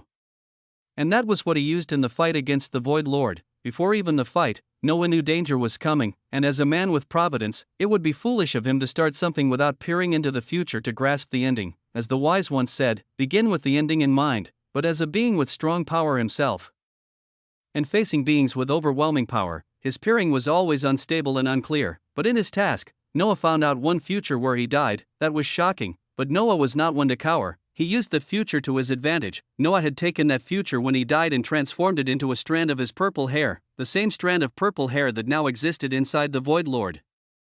The same strand of purple hair that was fed by his own power thanks to the Void Lord absorbing his existence. The Void Lord was fateless, so in a normal case, what he was planning wouldn't work. But here was the wonderful effect of causality: you have absorbed my power, so you are now fated. Linked to my budding universe, the Void Lord suddenly found himself able to have fate, and the only fate thread Noah gave him with his law, gift of fate, was his purple hair, a purple hair that hid within it the fate of death. And with that, now can you die? Noah said with a wide beaming smile, and with you dying, it means I get to devour you instead of you devouring me. Noah cackled and the Void Lord's eyes became wider and wider in fear. How? He struggled to even form full sentences, his body and mind and soul dying slowly and with a chilling inevitability. He, the Void Lord realized, could do nothing about his condition. His fate was sealed, as one would say. His void law was not working, already unstable by the existence of Noah inside him and that strand of hair. It was far too late. Void is stronger than providence? Noah said, it's not wise to mock my wife. Now come, little bastard. The Void Lord's body began to deconstruct and flow toward Noah. Let me welcome you within me. And contrary to you, his grin widened, I can shoulder your existence. After all, fusion. He activated his skill once more, and this time, the very Void Lord would be fused with him, and that by discarding anything harmful in him. The process started, and the Void Lord was still confused, not understanding what was happening or how any of this was even possible. A valid question, but that was how fate worked. How could one know the design of fate, always elusive, always sneaky and yet, always inevitable? Chapter 427, Danger. This time, Noah didn't lose consciousness in the midst of the process. But not losing consciousness didn't mean not feeling the pain that came with the fusion. It was a soul-wrenching one. And this time, it was no flowery metaphor. Noah found himself, against his own volition, groaning in deep, immense pain as his whole body was being reconstructed and altered in a new kind of way. He didn't know yet what he had done, his actions backed by pure recklessness and confidence in his own self, but Noah was attempting to fuse within him a being at the myriad creator's rank. But not only, the Void Lord, Noah realized amidst the process, was a clone of another being. A clone? Well, it was strange to put it that way. He was a construct, one created by someone. No, by something. It was a being Noah instinctively, with providence screaming inside his mind like a mad-touched beast, did not dare to look too deeply into. He would be noticed. And he knew he would die, but what was sure was that the Void Lord did not have the void origin. Instead, a part of him was made of the origin of void, a fragment of the origin, and he was not the only one. Noah realized with chilling clarity the implication, while the surrounding darkness slowly began to melt away. Then was replaced by a white silverish expanse. His body started to become stronger, and that in a mesmerizing way. It was not only his body, but his own Ubuntu that was getting stronger with him. After absorbing the Void Lord into him, Noah obtained the uncountable number of years the man had lived. Instead of having those memories mix with his own, Noah separated them and began to watch them like one would watch a film. He watched how the Void Lord came to be. The man was not birthed in the conventional way. No, the man was made by using a fragment of the void origin. With that fragment, his body was constructed to match the desire of his creator. His creator then infused his will inside the Void Lord. Giving him birth, the first thing the Void Lord saw, upon fully awakening, was a moving formless darkness shaped like a gigantic, spire-like human, with eyes as uncountable as sands in a desert shrouding the whole body. Beside the unfathomable figure was an old man, chained, bleeding black blood furiously. The old man had many parts of his body missing, leaving only a remnant of who he once was. There were no eyes in his sockets, yet Noah could feel the voidness eating the inside of the old man. There was a sense of abandonment he naturally emitted that chilled even Noah's heart. It was strange, for the old man seemed to reject everything, even his own self. The memories continued, flashing in a blur. He saw how the Void Lord began to assemble the void beasts, trying to create a sort of empire. Or simply, a coalition of void beasts. It failed miserably. The innate nature of void beasts to eat each other was stronger than anything. They were not made to live in one single community, yet the Void Lord didn't give up. He continued his quest with relentless effort. He began to gather void beasts in small groups of the same genre, but he didn't stop there. He used his overwhelming control over void itself to instill deep fear inside each of them, yet, again, fear alone would not build an empire. That was a shaky foundation to build upon, one that would lead to rebellion and intense civil war. But the Void Lord himself did not believe in that. He believed only in absolute fear, so he used the innate nature of void beasts to devour their own kin and made a simple but structured system. He used those who were disobedient or reluctant to follow his orders as food for those who were willing. One could imagine the frenzy the low-level void beasts felt, given the chance to eat beings they couldn't even dare to look at before. Soon, small stables groups were forming. Added to that, Noah began to grasp why these void beasts were hated. By the factions, these beasts had another nature, their ability to absorb the power of worlds into their bodies, destroy them, and grow stronger in the process. But that was the nicest fate a world could receive at their hands, only given by impatient void beasts. The patient ones didn't feast. They corrupted worlds after worlds, making the beings inside nothing but void-touched, as they were called. They were slaves of void beasts, following their every whim with fanatical frenzy. The worlds they corrupted would eventually be considered void worlds, homes to calamitous void creatures and their enslaved populations. The worst thing about them was that a corrupted world became the world of the one who corrupted it. Not only in name, but in literal sense, the world would exist inside the void beast, making them, in some form, worlds bearers, just like what Noah was. But Noah was recognized by the universe, making it seem like he was the first to achieve such a feat. He was not. Void beasts had done so since the dawn of time. And with each passing memory, Noah began to understand how lucky he was that he had thought of his plan to kill the Void Lord, and only then did he realize that there was not only one future where he died. There were numerous futures where he was no more, but he had only seen one. This is getting ridiculous. Noah scowled as the fusion soon approached its end. He had absorbed the authority of the Void Lord, which was a worm of void that could devour everything and give it back to its master. With that, Noah's absolute authority shifted and took a shape. Now, it looked like a silverfish small mouse with oversized ears made of threads. Its eyes were slitted in purple. With this mouse, Noah could apply his authority with the same potency as inside his Buntu. He also took the domain of the Void Lord, which was named Nullity, a domain where everything was negated except void. Noah took that domain, transformed it into a small black cubic box. It would be a gift for Noel, he decided. Next, there was the Void Lord's many skills. Noah took some and discarded others. There were also bloodlines and talents, which Noah took and added inside his Elasiari bloodline. It became denser and more refined.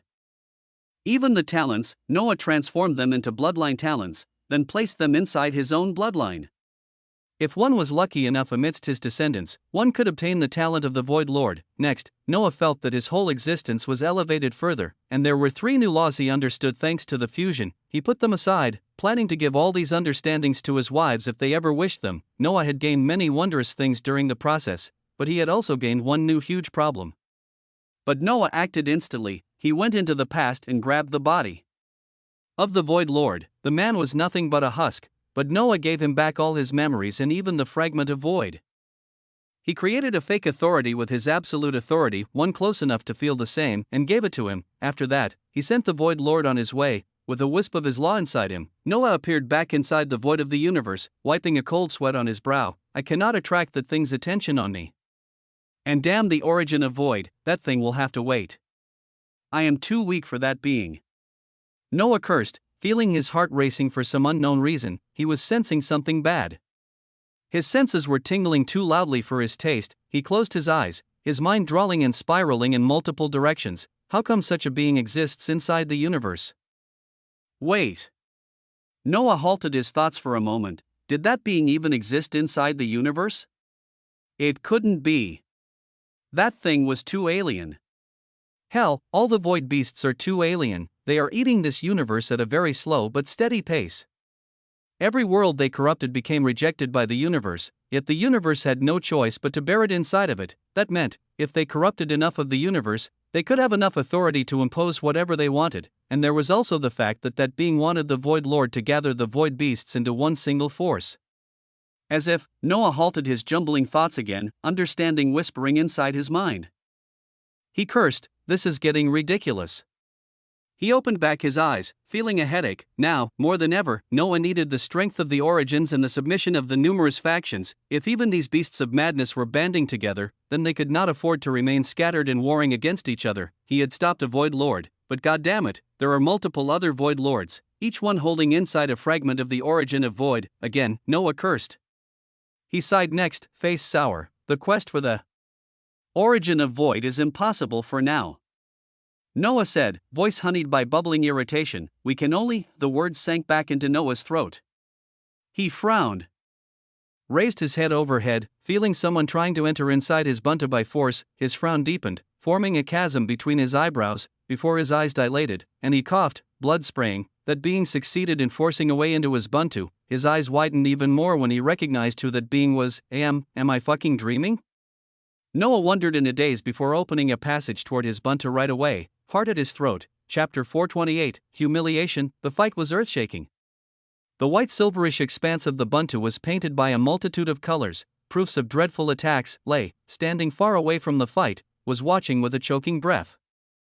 Sensing the sorry state of her sisters-in-law, she wanted to intervene and aid them, but the girls were adamant about her intrusion. Her left leg couldn't stop tapping the earth below erratically, lips shaking. There was a gigantic emerald tree that had sprouted from nowhere, standing tall in the expanse, its roots sinking deep into the folds of space, causing the buntu itself to strain beyond measure. Under the tree stood Orion, his body as pristine as ever. But finer eyes could see the deep exhaustion glowing inside his green, leaf-like eyes. His hands, wrapped behind his back, were shaking. The Genesis law was far too powerful a law, being one of the main laws of his progenitor. Added to that, the skill world tree was even more abnormal. Orion was far too weak to activate this skill for so long, as it was the main characteristic of Lul. That forced him to seek deep into his reserves to fuel it just a little bit longer, but he was at his limit. Soon, he would no longer be able to continue. He frowned. The rules are even more binding than I thought, Orion thought grimly, looking at the women in front of him, and it's a never-ending battle. These silver-haired women keep pouring in relentlessly. And they don't give up. He clicked his tongue in irritation. Besides Sari and Esther, there were now Lucy, Apollonia, and Yuki, who had managed to finish their task in advance and return. But even with their added strength, they could not break Orion with the world tree behind him. Their hearts were swelling with immense indignation. But even more than that, anger was starting to consume them whole. They were the only ones still able to stand, albeit barely. The Shadow siblings and Klaus were completely useless now, their bodies green, poisoned by Orion himself. This cannot go on, Apollonia grated, anger bubbling inside her voice. He is only one, and we are many. How come we can't win? She groaned next in pain. Her left hand had been severed by Orion. Now a path of green flesh clung to her severed limb, making her face grow paler as poison spread through her blood. She was managing to keep the poison at bay with her own law, but that made her embarrassingly more vulnerable in this fight. Sari sighed at Apollonia's anger. Like Apollonia, wounds were coloring her whole body in a beautiful yet wrenching manner. Beads of sweat dripped continuously from her temples, her lips trembling from exhaustion. She found even standing impossible, forcing her to kneel on the ground, head lowered as her chest rose and fell achingly. They were not the only ones. Esther, Lucy, and Yuki were the same. The origins they had brought with them couldn't participate. They were either unable to fight because of their already wounded states, or completely unwilling to go against the power of a progenitor.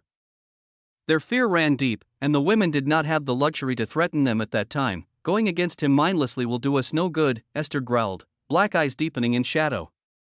We need a plan. This tree heals him continuously, no matter the wounds. It also protects him from all sides, leaving no blind spots for us to exploit. Added to that, the roots can emerge anywhere, each one carrying a different attribute in poison. As Esther listed the abilities they had managed to discern from the tree, every face turned sour. It was one thing to heal flesh, but to heal wounds done to one's very existence, how was that even possible? The only explanation was that Orion carried the origin of life with him. Otherwise, this should not have been achievable. They began to speak, forming plans while fighting like berserkers, attacking and protecting one another in seamless rhythm. Their thoughts were shared officially through the rings Noah had given them, making coordination far easier, yet Orion remained unyielding as the tree itself, deflecting their attacks with chilling accuracy. Suddenly, the man paused, then snapped his head overhead. His eyebrows knitted together briefly, then his mouth split into an open grin. He laughed. I almost doubted you, grandmother. Instantly, all the girls halted in their dashing steps. They looked at Orion with confused eyes, before their bodies began to quiver. No, it was not their bodies. The whole buntu was quivering and cowering like a lost puppy in the face of a nefarious monster. They began to feel Leia's fear transmitting into them, followed by her shriek of horror and trepidation. Run! Run! Lei bellowed with all the strength of her throat, the space of the buntu visibly wavering like a sea caught in a bloody storm. The women were still dazed by the sudden progression of the situation, but everything changed when a thunderous presence began to rip open the buntu. With hearts frozen in dread, the women raised their heads overhead, witnessing a growing tear in the fabric of their home. The tear continued to widen until it was enough for one to enter. Then a step emerged from it, followed by a voice. The voice was calm and curious, yet heavy enough to crush the girls' souls and make them instantly kneel in submission. Their heads hung low, color draining from their faces. Doubting me, the progenitor of elves whispered. Orion, my dear, maybe you wish to be confined inside your room for the next 1,000 years. Steps continued to echo into the suddenly silent space. The wives strained their entire existence to raise their heads. In the process, their eyes began to bleed, followed by their noses and ears, yet they continued, gritting their teeth until they felt as if they would turn into dust. Finally, they managed to lift their heads just enough to see the impossibly beautiful elf. It was just one look, one simple look. And their eyes burst from their sockets, painting the space around in a gory masterpiece. RGHSHSH, a gut-crunching, piercing wail erupted from their throats in unison, followed by their whole bodies slowly beginning to be corrupted by Lul, the progenitor of elves, through her mere presence. The woman herself did not look at them, instead watching around with feigned curiosity. Her eyes fixed next on Lei, sensing something formidable about her. She allowed a small smile to grace her lips, but that was not all. She also sensed the same power of threads that had threatened her not long ago. Her smile widened, she slid her gaze back to Orion. Observing the deep exhaustion on his face, she was completely unbothered, yet her mere presence was causing the buntu to crawl and unravel itself. Accompanied by the wails of the wives beneath her and Leia's violent trembling, the sweet sense of death began to seep into everything. Not any death, but true death. They would truly die, the wives realized with chilling clarity and absolute helplessness. Don't use it again, Orion. Your soul is still weak, Lul finally said, flicking a finger and dispersing Orion's law. She flicked her finger again, causing a burst of green light to wrap around Orion, healing him completely. Then she lowered her head to finally acknowledge the women and others beneath her. Tell me, my baby, what are these things? She asked, referring to the women as she slowly descended to meet them. The lower she descended, the more the souls of anyone still breathing were crushed toward oblivion. Nothing too important, really. Just a bunch of worthless women acting important because of their shared man, Orion replied, his voice dripping with disdain as the green light dispersed, revealing his renewed state. Shared man? Lul echoed with amusement. Noah Weaverheart, the third abomination, Orion answered, stepping beside her. He also seems to be the progenitor of a new race. Elisiari, they call themselves, grandmother, oh. Lul exclaimed, then laughed. Then, she abruptly halted, her expression shifting as she stared at the women. No, not the women, but the tear that suddenly appeared in front of them, followed by the emergence of a man, tall, silver-haired with streaks of purple, with slitted violet pupils. Lul smiled at him, feeling the power rolling from his presence in cascading wave. I assume you are Noah, she said with eerie familiarity. I also assume you are the one who threatened me. Noah did not answer immediately. He turned his head just enough to see the state of his wives behind him. His eyes showed nothing. Cold as ice. Calm and unmoving as still water, the women were out of breath, their eyes unable to heal under Lul's presence. Trembling like leaves caught in a violent whirlwind, they tried to still their shaking bodies as they felt Noah's presence. But they couldn't, they truly couldn't, and tremendous anger began to boil their very beings like molten lava. They were shaking, crying, and wailing pitifully in front of their husband. At that instant, the women wished for death, for the humiliation was drowning their entire existence. They lowered their heads even further, their bodies shrinking in on themselves as if wishing to disappear entirely. Noah saw all of it. And still, not a single word escaped his lips. He tore his gaze away from his wives and returned his attention to the observing Lul. He sensed his buntu crying, unable to bear her mere presence. And more than that, he felt the immeasurable gulf between them. It was insurmountable, yet, and goddammit, yet, you, Noah whispered, pointing his index finger at Lul, his voice quiet and unwavering, you are dead. Chapter 429, Worthless. The universe began to stink. The stench was dangerous, and one could taste the electric tension in the air. All around the corners, battles were raging. Now, that was not something unusual in itself, for battles and wars would always rage no matter what one did, but this time, it was not if battles were occurring, but who was fighting. And that was where everything changed. The Elisiari had attacked beings of very high station inside the universe, the origins themselves and the legacy holders. These types of battles could not go unnoticed for too long, especially if they were happening in such huge numbers. In the domain of the divine beast, Selene and Illyra were still fighting against Laka, the bloodline sage. They had done all they could, using every resource available to them, and yet, they were still losing. No, it went far beyond that. Let alone killing him, they found themselves unable to even wound the insufferable golden fur of the rat, all because of the golden fog clinging to their skin like the coiling of a snake. Their bloodlines were locked. Added to that, their laws, authority, and domain were pitiful when facing a myriad creator who had spent thousands upon thousands of years refining his understanding, and all of that, without Laka even using his divine beast transformation, his true form. Selene and Illyra were completely flabbergasted, their minds struggling to find reasons behind such weakness. Inside Selene, Luminara cursed furiously again and again. She was shaking, refusing to come out of Selene, for Laka would certainly recognize her. Added to that, in her current state, she would not be able to defeat Laka. That meant the only way to defeat him was for her to unseal her power. And that would undoubtedly mean that both she and Selene would be found. She couldn't afford that.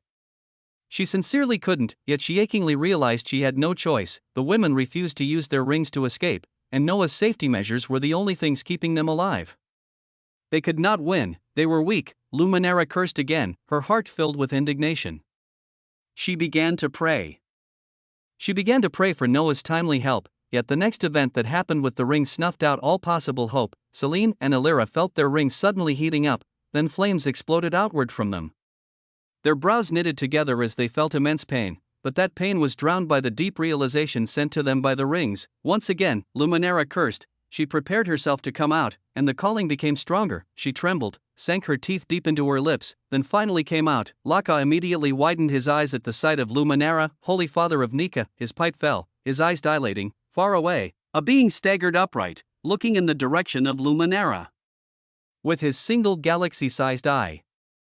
He stretched his mouth open, then, he howled. Luminara and Selene trembled. Once again, Luminara cursed with trembling lips, but that was not the only place where things went south. Emmy and Aphasia were trapped in a never-ending loop of timelines, killed again and again by Tiamat and Ouroboros, yet they managed to revive each time with their laws. But their minds were breaking, and they knew that if they didn't die, they would certainly go mad before their souls shattered. Still, it's not goddamn over, fucking reptiles.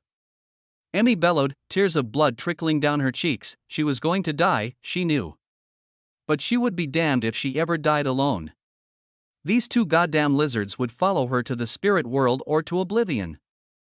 It didn't matter, she wouldn't go alone, so she cackled, her mind drowning in madness. As she flicked her finger, Goldlock corruption, she began to corrupt the very prison of the time loop they were trapped in, with Aphasia following, her eyes colder than even Selene's, half of her body munched off by Tiamat's jaws. Spirit law, fusion, time and destruction spirits. The whole world exploded, and far in the distance one could hear the roar of an angry dragon and the hiss of a snake. The battle raged on, and that was even when their rings began to burn, showing them the dire state of the Buntu. Yet they had no time to fear nor worry, they would trust them to succeed. Or if not, let's meet in the spirit realm, then.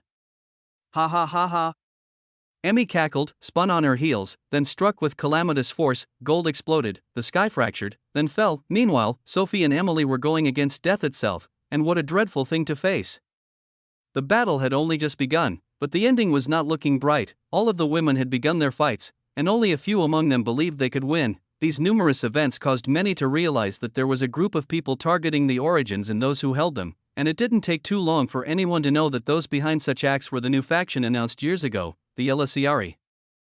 They called themselves, with Noah Weaverheart, Third Abomination, as their progenitor. Some began to scoff at their foolishness. They were fools, many thought, who would soon learn the true depth of the universe. Already, numerous factions began to pay attention to the remaining beings who held origins, and to the other origins themselves. The king in the north became aware of it, and did and said nothing.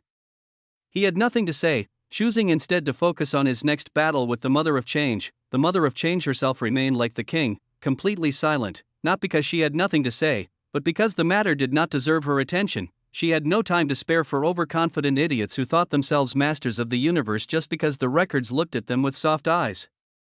She was not the only one thinking that, everyone did, and the women began to feel the scorn of the universe on their shoulders, and oh, how crushing it was. Unconsciously, they let those emotions sink deep inside them. Next came the wavering of their initial confidence, and the beginning of whispers of doubt. Those whispers were barely heard at the beginning, but now they were overwhelming, wrapping around their heads in a tight, sinister hug, a hug meant to corrupt away their very beings. They stood strong, yet slowly and steadily. Each one of them was slowly crumbling like castles made of sand, weak, wretched, pitiful, worthless. That was what they were. They realized. And that realization would come with their death. Regrets began to creep inside them, and their urge to call Noah for help began to overwhelm them, yet they did not. If they were to die, they preferred to do so without showing their miserable current selves to him. That was their decision. So they fought, with death inside their heads, inside the Buntu. Noah could sense all of this happening. More than anything, he found himself unable to lift the minds of his wives. With his opponent standing in front of him, Noah did not need anyone to tell him that he would be killed against Lul.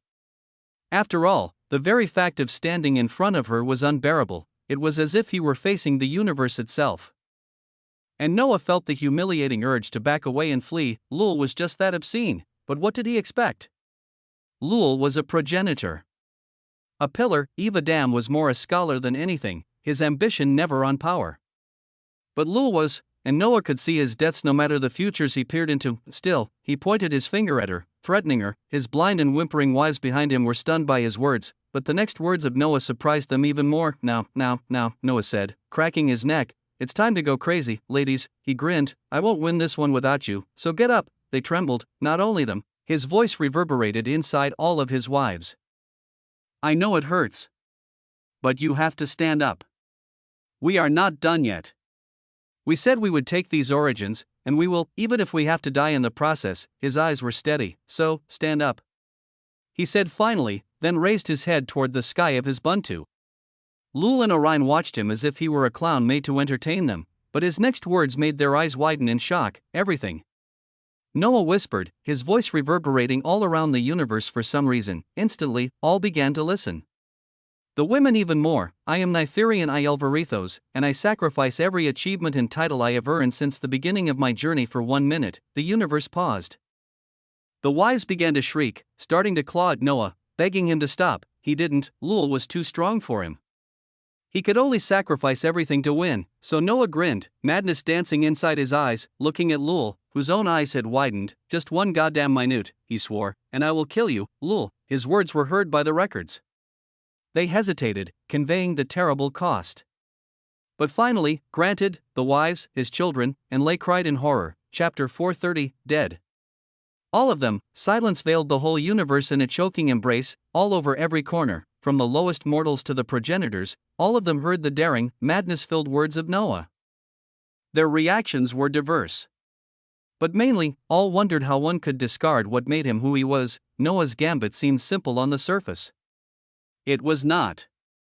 Every achievement and every title transformed one's own existence, reshaping it into an entirely new state. Discarding them meant discarding yourself. It meant killing your own identity, and doing so in a way you would never recover from. Noah knew. Oh, he knew it so bloody well. He was painfully aware that after those 1 minute, he would never be the same Noah Veilgrim he was. He would be different. He would be someone else, someone he himself would no longer recognize, someone his wives would no longer recognize. That thought birthed a beast of fear inside his heart, but Noah slaughtered it immediately. He could not afford to let his thoughts wander. There was only one thing that mattered at that instant, only one, and that was to kill a progenitor. I must. Noah hissed a cold thought, eyes utterly unfeeling. The world around him paused, time stopping in complete stillness, allowing him to process his next actions. He had no choice but to take this risk. He could not beat Lul, nor could he flee from her with his wives broken behind him. Noah had never planned to attack Lul this early. It was far too soon, he knew. The only thing he wanted was to take hold of Orion and use him as a weapon against Lul. He failed. Orion was more than he thought, and with him under the protection of a progenitor, Noah was unable to see through him, so he trusted the information Klaus gave him. He regretted it dearly. Now here he stood, back pressed against a thick wall, facing a terrifying monster waiting to engulf him and his family whole. Noah was not one to fear. But at that moment, he did, yet nothing showed on his face. He was stone. He could hear the shrieks of his wives, the wailing of his children, and the cries of his sister. But Noah severed his senses from them. he could not bear such sounds, for he feared the wavering of his world heart. Noah sighed wistfully, feeling the deep gaze of the records upon him. His lips curled into a stained smile. "Will you forsake me, if I sacrifice everything?" he asked. "We won't." The record's answer came instantly. Noah smiled, then froze as the next words followed. "You will die, before killing her, or after killing her?" he asked calmly, unclear. "But you will die, no matter what. You still have one life left from us." "You will, my wives." Noah interrupted the records, feeling the power of his sacrifice seep into every fiber of his being. It was overwhelming. It was transcendent. "Take that life, and save my wives," Noah ordered the records. "One life of mine should be enough for all of them." The records fell silent. Then, "And you, Noah Veilgrim?" Noah bared his teeth. "I will manage." At that moment, power bathed his entire body, and the 1-minute countdown began. Lul watched Noah with wide eyes, her green pupils trembling uncontrollably at the impossible power rolling out of him. At that instant, she could no longer see him as a man. She only saw white light shrouding his entire form, light so heavy it liquefied and dripped into the space around. The Bunta shuddered. Lul opened her mouth and received an earth-shaking punch to the face. White, searing pain exploded inside her skull. Her head snapped back viciously, her nose caved in, white teeth raining through the air as blood sprayed in cascading arcs. "Let's begin," Noah growled, and the whole universe trembled. Lul was sent flying, cannon-like, her body reduced to a green blur invisible to all. Behind her, a tear ripped open, ejecting her from the Buntu. Noah followed immediately. Orion stood frozen, his body trembling, his soul locked in place by the unfair power radiating from Noah. His legs wobbled, threatening to collapse. The wives were no better. They stood motionless, staring blankly at the space where Noah had stood. That state did not last long. Through their bonds, they felt Noah's life being drained at a terrifying rate. Madness flooded their minds. Not only madness, wrath, crimson wrath so pure, so incandescent, that wives across every corner of the universe began to cry blood. They did not hesitate. Noah had said it. They had begun this conquest, and they would finish it, even if they had to sacrifice everything, and sacrifice they did. In one horrifying synchronicity, "I am the sword of the blasphemer, and I sacrifice everything of my existence for 1 minute. I am the throne of light, and I am the unseen queen, and I am the queen of vanity, and I am the mother of the world, and I am. All of the women sacrificed everything they were, and then, granted, O seekers, the records agreed, and all hell broke loose, for 1 single minute. The universe would live its worst nightmare since the dawn of its creation. The Elisiari had gone berserk. They saw nothing but red. Nothing but oblivion. Nothing but death, and they were ready to drag their enemies with them, and then, oh fucking hell. Orion screamed in terror, only for his head to be severed by a single flash of Yuki's sword. Blood splattered across the white-silver expanse, his head rolled. The massacre began. Outside of the universe, Noah and Lul were locked in the midst of a harrowing battle. They looked like two streaks of light tearing through existence itself. Everywhere they passed was reduced to nothing but apocalypse, the universe shaking violently at each of their clashes. Lul was struggling, unable to fully grasp the current situation. Everything had happened far too fast, leaving her reeling. Especially with Noah's earlier strike still reverberating inside her skull, she was still bleeding. And she could barely heal. She summoned the power of the World Tree, invoked the weight of her entire race with every attack she unleashed, yet Noah saw all of them before they even manifested. It was impossible to touch him. In his current state, Noah's providence had reached the level of a pillar. With it, he could see every thread of the universe with eerie ease, but he didn't have much time. He began calling upon his past selves from mere seconds ago, stacking them upon himself continuously, until a single strike erupted and burst Lul's body into a rain of blood. She wailed. Noah did not stop. He injected fate threads into her, manipulating her past and future with chilling precision. He forcefully seized thousands of Lul's futures, and killed them.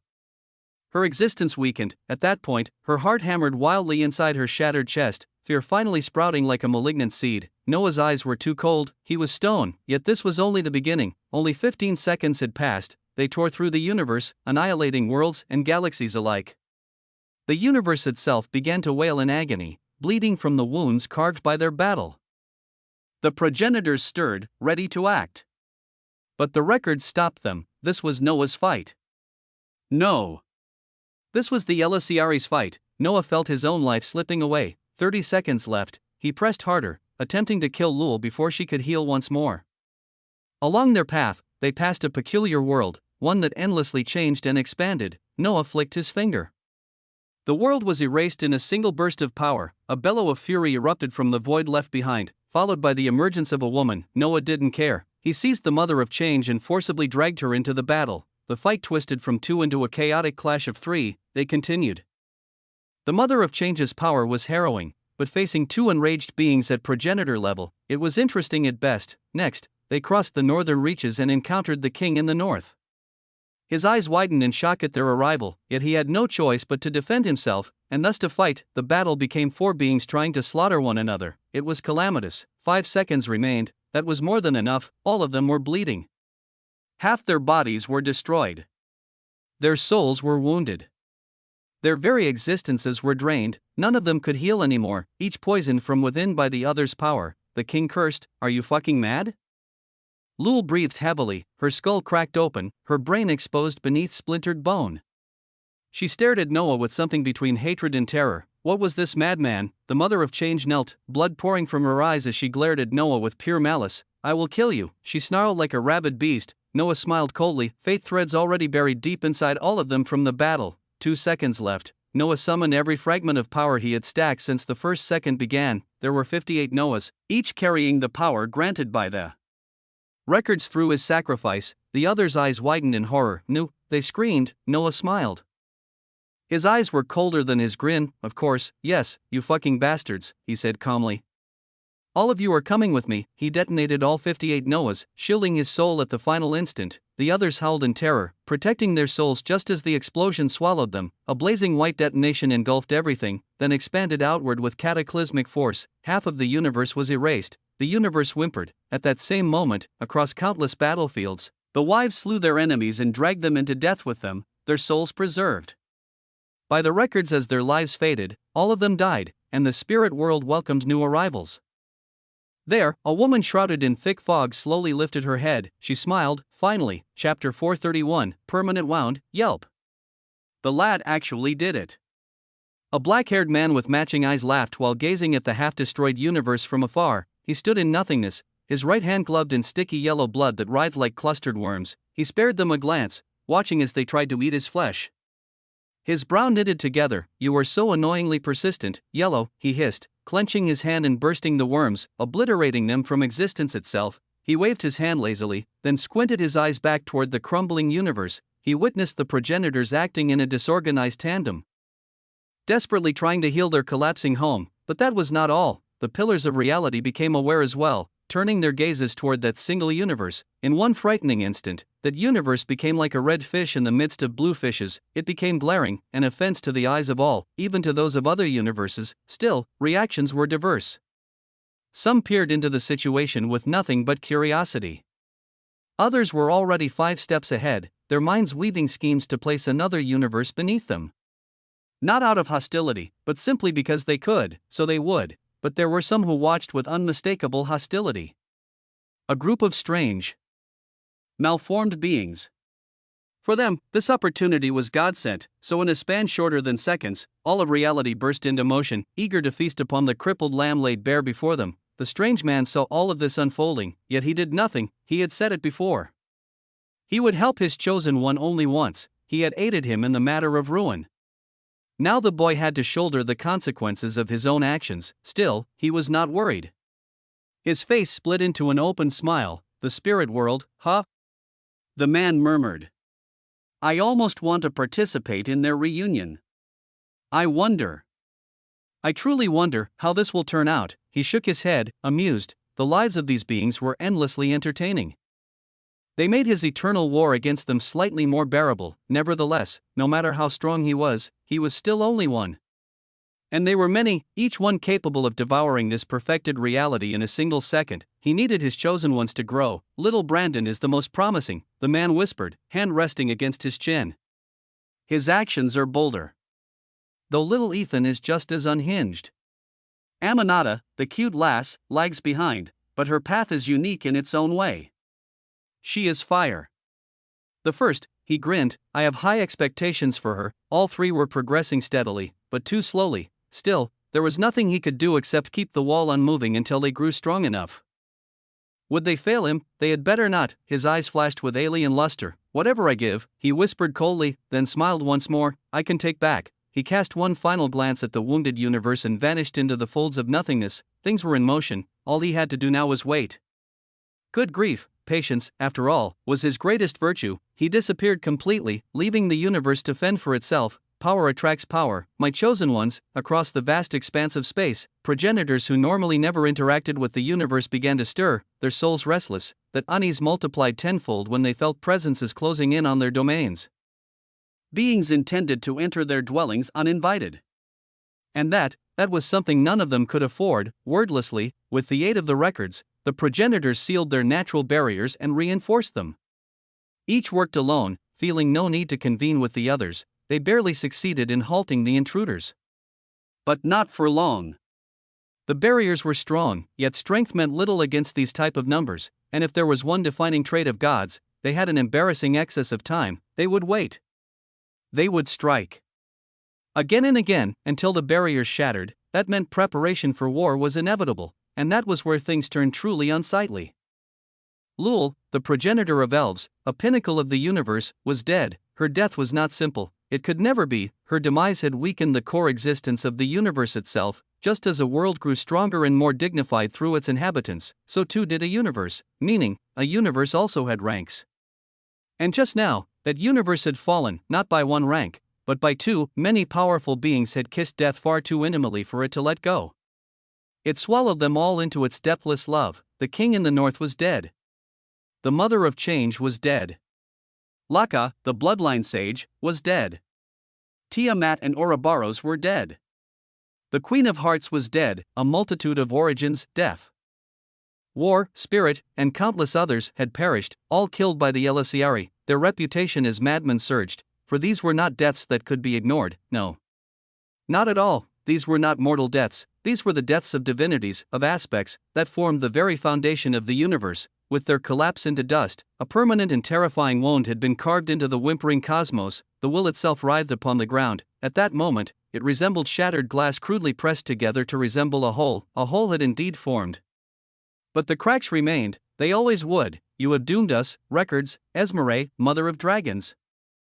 Growled, rage boiling over, she stood atop her main world, eyes fixed upon the canopy of ruined stars above, as though challenging existence itself. Her slitted, draconic black eyes burned with untamed fury. Do you realize what you have done? She continued, the world beneath her trembling in response.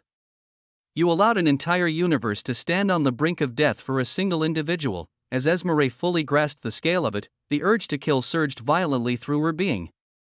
A suffocating power erupted from her, swallowing the surrounding space in her wrath. A fair game.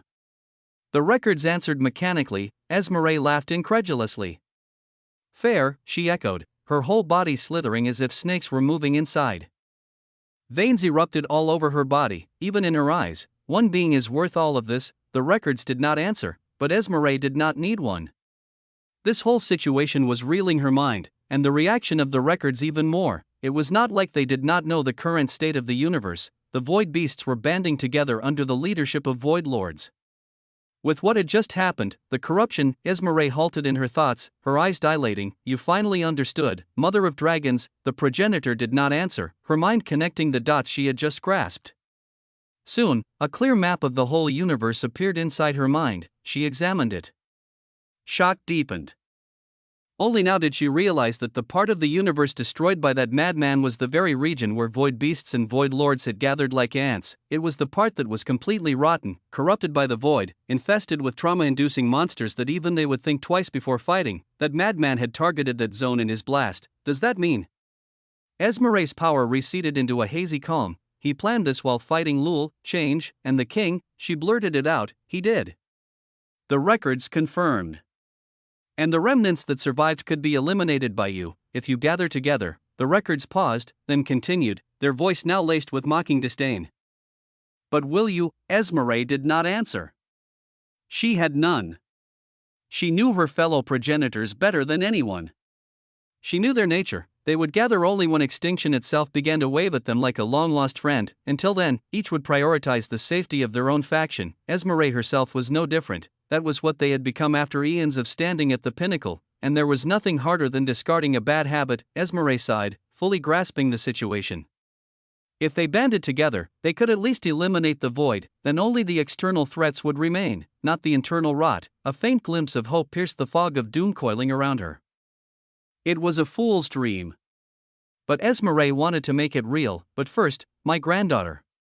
Is she dead? Spirit world, the mother of dragons clicked her tongue. It was comforting to know she still lived, even if it would be utterly different from her past lives. Yet it still hurt to know she had died, but there was nothing she could do. Nothing except hate those Elisiari bastards, she cursed. The soul rulers were terrifying, especially within their domain.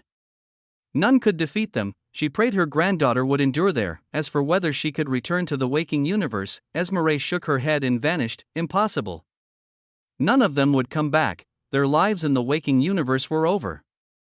Esmeralda exhaled and refocused. She had Piers to rally. And a home to save. I wish Evadam were still here. He could talk reason with that silver tongue of his. Damn that scholar, or even is he? Chapter 432, Pain. In the deepest pit of hell, a seaman sat still, facing the lords of hell. Asmodeus, progenitor of demons, was no longer gracing them with his presence. One didn't need to be a sphinx to guess where he went. Now only the 7 deadly sins were left, and each one of them was looking at a seaman with a different kind of gaze, some mocking, others neutral. Others, still, curious. A seaman's eyes had never been this cold since the day he had opened his eyes to the world. He was always playful and relaxed, perks of being atrociously talented. Still, that day his heart was pierced. Like anyone inside the universe, he had heard and witnessed the demise of Noah and his sisters-in-law. How could he not? Their deaths were loud. So loud that a part of the universe went with them, and that left the Elisiari of monsters reeling. So he sat there, head lowered, unable to properly process what just happened. So, wrath began, swaying his tail, tone mocking. Was that the great Noah you were just boasting about, dear friend? This dear friend said, pride tittered, that he was the deepest and widest sky to ever grace this universe. The one able to encompass the whole universe in its depthless shadow. He paused, teeth bared sinisterly. Where is he now? Where is this so-called damned sky? A seaman didn't answer. Did you lose your damned tongue with his wretched death? Pride snickered, a seaman trembled, disgusting. Courtesan lust hissed in scorn, yet her face still bore a smile. How easy talk is, when you are coddled inside this safe place. But do tell me, dear brothers, her lips widened, her pink eyes glimmering. Do you have the courage to discard everything you achieved for a single win? Wrath and pride knitted their eyebrows. Lust strode towards the silent seaman. Her steps kissed sensually against the fire-etched ground below, only walking, yet sensuality rolled out in every sway of her hips.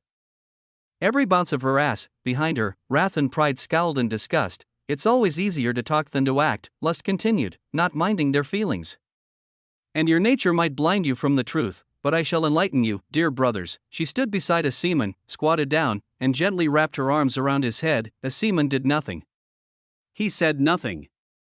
He basked himself in a solemn silence, unresponsive, as if not hearing whatever was happening around him. Even sacrificing your whole existence would not make you win against a progenitor. You open your mouth as easily as you spread your legs. Whore, wrath hissed. Learn to shut it, and you will be less revolting to put our sight on. The same legs you spread, and used until you dropped exhausted while I stood strong, my legs unshaking? Lust laughed. So much for wrath, you. Wrath tried. Keep your useless, angry words to yourself. Lust cut him coldly. I have no need to waste time with one who could barely get it up in front of me. Oh please. Pride sighed, defending his brother. In front of you? Your appearance is nothing but a facade. No. Everything you are is nothing but illusion. An illusion you cast to fool yourself. Pride craned his neck, looking at his remaining siblings. We all wonder why. Why don't you show your true appearance to our friend here, afraid of whispers? Of what we might say to your hideous form. Oh please don't be. Sister. We are all monsters here, he grinned. We won't mind. Lust didn't answer, her smile slowly disappearing from her face. Difficult to pretend now? Wrath mocked, greed, sloth, envy, and gluttony watched silently. Clearly, this was not a new occurrence. When will Asmodeus come back? A seaman suddenly asked, head still lowered. I don't know, my love, Lust whispered softly, ignoring her brothers. She had her 2 toys killed and her 2 origins taken by a seaman in his faction, yet she felt nothing like anger. Not anymore. Instead, courtesan Lust felt curious about Noah. And after this event, even more, many believed that Noah would not come back, but Lust was different. She had betted men of all types, from the most wretched to one standing at the peak. She had learned what men worthless and what make men worth allowing their way with her. So she knew men like Noah always went against the odds, so she would stand beside a seaman, and she would get closer to this faction. Lust was not the only one thinking in that direction. Sloth was the same. The same with envy, gluttony, too. They were silent, but their minds were churning with hidden schemes and ambitions. What do you wish? Lust murmured sensually into a seaman's ear. I will help you, my love. A seaman looked at her coldly. Clearly, her attempt to charm was useless. Lust's smile didn't waver. It widened. A seaman then looked back at the lords of hell in front of him. He parted his lips, his voice flat. My brother will come back, he said with conviction. And by the time he does, the demons must be under the Elisiari. Wrath and pride began to quiver with boiling anger. That's what I want, he finished, looking at Lust. The woman, known as the greatest whore to ever grace the universe, smiled with her white teeth bared openly. I will help you, my love. But in exchange, she caressed his cheeks. I want to meet Noah Weaverheart, the killer of a progenitor. The madman, a seaman, stood up from his seated position, a cold smile plastered on his lips, his crimson eyes sinking deep into wrath and pride. As you wish. Lust was with the Elisiari, but not only her. Sloth, envy, and gluttony were with them. The demon faction fractured into two, and now internal wars soon began. Even as the universe itself was already threatened enough, the seaman was not the only one acting so emotionally. Aurelia, too, was the same. But for her, it was different. She had been with Alice, fighting the origins of protection and of procreation. When Noah did his last play, the fight was difficult, but the two Elisiari knew they would doubtlessly win, yet Alice didn't hesitate to sacrifice herself even if it was not needed, saying she couldn't stay alive when her sisters and husband would soon die. A commendable attitude, but Aurelia was not able to do that. She couldn't sacrifice the life she bled to keep and make greater just like that. She couldn't, and that was when the realization slapped her mercilessly. She fell to the ground, charred dark by a multitude of skills. Her head was ducked, her chest going up and down erratically, her body was carpeted with wounds. Nasty ones. I wanted to be his wife, she rasped, heart tightening. I thought I loved him enough for that, but she did not. Every one of them was ready to burn their lives away to die with him. Aurelia, even now with guilt eating her from the inside, didn't believe she could do the same as them. So what right did she have to seek the love of Noah? A love more than the siblings' love he already held for her. She, the first abomination, realized she had no right to seek such a thing, so she would not, as she was not worthy, yet she was still his big sister, and an Elisiari. She had discarded love, but not responsibility. She had the right to make sure what her brother left behind would not rot away, and that until he came back. Aurelia slowly staggered up, her body swaying, legs wobbling. She took a wrong step and fell to the ground. Pain jolted inside her. Tears swelled around her golden eyes. She bit her lips, blood trickling. She tried again, and this time succeeded in standing. Aurelia raised her head skyward, watching how it was crimson, as if bleeding. Her eyes became cold, her mind shifting to one single race, the elves. She whispered, murderous intent clear in her dark tone. Now let's see if you can escape my wrath with Lul gone. Her next step was clear, and she took it, even if it was shaky. One step forward, only one step forward, never left, never right, only forward. Just like Noah, there was a beginning and an end. A ray of light in suffocating darkness. A whisper of hope in a doomed situation, and life and death. The death of something was the beginning of another. A new aspect. A new life, a new self. That was the perpetual cycle of the universe. Noah and his wives, and the pitiful people they dragged with them, became aware of that fact, not because they understood it through some deep cosmic understanding. No, because even after dying in some atrocious manner, all of them found themselves embraced in thick, gray fog, their bodies healed but different, facing a woman shrouded in the same fog high above. She sat on a throne that made their soul bodies wanting to bow. Most of them knew exactly what she was, a ruler, but Noah, Selene, and Luminara didn't think the same. Noah was frowning, Selene was holding her chest in a choked manner. Luminara was crying in relief, kneeling on the ground in devotion to the woman in fog. The tension around was intense, especially with Lul, the king of change, and the numerous dead origins looking at Noah and his wives as if ready to chew them raw. But none of that happened. and all of them felt their soul bodies wince in pain at the sound of the woman speaking, "Welcome to the spirit world." Chapter 433, Who Are You? The process from the waking world to the spirit world was not swift. And before any of them managed to stand in front of the woman in fog, all of them went through something, Noah, more especially. It was dark, Noah felt, as his life slowly melted away from his body, plunging him into a silence louder than anything he had gone through. It felt weird to die again. The first time he died was when he was only a pitiful mortal. Yet instead of going to the spirit world, he reincarnated into another world. For a brief instant, Noah thought that the same would happen. He believed that his system, now Providence, his wife, would help him in the same way she did the first time. But none of that happened, everything was darkness. And in that darkness, Noah felt the inevitability of death grabbing at his soul viciously tight. They said when you reached the end of your life, when death came knocking at your door, you would relive your whole life like a movie being played for you, like some divine joke. Then regret would kick in to chew your already shattered mind. Noah was not sure about the first part. But regrets did indeed come to him, and they came in a vicious tide that swept through his barely conscious mind mercilessly. He had acted brave in front of the whole universe. Acted brave in front of his wives, children, siblings, and friends, but the progenitor of the Elisiari was internally shaking in fear. Not because of death. Death was sweet, but because he would lose everything he painstakingly obtained through his journey. All of that now became meaningless, even as death claimed his soul. Even as he was going from one place to another, wholly different place, Noah felt that he was no longer Noah. He was nothing but a husk of who he was. A man who lost everything that made him who he was, false.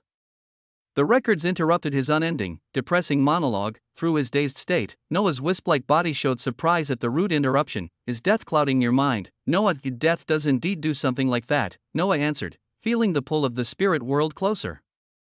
But my mind is clear, is it, really, Noah? The record said, and Noah had never heard so much emotion behind this strange entity. Tell me, who are you? I am nothing like Noah Weaverheart but in name alone. I lost everything, records. I lost my achievements. I lost my titles. I lost my skills. My path of cosmos is shattered, transformed to dust. The only thing I managed to protect in me is lay in earth. Everything else is gone, everything I worked hard for disappeared like damn smoke. Now, I am not saying all of this for you to pity me, shame. We were about to, but it's just the plain truth. I am Noah. But I am not Noah. I am neither. Now, I indeed wonder. Who am I? Do you need titles for you to know who you are? The records asked. Do you need our recognition for you to recognize yourself? You made it that way. I expected more of you. Noah, don't expect any more. Expectation equals disappointment. Do you forsake yourself? With this attitude, Noah, chosen one, you will die in the spirit world. That would be, then you will definitely lose your wives. Then you can forget about your world, your children you left in the waking world, and your siblings and friends. Noah finally paused, his mind slowly coming back to him. He was close to crossing the bridge, he sensed. So let us ask you one more time, Noah. The records paused. Then, who are you? No. Let us be more clear. What makes you who you are, Noah Weaverheart? Or did death truly make you forget your core? What makes me Noah? Noah echoed, and the answer came from him like a blinding light dispelling the thick fog of darkness. My wives. My children. My family, all of them are still alive. And all of them sacrificed their lives to accompany you in this journey. You have no right to doubt yourself, and you have no right to wonder who you are, for that will not be what they will need in that place. They will need you at your best, so wake up, Noah. You do not need us to tell you who you are to believe in yourself. Everyone else can. But not you. We gave you the authority of names for a reason. You were meant to define your own existence. Not anyone else. Not even us, you are the chosen one. Act like one. Noah paused, far away from this endless dark. A wisp of silver light appeared, the words of the records played inside his head again and again until it clicked, and understanding bathed what remained of him. He had lost everything, he believed, and that was true, but was that surprising? Everything he had obtained was handed to him by the records. Through his deeds, yes. Yet it didn't change the core fact, someone else gave it to him because they thought him worthy. Then how could he not expect to lose everything when someone else came and took all he gained because he was no longer worthy? How would he fare? Thus, he understood something: true power came only from within. Anything that was handed to you could be taken back. The only thing that wasn't handed to him in his whole life was the connections with the people he formed by himself, of his own volition, with his wives, his children, and siblings. It was them who still now anchored his existence and made him remember who he was, and that confirmed his new understanding, so his next action was clear. And now, finally, he knew what the records expected him to do. Noah realized that until now, he was still not swimming upstream the great river. He was following all the others, but with just a more sophisticated approach than them. What a fool he had been, but he smiled, or he thought he did. Difficult to know in that gory place. Will you give me what I would seek? You killed a progenitor. You killed a pinnacle. You killed two beings standing near the pinnacle. You have killed trillions of void beasts and lords and wounded Yellow massively. The records paused. By all means, for these impossible achievements, you have the right to claim one single thing. We will not give it to you. We will give you the opportunity to obtain it by yourself. Tell us, chosen one. What do you wish? A simple question, yet the simplest question was most of the time the most difficult to answer. What did he wish? Noah wished many things. But the one that went over the top of everything else was one thing: his system, providence. Noah didn't know where it came from. But he was not a fool to believe it belonged to him. Someone had made sure he got it, and that someone could take back his system if they wished, but that was something he could not accept. For taking his system meant taking his wife, yet Noah knew better than to outright provoke such a being. He had learned now, he had matured now, he had succeeded in his gamble with Lul, but he doubted it would always be the case. He was not one with subtlety. Yet he must be one now. Noah was the one who made Providence who she was now. He named her.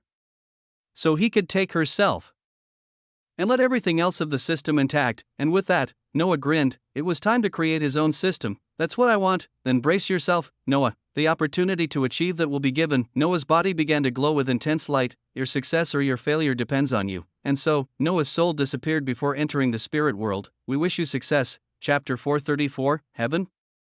No one knew what happened. And that even to that strange man of emptiness, the records, this time, had done something outrageous. Something lethal not only for Noah, but also for them.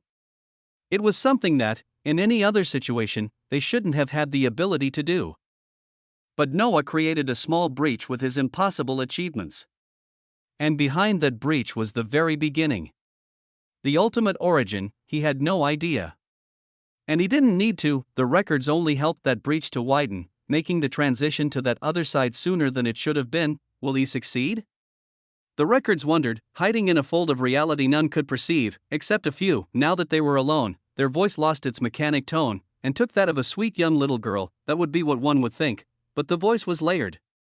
Sometimes it was young, sometimes old, other times sweet, then hoarse, then grating, then dry like bloody leaves. It was like millions of beings were speaking at the same time. And it was like millions of beings were speaking to each other. Harmony, you favor him too much, okay? He is worthy, Cloud.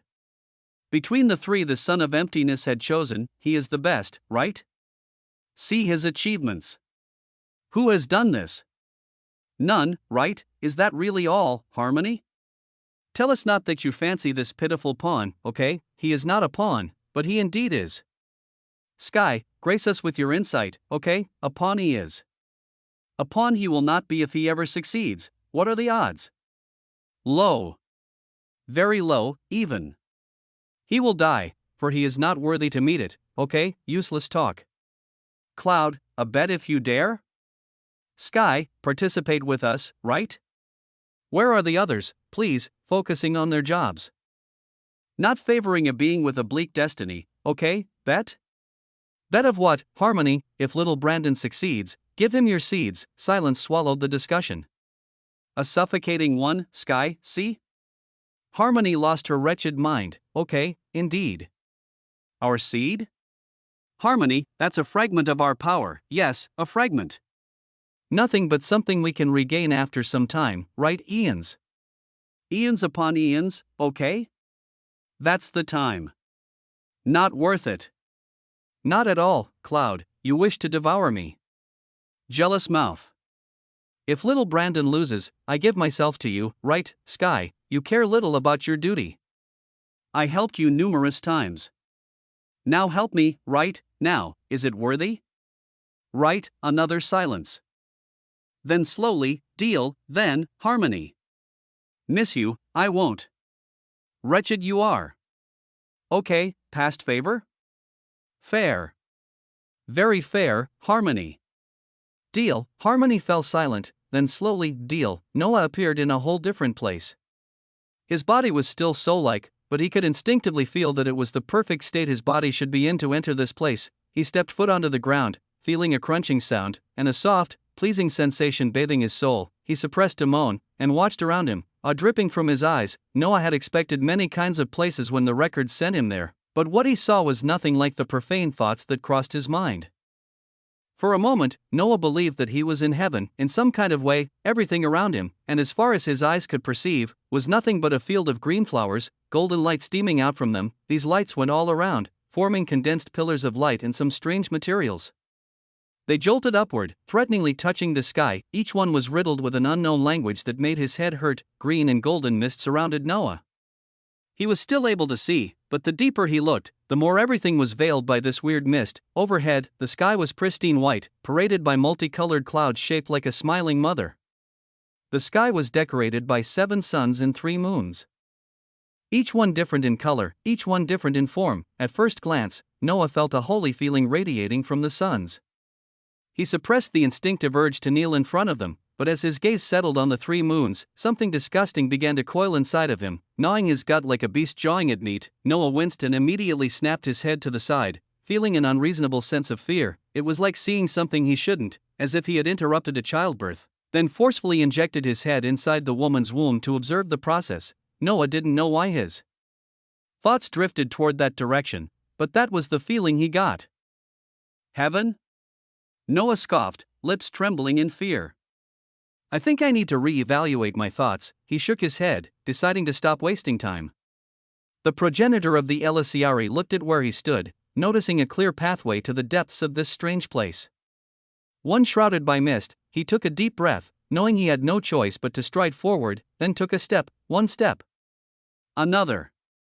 And soon, Noah was walking with his soul body inside this strange place. He didn't notice it, but the mist was slowly, but surely, injecting itself into his body, its effects unknown. Noah didn't know how much he walked, nor the time that passed, but eventually he was walking amidst thick mist. Heavily clouding his gaze, nothing could be seen. And even his other senses were dulled, like a loudspeaker plunged into depthless water. Yet, he walked, exhaustion began to creep in. Not one of the body, but one of the mind and soul. There was something unnerving about walking toward a place you had no idea about. A place that could bring you doom or salvation, and the more dreadful thing was that Noah was walking in complete blindness. He felt weak and powerless at that instant. One could kill him as easily as a man stepping on an insect, and none would be the wiser. That feeling sickened Noah to the core. The past events he went through were humbling. Noah began to become aware of how narrow-minded he was, and how confident he had been for no reason, but he only gritted his teeth and brushed his bare foot on the earth below. He didn't know where he was going, but if that meant he had the opportunity to take his fate into his own hands, then he would not falter. It didn't matter if doom and salvation were the two sides of the same coin, and that his luck recently had been in the bloody damn negative. He was ready to take the risk.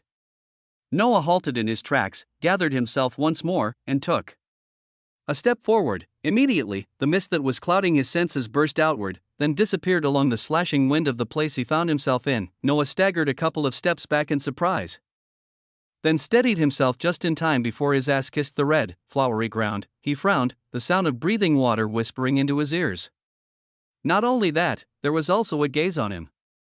One that Noah couldn't help but feel helpless before, as if he were a child facing his mother who knew everything about him. His eyebrows knitted together even more. Then slowly, Noah raised his head, his eyes resting on a strange sight. There, sitting on a patch of earth carpeted in green and red flowers, surrounded by water that seemed to hold all colors one could imagine and not imagine at the same time, sat a woman. Her hair was green mixed with red, extremely long, disappearing inside the water below. Her body was luminescent, illuminating the whole space in searing light, like a beacon of life. Her skin was deep, immaculate black, with white swirling tattoos all over her body. Even her face. The woman was playing with the flowers around her, her smile motherly, her eyes closed peacefully, yet Noah felt watched. Suddenly, Noah's non-existent heart skipped a dangerous beat. He kneeled on the ground with a loud thud as the woman's eyes flickered open and spared him a glance. Thud, a sharp pain hammered against his mind. Without even knowing, Noah folded upon himself like a child facing a monster, seeking to hide from who knows where. The woman's eyes were odd. Her left eye was pure white, with a pupil shaped like an open-top circular form. Meanwhile, her right eye was pure black, with a pupil shaped like a closed-top circular form, opening from below, life and death. Beginning and end, these aspects flowed inside her eyes as if she was their very source, their very origin. The woman smiled faintly at the kneeling Noah, then made a beckoning gesture toward him. Noah rose to his feet like a puppet, and flew toward the woman with blistering speed. In an instant, he was standing just in front of her, her boundless aura giving him the instinctive urge to kneel before her. Noah gritted his soul like teeth. The woman's smile deepened. The son of emptiness's scent is so thick on you, my child. Her voice was heavenly, yet demonic. Noah felt both the urge to kiss her feet and to flee from her. It was odd. It was paradoxical. The woman gave him a small tap on his shoulder, then Noah was sitting cross-legged in front of her. Between them, a small wooden table with a box atop it appeared. Come, little Brandon, my child, the woman tittered. Let's play a game. Chapter 435, simple game. Noah sat there, stupefied. The event happened so fast that his own reaction was lagging behind. In an instant, he was sitting in front of a woman whom he had no idea about. Yet the more perplexing part about this was the innate feeling Noah had to what? Be close to her? Be far away from her? To love her? To hate her? To look at her? To snap his head away? To kiss her feet and call her mother. Noah was lost. What was he supposed to do? His emotions were jumbling all over him, sporadic and filled with budding madness, making him unable to focus on one certain feeling regarding this woman. It was like she was a living contradiction, and her simple presence affected Noah far beyond what he could possibly fathom. Panic kicked in, spreading through his body like pulsing veins of poison. For the first time, Noah felt truly like a child, one unable to do anything but quiver. The woman saw all of this happening, her smile not wavering for a single instant. In truth, she knew what Noah was feeling better than Noah himself. How could she not? To her, Noah was nothing but a child. No. Worse than that, but intrigued she was, for no one should be able to reach this place in normal situations. She could sense the intervention of those children in his coming. It didn't stop at that. Noah had the scent of the son of emptiness coating his very existence.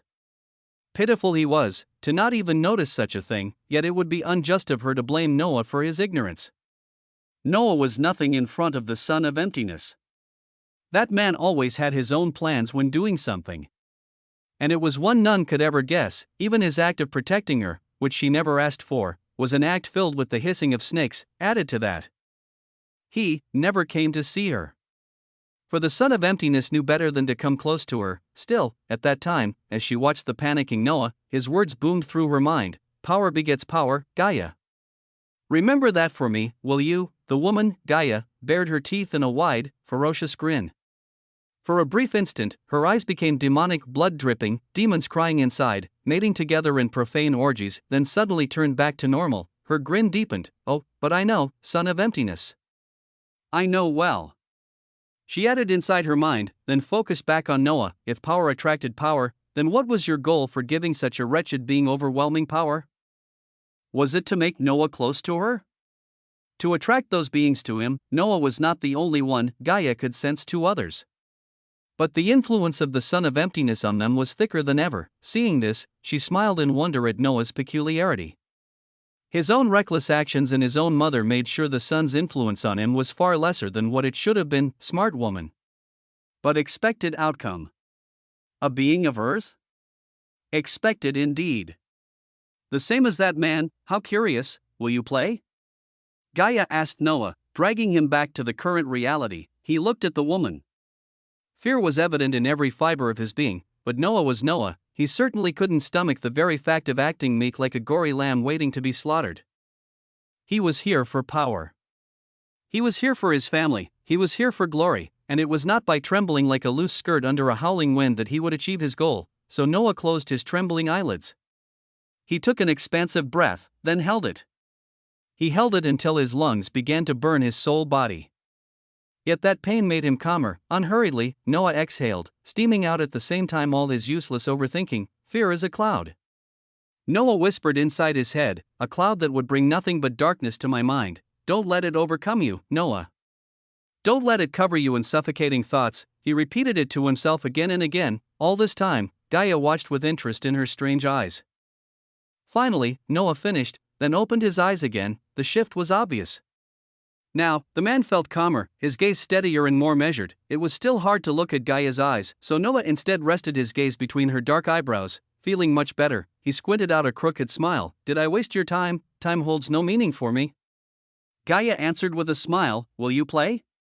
She asked again. Do I have a choice? You do. Will me not playing lead to my death? Death is a pleasing thing, little Brandon. Gaia's eyes became odd, and Noah shivered in silent horror. Too pleasing for one who trespassed my domain and refused the rules governing it. Noah cracked a wry smile. Swallowing back his fears, what type of game? He asked. Gaia's eyes returned to normal, smiling motherly now. Noah winced at the wrongness of the sudden shift, but the woman didn't care. She took the box atop the table, then slowly opened it. Inside, there was nothing but endless dark. The box widened steadily, reaching the perfect size for one human hand to fit in. The atmosphere around suddenly became solemn and heavy. Something began to soak the air around them, tasting like the approach of doom mixed with the unknown. Noah barely managed to keep his calm, his eyes fixed on the box in front of him. The more he looked, the more he seemed to understand and yet not understand at the same time. That strange feeling choked his mind like a fish out of water. The game is simple. Gaia whispered, pointing her impossibly long finger, with a black sharp nail, at the strange box. We will both drop a piece of our soul and blood inside the box. A seed will be born. The seed will divide into two. Your part and mine. Gaia paused, looking at the listening Noah. Her smile deepened. The seed itself will whisper a word to us. Our words will be different, and the point is to guess the other's word with 3 indices. She raised a finger like a warning, her expression mischievous. Of course, you cannot lie, and the indices need to be indicative and coherent. If you guess correctly, the word is claimed and your tree will grow. If by 3 indices you guess nothing, you keep your own word and your tree grows too. If one tree becomes stronger than the other, it can devour the other and form one unique tree. She smiled freely, her eyes disappearing in the process. Then the winner will be decided. Worry not, my power will mirror yours. Noah listened as calmly as possible to the rules.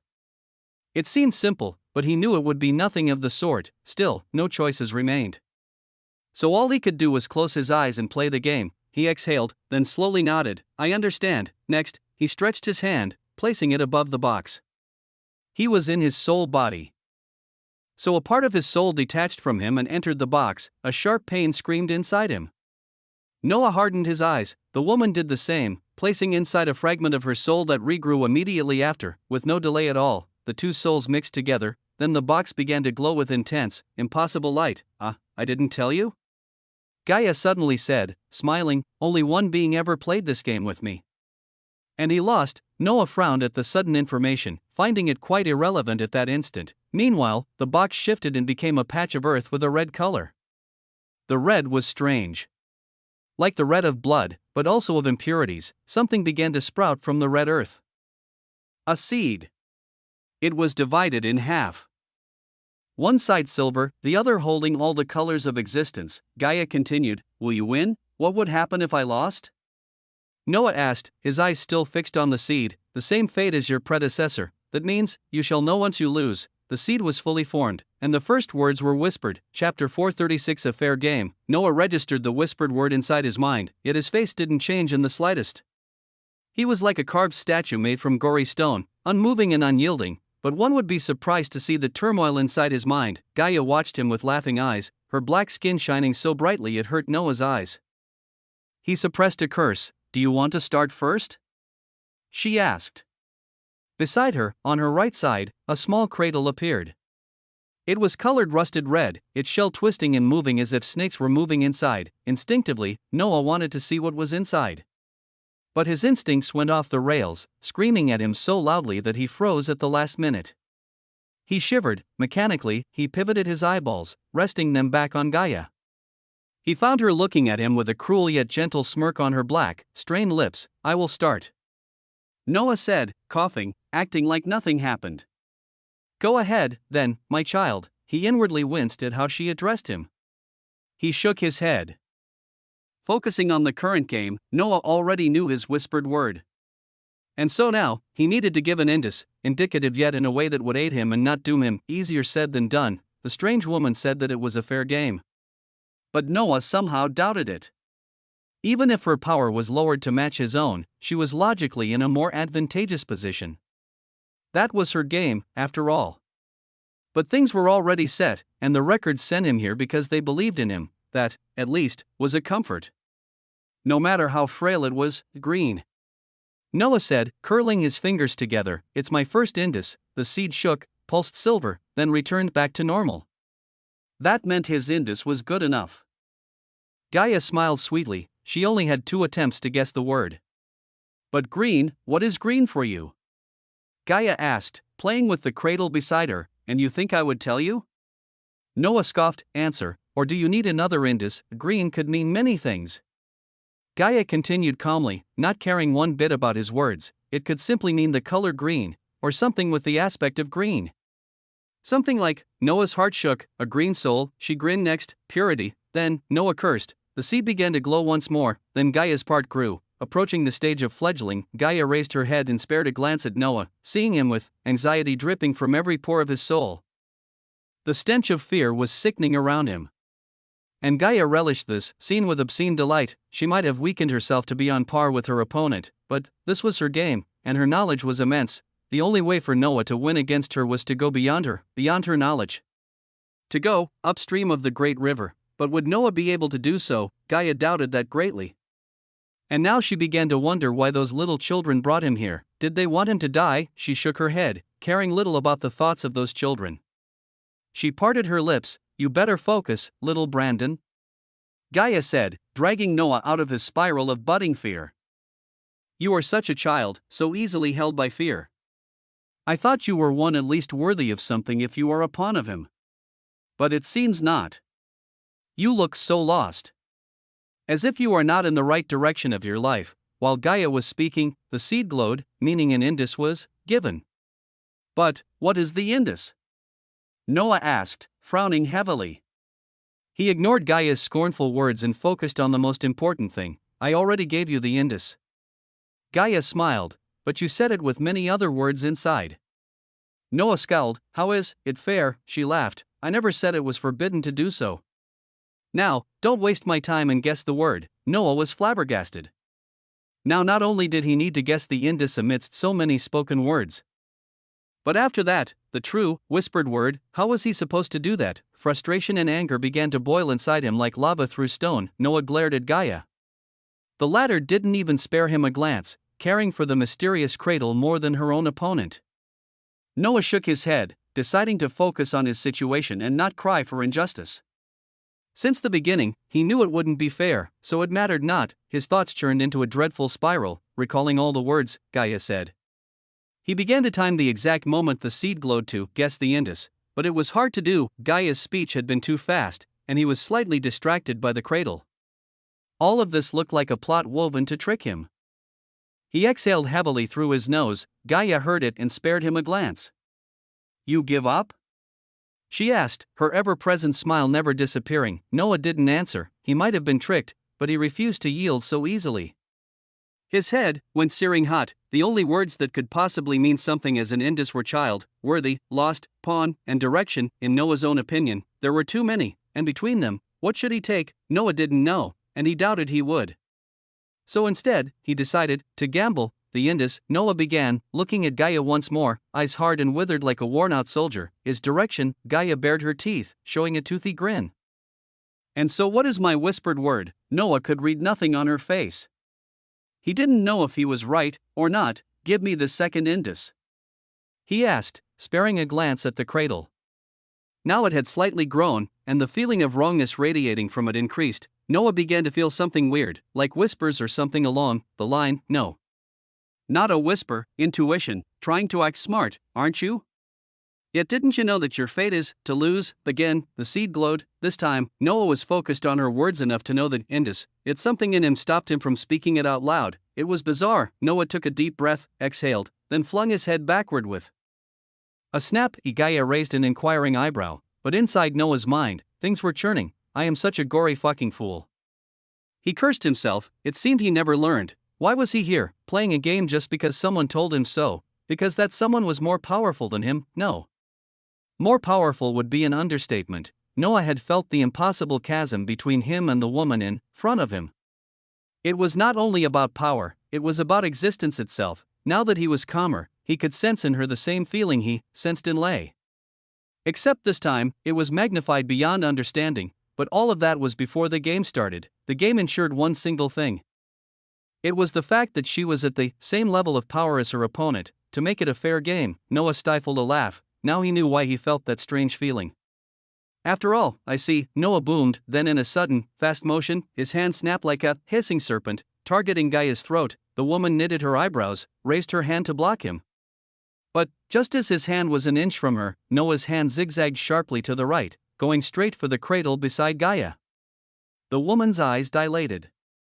She immediately moved, trying to intercept Noah's hand, face drenched in worry, yet it was far too late. Noah reached the cradle first, grasping it, then yanking it away from Gaia sighed with merciless strength. The woman shrieked in disbelief and anger, something tearing out from her navel. The progenitor of Elisiari cared less, his face smeared by a bloody grin. Next, he focused on what was inside the cradle.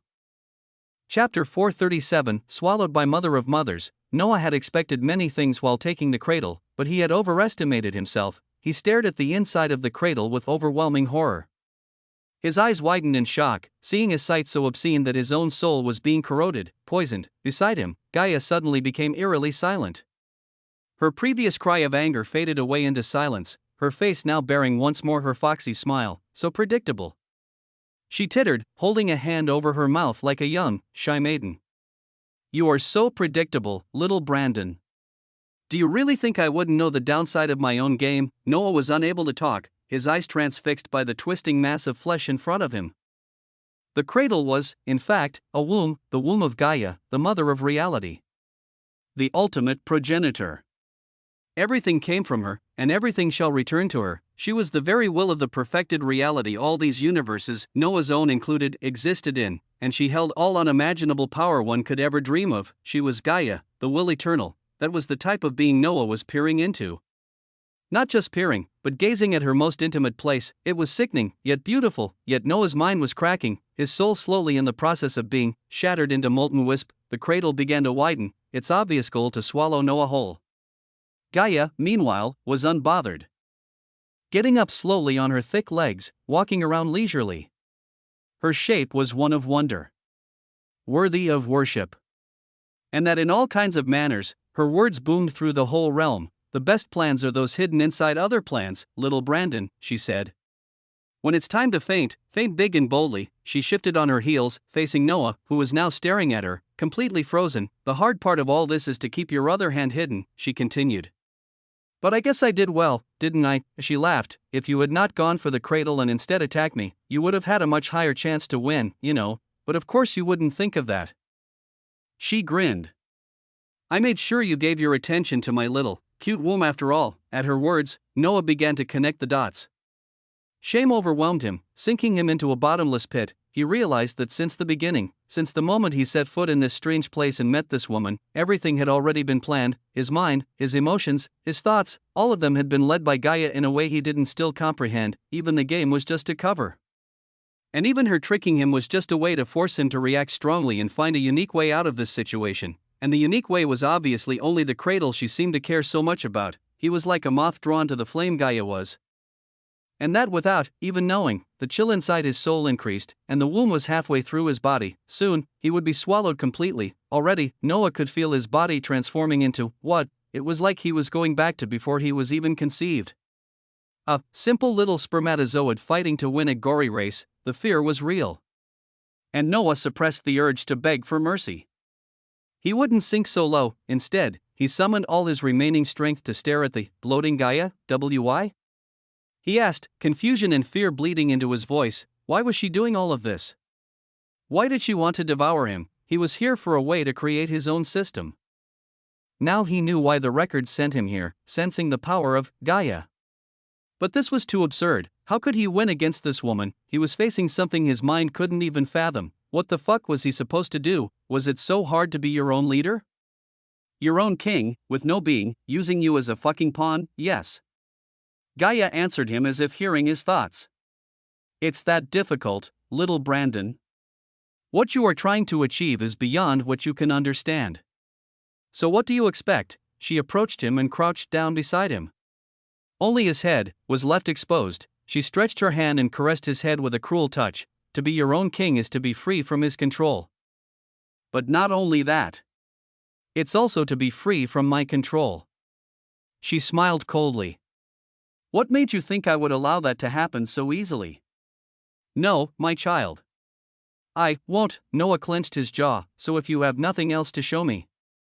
And if this is all you are capable of, she then caressed his cheek lovingly. Then come back to mother. Okay? You will stay with me forever inside this heaven. I will take care of you, make you one of my lovely flowers. Her smile widened, just like your predecessor. The last thing Noah saw was the obsessive smile of Gaia, her face, twisting into a demonic one. Everything is mine, little Brandon. Even you, Snapdash. Noah's world turned dark. What Gaia wanted was simple, yet chilling. Her goal was to unindividualize Noah. She wanted to make him a part of a whole, where everything was identical, and where he would be transformed into something else. The Will Eternal wanted to strip away what made Noah. It was something that should have worked, for Gaia's power was beyond the norm. And it would have, if Noah had met Gaia before his talk with the records, but it was too late, because now, more than ever, Noah knew who he was. He knew what made him him. And he knew he had responsibilities to fulfill. He couldn't afford either death or failure, for a whole family rested on his shoulders. No. Not only family. 2 whole worlds were flowing inside him. Failure for him did not only mean his death, but the death of billions, or even trillions, of other creatures. It was a heavy burden, yet that was what helped Noah cling to his self, so tightly that even Gaia couldn't strip it away from him. So there, in that strange place, Noah snapped his eyes open, or whatever it was called in his strange state. He didn't believe he had eyes. But he could see. He was shaped like a spermatozoid, swimming in a red ocean filled with all kinds of things. The sight was worrisome, yet wholly in a strange way. Noah was witnessing the process of birth. Or at least, something similar. There was something poetic in that process. But he was in no mood for deep metaphors. His danger bell was tingling. He needed a way out of this situation, and time was scarce. His current body was being forcefully attracted toward a gigantic dark hole. Noah could instinctively feel that once he crossed that border, he was done for. Any chance to escape this nightmarish place would be nothing but a feeble dream. He began to look around, hoping to find something that could aid him, but there was nothing except other spermatozoids like him, or strange constructs. But then, like a song of fate, a weird sight occurred in front of him. He saw 2 spermatozoids bump into each other, then slowly fuse into a bigger, stronger one. Noah could see something else too. A hint of power, of concept, shrouded the new sperm. His invisible eyes widened in sudden realization. This was the way. Noah boomed inwardly, finally finding a way out of this situation. All he needed was strength, or a very unique type of strength. He wanted to create his system, but what better place to create it than the very womb of the Will Eternal? His eyes shone in enlightenment, and without waiting a single instant, Noah shifted his trajectory and slammed into another sperm. Easily, he absorbed its power. But instead of simply absorbing it, he created within himself a small egg to contain the absorbed power. He grinned with a devilish grin. He then watched the looming hole, calculating the time he had left to complete his task. It was very little. But it would do. It had to. Noah switched off his brain and focused on one thing only, absorbing the power of anything inside this place. Thus, the hunt began. Chapter 438 Forced Birth. Noah continued his rigorous hunt. And in some strange manner, the more he absorbed the power of his fellow sperm, the more he began to have an instinctive knowledge of the place he was in, the primeval sea. Or rather, the primeval womb. That was the place he found himself trapped in, about to be shredded from his self by Gaia. He began to realize that this place was far more than what he initially thought. This was not only a place where beings were transformed and created anew, with their sense of self rooted away. This was also the place where universes were born, where worlds formed, where stars began to give their first glimmer of light. Noah was in the very origin of everything. Awe began to wrap around him in a way he never would have believed. He began to wonder how it was possible for him to be in such a place. It was so profanely sacred. Noah doubted he would remain sane if he continued to look at this place, trying to understand it. there were things in existence not meant for one to grasp, let alone comprehend, and at that time, Noah knew he would suffer more than he would gain. Gaia was the mother. She was the unsullied mother of mankind, of demons, of angels, of every kind of being or construct. She was the beginning and the end. Life and death. Evil and good. Heaven and hell, everything from the perfected reality came from her womb. She was above creation, above anything Noah could ever fathom. He would go mad if he tried to peer into her. Already, the simple fact that he was inside such a place was shattering his wisp of a mind. It didn't matter if Noah succeeded in holding on to his self. There was a limit to how much he could bear, but he gritted his non-existent teeth and continued. He shut his brain and forgot about understanding. Instead, he focused all the accumulated power he was devouring into creating the egg. He placed the egg in the middle of the primeval womb, on a patch of flesh or something along the line that Noah couldn't name. As the egg was linked to him, Noah could still transfer anything to it.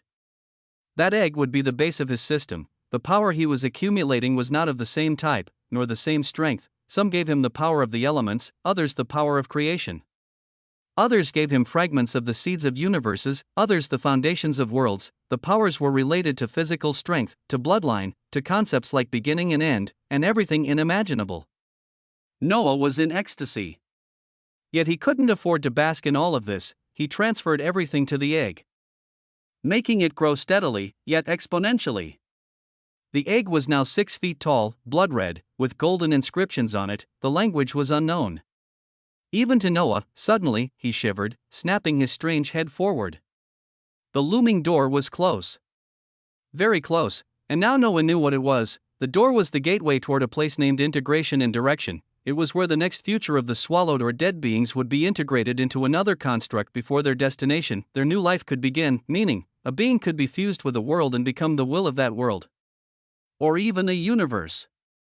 Or even an inherent human fusion, with something non-human. Then a new race would be born. The combinations were infinite. And all was decided by Gaia in her infinite wisdom. This was also where Noah would be transformed into a flower by Gaia. The past progenitor of Elisiari knew it. He knew that once he set foot there, all would be damned. But he was no longer panicking. He already had a way out of this mess, with the knowledge of his place. It was something the Will Eternal would hardly believe, thinking that Noah's self had already been sent to oblivion, yet Noah knew it wouldn't be forever. His reckless action of absorbing and creating an egg would soon be felt by her. He needed to be fast. He needed to be daring, so Noah did exactly that. Time passed. At that point, the egg was standing at 16 feet, enormous, with an intense aura radiating from it. The nature of the aura was diverse and deep, holding inside it the very origin of creation but also of end, just like the primeval sea around it. But if there was one thing Noah couldn't absorb, it was the abundance of mercy coating the whole space. It was so gory and strange, yet Noah somehow found it logical. He began to understand more of the nature of Gaia. But he consciously stopped himself from going further. He was soon done. Everything was ready except one thing. The purpose of this egg, it was meant to be a system, yes. But Noah needed to give it that distinction, and also decide the type of system it would be. It needed a name. For a name gave identity and meaning. Noah's thoughts churned. Already, he could feel the danger approaching. Gaia would soon know. His thoughts raced to find the type of system he wanted. At the same time, he made the egg sink deep into the primeval sea, so that the multiple energies it was made of could bathe the egg. Outside, Gaia suddenly paused, beginning to sense something uncharacteristically wrong within her. The cradle of the womb was no more. Going back inside her, her frown deepened. Before her eyes widened in sickening realization. What? She exclaimed in pure shock, then immediately began to act. Returning to Noah, the man began to feel a presence descending on him. The primeval sea shuddered. Noah was already at the tip of the egg, a name already etched on his tongue, waiting to be unleashed. He had used the power of name, origin, voice, beginning, meaning, direction, faith, power, all of it. He coalesced together around his tongue. Then he took away the name of Providence he had given to Providence, his wife. And by snatching it back, he took her very existence with it. Next, he wrapped her name around the name of his newly created system. Then he parted his lips, and the words rumbled through the primeval womb like roar of a dragon. Primordial ruler system. And Gaia shrieked, Brandon. Noah grinned as he watched the egg disintegrate into molten light. and fly toward him, entering inside of him. Meanwhile, he was already swimming with all his strength toward one direction. There, hidden under dozens of barriers, a small hole rested. Gaia was descending from the sky like a falling meteor. Yet, so shocked by the current situation, she was left frozen. Her immortal mind had never seen such an event before, and to a being that was never taken advantage of, this hit harder than anything. But that was a pitiful mistake on her part, because Noah had already arrived in front of the cave like Dory wanted. Gaia only noticed it now, and she shivered in horror. Before she could even react, Noah entered inside swiftly. Instantly, Gaia was forcefully returned to her original body, her expression twisting into one of pain and fury. Her legs were spread wide. She was giving birth to Noah Brandoon. She boomed with anger, yet seconds later she whimpered, as the head of Noah erupted from her private place. Chapter 439. Growing up again. Gaia was lying on her back, her face drenched in beads of sweat. She muttered a curse, lips sealed together into a thin line. Her legs were spread wide, and water mixed with multicolored blood was gouging out from her private place, painting the ground beneath in horrific colors. The childbirth had begun. Her head snapped backward, her eyes dripping with so much anger and pain that the whole realm shook with her.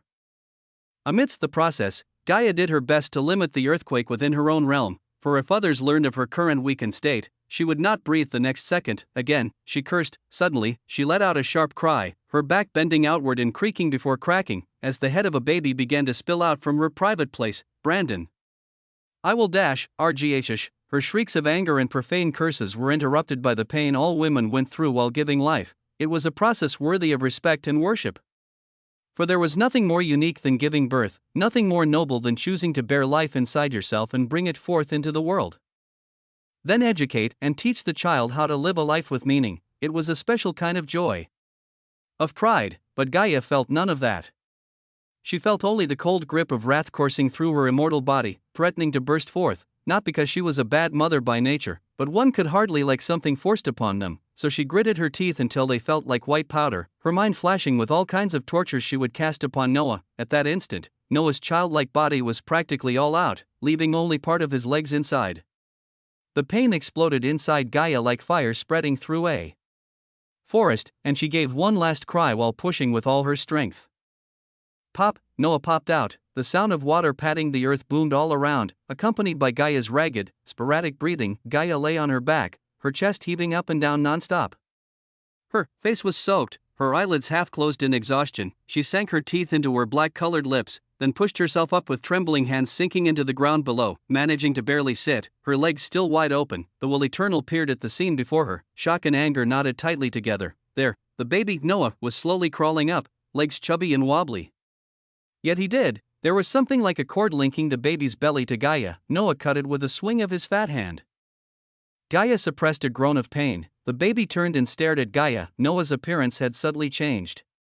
His body was still pale white, but the thin baby hair on his head was identical to Gaia's, green mixed with crimson. His eyes, too, mirrored those of the mother of mothers. But for him, the colors were both purple, a sight to behold. Why you? Gaia began, but the words refused to come out, blocked at the tip of her throat. She was lost. She could feel her blood in the baby, her imprint. Gaia could feel that Noah was her child, but she did not feel like she was his mother. Or rather, she did not wish it. For a moment she was lost, her previous anger and budding hatred dissipating under the haze of a feeling she thought she knew all too well. She was the mother of mothers.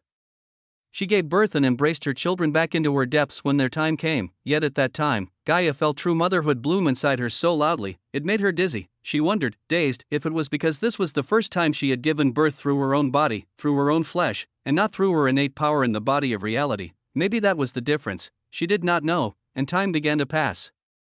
Gaia sat there watching Noah, not knowing how to react. Noah, meanwhile, was busy examining his new existence. As time passed, Gaia recovered from the childbirth, returning to her original shape and power. During that time, she observed Noah. The baby grew steadily. He reached toddlerhood, then further and further, until he took the appearance of a young boy, then further still, until that of a 15-year-old. During those times, Gaia, lost in existential questioning and her own inquiry about what Noah was to her, implicitly allowed him to do whatever he wished. The boy bathed in rivers of energy, walked through the meadows, spoke to the deer playing nearby, to the bunnies feeding him, to the birds chirping above his head, and to the flowers that bloomed when he drew close. he mounted the sky and met the 7 holy suns and the 3 demonic moons. He called them uncles and aunts. They called him prince. For some reason, he even met the daughter of Moon and Water, a beautiful blue-skinned goddess who did nothing but sing and dance beneath moonlight above moving waters. Noah liked to watch her each night. Her movements were graceful and fluid, like flowing water. Yet she was as illusory as the moon. No one questioned his actions. And Noah himself said nothing to Gaia, even though he was very aware of what he had done and what she was going through. Instead, he continued his small life in a realm where time held no meaning, and yet time still flowed. The only thing that made him aware of it was the growth of his body and the slow realization beginning to take shape on Gaia's face. Noah lived on. He met an old man atop a tree and asked him to teach him something. The old man bared his yellow teeth and taught him how to read and speak. He returned to the goddess of dancing Moonwater and asked her to teach him how to dance and sing. She did, with a beaming smile. Overhead, the 7 suns and 3 moons watched him with pride. Next, Noah went to the depths of the lake where Gaia always Saturday. There he found fish-like beings and monstrous creatures. He also noticed how Gaia's hair encompassed the waters entirely. He asked the fish to teach him how to swim. They did, with shark-like smiles on their ugly faces. Next, he found a rusty sword, a scimitar, to be precise, and whispered to it for insight into the sword path. The scimitar responded with a rasping cry. Noah's life continued for thousands of years, and at the end, his appearance reached the point at which he had arrived here, and now, finally, he sat in front of Gaia, who throughout all this time had not budged from her seat. They rested their eyes upon one another.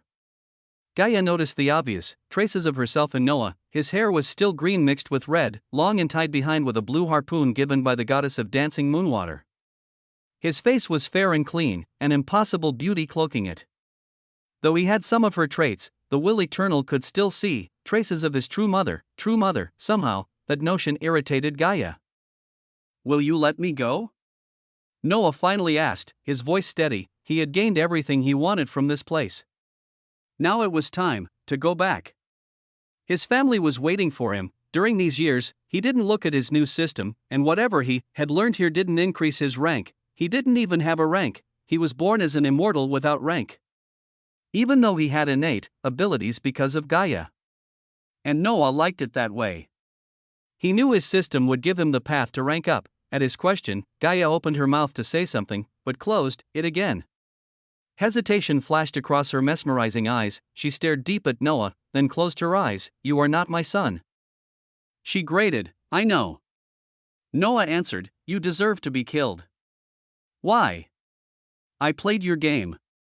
I won."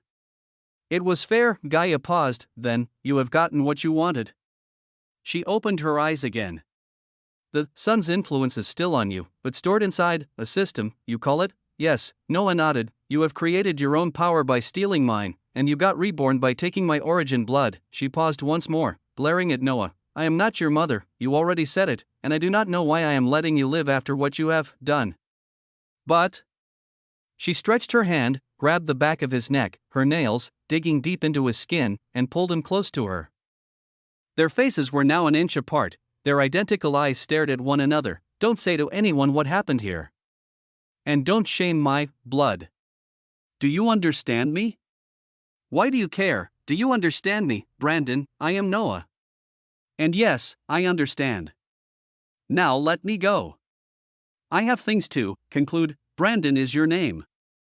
"Noah is but a fake one." Noah frowned. "And I will give my own name." "What, to me? You are Raj progenitor Gaia." Gaia threw him away from her like filth. "Don't forget it." Noah groaned from the harsh throw, his hair returning to normal, before he suddenly vanished, returning to his descent into the spirit world. Gaia stood there, alone, staring at the place Noah had just been.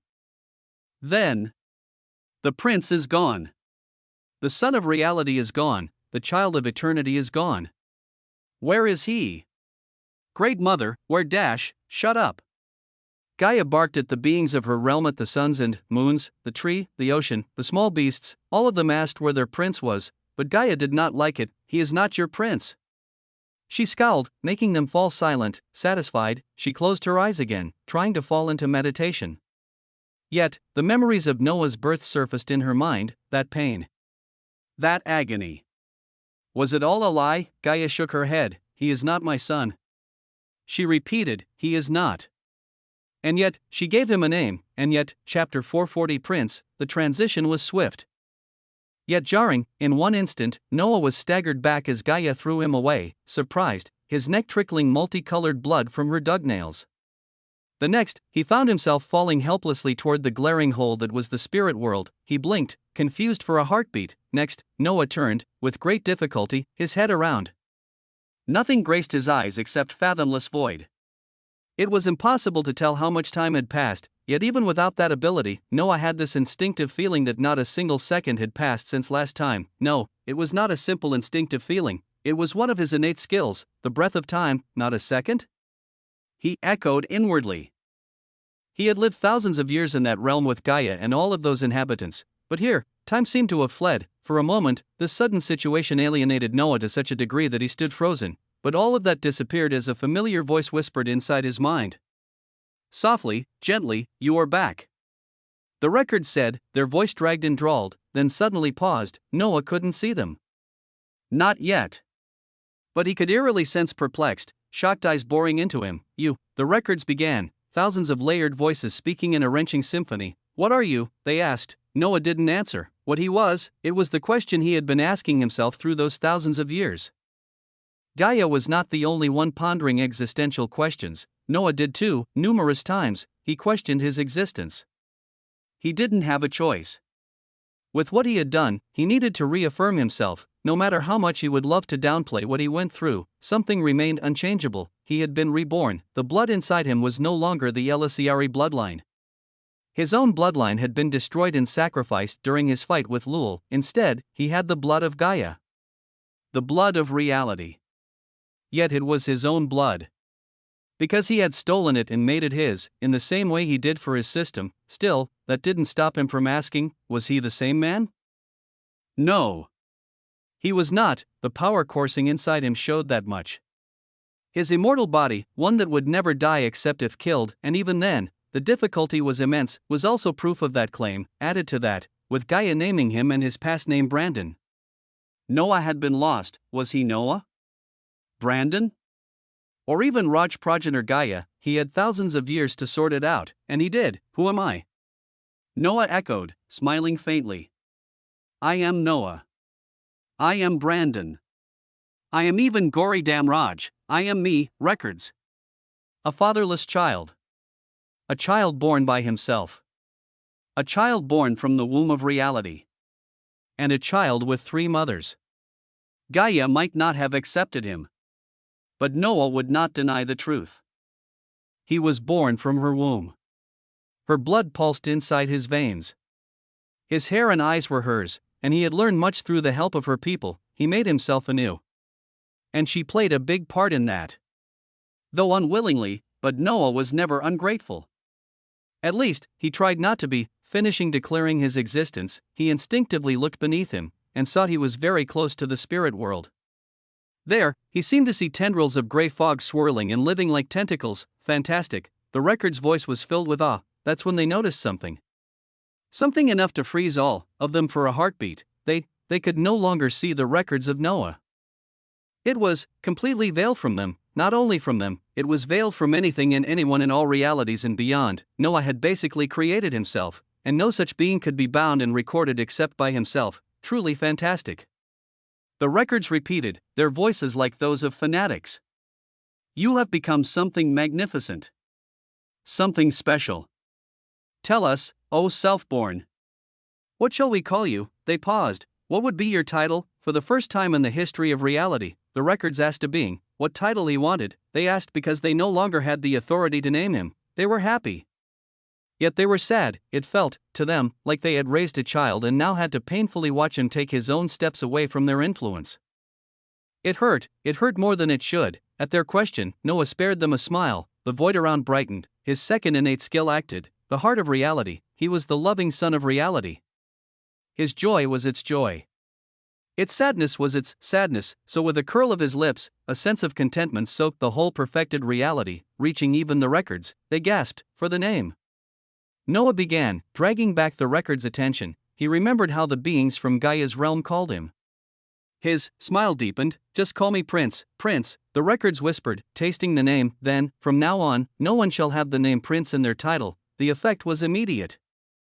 Anyone with prince as a part of their title was stripped of it.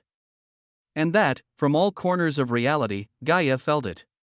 She scoffed, then scowled before barking at the dancing suns and moons. The records continued, "The name now belongs to you, O Prince." Noah laughed awkwardly, "And as a gift for your exploit, Prince, we offer you these. Please, take them." Lights burst outward in front of him, blinding Noah in a mesmerizing tapestry of indigo, black, and blue. The lights coalesced, then began to form very defining shapes. The indigo was shaped like a drifting cloud, soft and free. The blue was a sky, wide and expansive, looking down on creation. The black was in the middle. It had no fixed shape. It constantly altered itself, aligning with the other two lights, as if in perfect harmony with whatever it touched. Noah felt unique and incredible power inside each of them. He stretched his hand. The lights flew toward it and settled atop his palm. He clenched it, absorbing them within him. The powers of the records traversed through his whole body, like water through dry stone, but suddenly lost, not knowing where to go. Noah directed them toward a deeper layer of his soul. There, a woman made of the origin light of reality stood, eyes closed yet fluttering sporadically, as if trying to open them. Noah meanwhile focused on the notifications in front of him. Seed of sky, seed of cloud, seed of harmony. That's our power. Are they to your taste, Prince? They are, records. Noah nodded. She was silent all this time, getting hard to wake up. But with these things, ding, Noah grinned, you saved me time. The primordial ruler system is activated. Then, Noah, Providence's voice echoed next, filled with confusion. Then it overflowed with happiness. Noah, just at that time, his feet touched the tendrils of fog. They licked them, then wrapped around them mercilessly before dragging him down into the spirit world. The record's last words rang inside his mind. May your next adventure be successful, Prince. Puff dash. Noah's body burst through the walls of fog. He fell like a thunderbolt on a stormy night, striking down from the heavens to the earth. He expected the landing to be earth-shaking, yet his feet glided down to the ground easily. Noah opened his eyes lazily, feeling a uniqueness from his system rising inside him, and rested them on a world soaked in living, breathing fog. Those fogs curled around him, whispered to his ears, trying to block away his sight. Useless attempt. That's when Noah noticed the presences around him. With that, the weird scene of Luminara kissing the ground with her forehead, and Serene looking flabbergasted. Noah frowned faintly, sensing something weird on the woman, something akin to Dash, the voice of his new system. Providence rang out, followed by the voice of the gray-skinned woman standing high above. The features of the primordial ruler system are ready to be displayed. Welcome to the spirit world, Brandon. Chapter 441, First Soul. Welcome to the spirit world, Brandon. The words of the gray-skinned woman echoed strangely all around. In their wake, the gray fogs parted away like a curtain being pulled on each side, showing a clear view of the woman. She sat on her majestic throne, her face still veiled by a dancing cluster of fog. And yet, Noah couldn't stop the feeling of déjà vu submerging his senses when his eyes rested on her, coupled with how familiarly she called him, the way the name Brandon rolled out so smoothly on her tongue. It was familiar, it was very familiar. Noah suppressed a shudder, purple eyes dilating as realization slowly dawned upon him. He took one unconscious step forward, seeking to get closer to this woman as if doing so would sweep away the last ember of doubt inside his mind. He never went too far. Before he even blinked, three beings appeared in front of the prince. Their eyes were wide and red with blistering anger, their bodies shaking as they threateningly strode toward him. It was Lul, the king in the north, and the mother of change. They hadn't forgotten what Noah had done to bring them here. And with anger clouding their minds, these foolish beings cared not for the ruler sitting above them. Selene, meanwhile, had joined Luminara on the ground. She watched dazedly the gray-skinned woman, clenching her chest, mouth opening and closing soundlessly. As if unable to put into words her current feeling, her palms went slick with sweat, yet it was cold around. Illyra, Justicia, and Emily ran toward her, worry evident on their faces, while the others ran toward Noah, intending to help him, but they were stopped. Beings like Laka, Tiamat, Ouroboros, and even the Queen of Hearts took apart the same opponents that brought them into this damned place, their faces seething, slithering with angry veins, ready to finish what they had started. All of this happened while the Origins themselves, with their physical bodies, watched the scenes. Some Origins were already behind their previous masters, loyal to the bone or maybe to the soul, while others preferred to distance themselves, being aware that they were no longer in the waking world, and there, the rules were different. All of them knew, Lul, more than anyone, knew the dreadfulness of the spirit world. But rage was a nasty feeling. It blinded you in such a way that differentiating white and black became an impossible task, and there, all of them were blinded by wrath, remembering what the Elisiari had done to them. All of this, Noah registered quietly. His mind didn't falter, his face didn't show anything except a curl of his lips forming a mocking smile. Smile all you want, bastard. Lul grated, teeth clacking together. But let's see if you have anything more to sacrifice to win here. Even death and your soul obliterated would not be enough to quench my fury. The king said, blue eyes spotting frost. You included me in a battle I had no part of. And you shall pay for it. Elisiari, the mother of change, said nothing. But her hatred ran far deeper than even Lul's. If looks could kill, Noah was already long gone by the spite dripping from her silver eyes. The man himself didn't look bothered. I do have something to sacrifice. Noah answered Lul. But I doubt even the records would be able to bear it. They all frowned at his arrogant words, but before they could continue, Noah's eyes darted around the wide place and settled on the opponents of his wives. He smiled emptily. Now, if any of you dare to touch a single hair of my women, he craned his neck, you will all die in the worst way possible. This time, there will be no afterlife. And no one will stop me. They trembled, all of them, feeling a kind of authority in his voice that seemed to command life and death. They stared at his odd purple eyes and felt the weight of reality pressing down on them. They shuddered, took a step back, souls quivering. Only then did Noah turn his eyes toward the gray-skinned woman above, who had been watching all of this without care. Am I not right? Noah asked her. The feeling inside him intensified. His eyes were special. If he wanted, he could tear away the fog hiding the woman and see her face, yet something made him not do it. Something told him to wait and watch. That feeling deepened when the woman spoke, her voice dancing with prideful laughter. So this is who you have become. She spoke, talking to Noah as if she had known him ages past. Her voice was melancholic, tired, yet filled with a deep sense of pride. She raised her gray, slender hand next, making a lazy swipe gesture from left to right. Instantly, tendrils of fog rolled out of existence, binding all the beings inside the space except the Elisiari, dragging them toward a distant corner. What dash? I have humored you, Lul. The woman cut her coldly, looking in the direction of the progenitor of elves. Now don't test my patience, will you? Lul felt her soul body about to explode into rainbow clouds at that instant. For a moment, she forgot to breathe, her very being pulsing with fear. Instinctively, she lowered her head, biting her lips so hard the sound of flesh tearing apart echoed all around. Lul was seething, but no one cared. No one could afford to care. After her, none dared to talk or interrupt the gray-skinned woman. They all stood there, bound, kneeling, as they watched the Elisiari stand tall and strong. Humiliation pierced their souls. Noah was now beside Selene and Luminara, looking at them with worry and hidden confusion.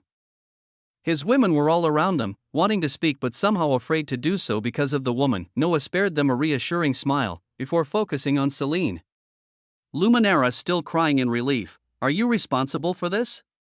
He asked, his voice calm despite the authority behind it, an innate authority that made the air around rattle, wanting to bow toward Noah. For what?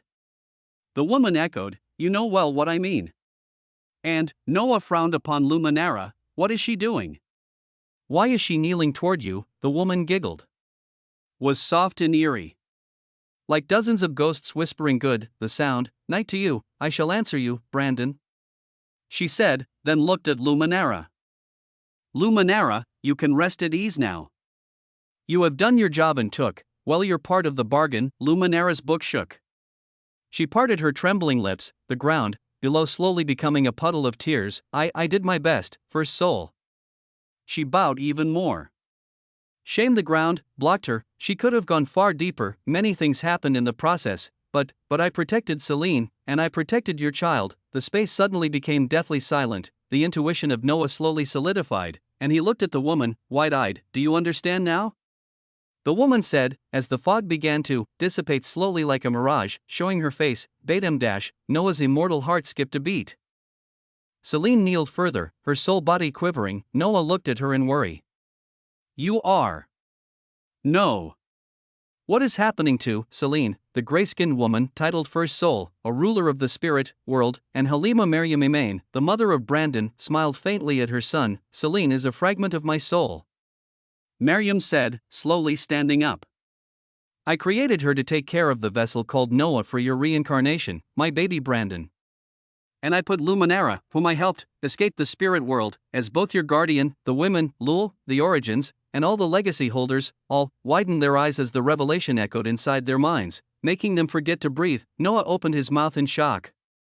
He activated his third innate ability, the eye of reality, and all evidence came to him in a flood. He staggered back, and Celine turned her head toward him, tears streaming down. My baby. Celine whimpered, just in time for Miriam to appear in front of Noah. She looked at him, then cried as tears of joy slid down her cheeks. My baby, she said, cupping his cheeks.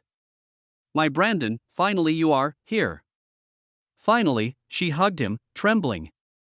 Noah was still processing the revelation. Chapter 442 Revelations. Noah was flabbergasted.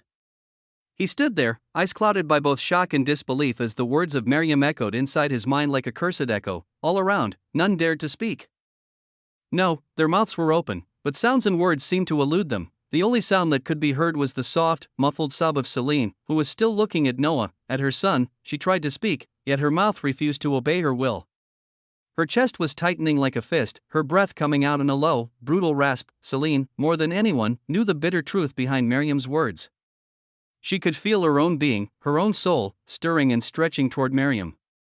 Like metal attracted to a magnet. The sensation was weird. It was like holding a cluster of sand in a cupped hand, and watching painfully as all the sand slipped down through the cracks of your fingers. Yet what Celine was feeling was far worse. Her life, herself, her son, her Noah, was all of that false?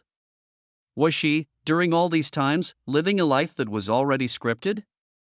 A life where her only duty was to guard the son of another, but no. Noah was her son. Celine refused to believe otherwise. How could it be? Noah blurted out, slowly breaking the hug of Miriam, causing the mother to clench her jaw painfully. She had waited for this moment for eons.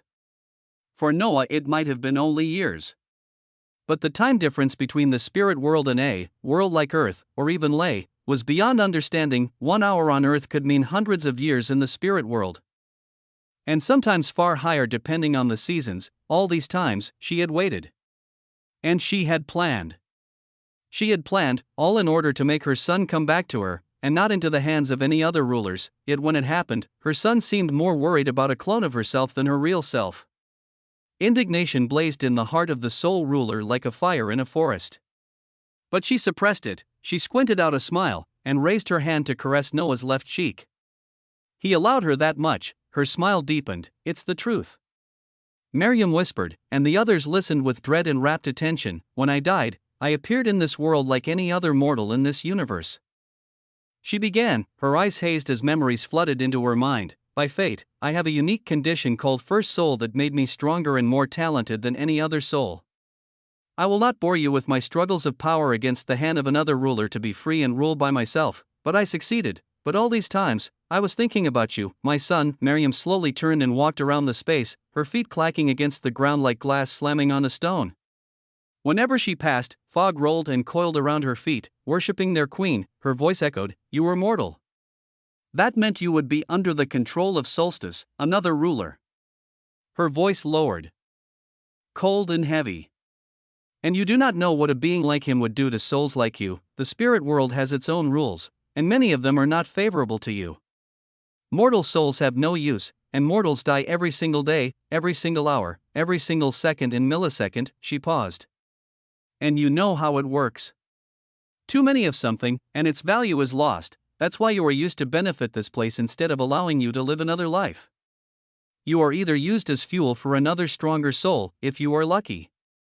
If not, you are turned into materials to conjure soul coins." She raised her index finger upward, and a gray coin appeared, inscribed with the faces of 4 clouded figures. The currency of this place. The coin disappeared, all of them unconsciously sucked in deep breaths, unaware that they had not been breathing. Noah's face didn't change. Miriam paused, her back facing him. "So you can imagine how fearful I was for you. And I couldn't and still cannot afford to fight Solstice over a soul. The other soul rulers would not sit by, and no one would deny the opportunity to put down the one who dared to crown herself ruler. The one even the will of the spirit world did not acknowledge." Curses began to dance along the captured and even the Veilgrim. Their faces slowly drained of color, teeth clacking continuously as if frost flowed through their veins instead of blood. They were at the hands of a being even the will of the world did not wish. Already, the experienced ones could smell trouble brewing, coming at them like a sun clawing back into the sky. Their frowns tightened, fear slithering into their guts, sensing the disgusting stench of it. "How did you reincarnate me into Noah?" Noah asked. "How could my mother be a fragment of your soul?" "How Luminara?" His voice died down at the end. He had too many questions to ask, yet found himself overwhelmed by all of them. Miriam turned to face him, her face still smiling. "A being helped me," Miriam said, looking deeply into Noah as if searching for something Noah instinctively understood. And he found himself suppressing a yelp of surprise, barely managing. "It's you?" he stammered. Miriam's lips curled upward. "It's not me. It's him, son of emptiness." Noah immediately thought, his eyes hardening. Unconsciously, "Noah," Providence whispered, worried, "it seems you already know." Miriam continued, craning her neck to the side. "How? No. Not now. But yes, it's him. He came to me one day and proposed this idea as a way to help me. He said you are chosen one. And your path would one day lead you here, and that finally we would be reunited." She smiled. "That was what made me accept his deal. He then created the gift and put it into your way, and made sure you obtained it. At that time, Luminara was killed and came to my dominion, and I found a perfect opportunity." "Why Luminara?" Noah asked. Miriam raised an eyebrow. "You still don't know?" she exclaimed, briefly glancing at Luminara before continuing. "Luminara, my baby Brandon, is the left eye of the progenitor of divine beasts." Silence smacked the breath out of everyone. It was as silent as death, and as harrowing as the sight of it, but it didn't last long. "I knew it." Laka, the bloodline sage, bellowed, pointing his trembling finger at Luminara. "I knew you were the one. The eye that gained consciousness." "Lumi, the frost of consciousness, the eye-born, it's you." Neko glanced at her mother, color draining from her face. Not only her, all of them were the same. Lul was wide-eyed, wondering what was going on. Celine stared at her companion, pain more than fear cloaking her face. Pain of being lied to. Pain of realizing everything between them was fake, even their history together. She swallowed back a sob of sadness and lowered her head. Noah did not fare better. He was staring at Luminara in absolute dismay. "Yes," Miriam continued smoothly, "I chose her because her link with a progenitor would make the resurrection easier." She paused, letting them digest. "Time too short." She rolled out the next words. "I gave her a part of my soul. Then I chose a random soul inside my dominion and used it as the sacrificial soul of the vessel Noah. Luminara's duty was to use a small part of her flesh and create the bodies of Celine and Noah. Next, to inject my soul into Celine and the other soul into her belly, for her to give birth at the appropriate time." "But," Celine began, I don't remember dash, of course you don't." Miriam cut her words. "He manipulated that entire history and timeline of the world, Locke. Even your memories, and anyone inside it. Even that little celestial girl and that pitiful demon. All of them. Next, he wrote the beginning of history into something called a novel." And she stopped there, finding no need to say anything more. She had said everything that needed to be said. And all those revelations in one swoop left them dazed. Unable to even close their mouths, Noah realized with chilling clarity that everything in his life was planned. Even his coming into the spirit world, it was something the son of emptiness knew or planned, meaning, he knew Noah would sacrifice all his existence to win. But then, does it mean he knows my meeting with Gaia?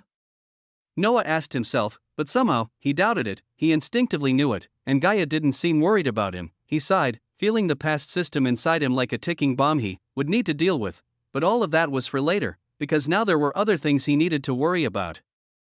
And the first thing, Noah turned his head and looked at Celine. Then he clenched his jaw and stared at Miriam. He managed to open his mouth, though the words came out strained. "What will you do to Celine?" he asked. Miriam shook her head. "Celine is me. I am Celine. Naturally, my baby Brandon." She took a step and appeared in front of Celine.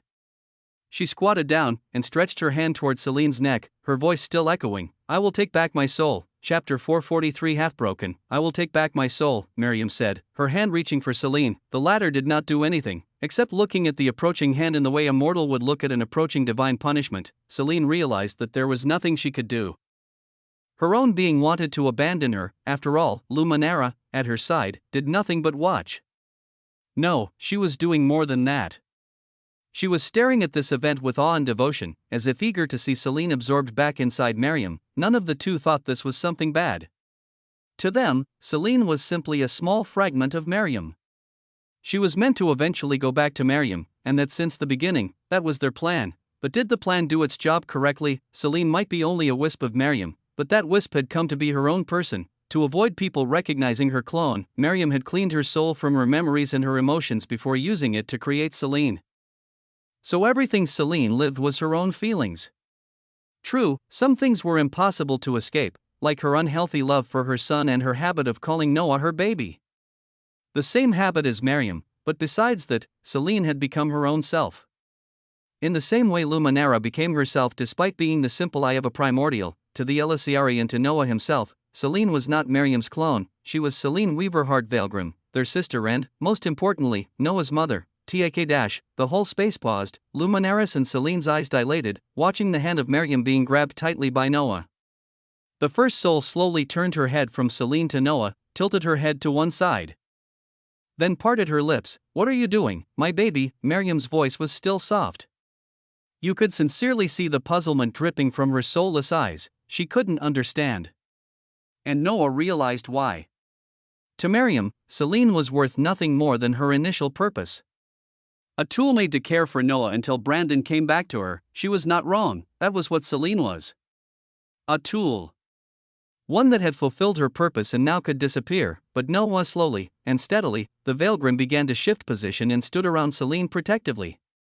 Neko glared at her mother, lips pressed into a thin line. The glare was so strong that Luminara took a couple of steps back in trepidation. Especially with how the other wives were looking at her. They were ready to kill. "I am sorry," Noah said, "but I cannot let you absorb Celine, mother." "Why?" Miriam asked. "She is my soul. She is a part of me. She was never created to be a being of her own self, but she is now," Noah said, then slowly pulled his mother's hand so that she came closer to him. Miriam didn't resist. She was happy to get closer to her son, though she was still perplexed. Soon, the two were an inch from each other. "Look at her and look at us," Noah continued, pointing at Celine and his wives. "Can you see them, mother? Can you see their eyes? What do you see when they look at Celine?" She paused, glancing at them briefly. She didn't even need to do that. They were inside her dominion, she could sense their innermost feelings. She only did it because her son said so. Love, worry, and willingness to protect, the ruler answered lazily, as if unimpressed by their devotion. "Do you think we would feel that way toward a being who was not her own self?" "I do understand," Miriam said, tending her hand to caress Noah's cheek. "I truly do. But I need my soul. Brandon, my baby, I am fighting against the rulers and the will itself. They want me dead. All of them want me dead. I have been in a weaker position because I am not whole." She paused, letting her words settle. "I need to be complete. I gave an important part of me to Celine so that she could take care of you better. I need it back, my baby." She put her forehead against his, kissing his cheeks softly with so much love it was harrowing for anyone else except Noah. All of them heard her words. They all understood. But understanding didn't mean accepting that Celine would get killed. None of them would. Then all the wives focused on Noah, eyes hoping for a way out of this situation. Even Celine did. But for her, it was more subtle. Her eyes were darting from Noah to the ground continuously, afraid of putting pressure on him. She didn't want him to know that she was desperate to live. That she wanted to be her own self. And love him in her own way, even if her love was similar and came initially from Miriam. She had learned to love him too. Celine wanted to tell him that she didn't want to lose her sisters, and wished to be with them forever. She wanted to tell him no, to yell at him to save her. To take her inside his embrace and kiss her.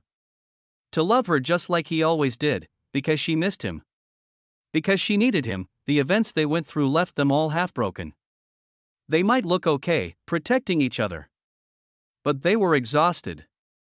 They were just one step away from utter chaos. Hollowness was slowly creeping inside them, twisting their guts in wrenching ways. The only thing keeping them still standing was Noah and their sisters. Presence, in a sense, protecting Celine was in fact a way to protect themselves.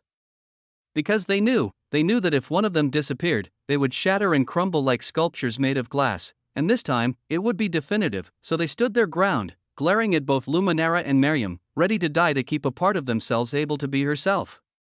Such devotion, and such determination, didn't go unnoticed by Noah. He allowed himself a faint smile. It was very faint, but his beauty and current status were such that even that simple curl of lips made all the beings inside widen their eyes in wonder. What a beautiful man, they all unconsciously thought. The prince was delighted.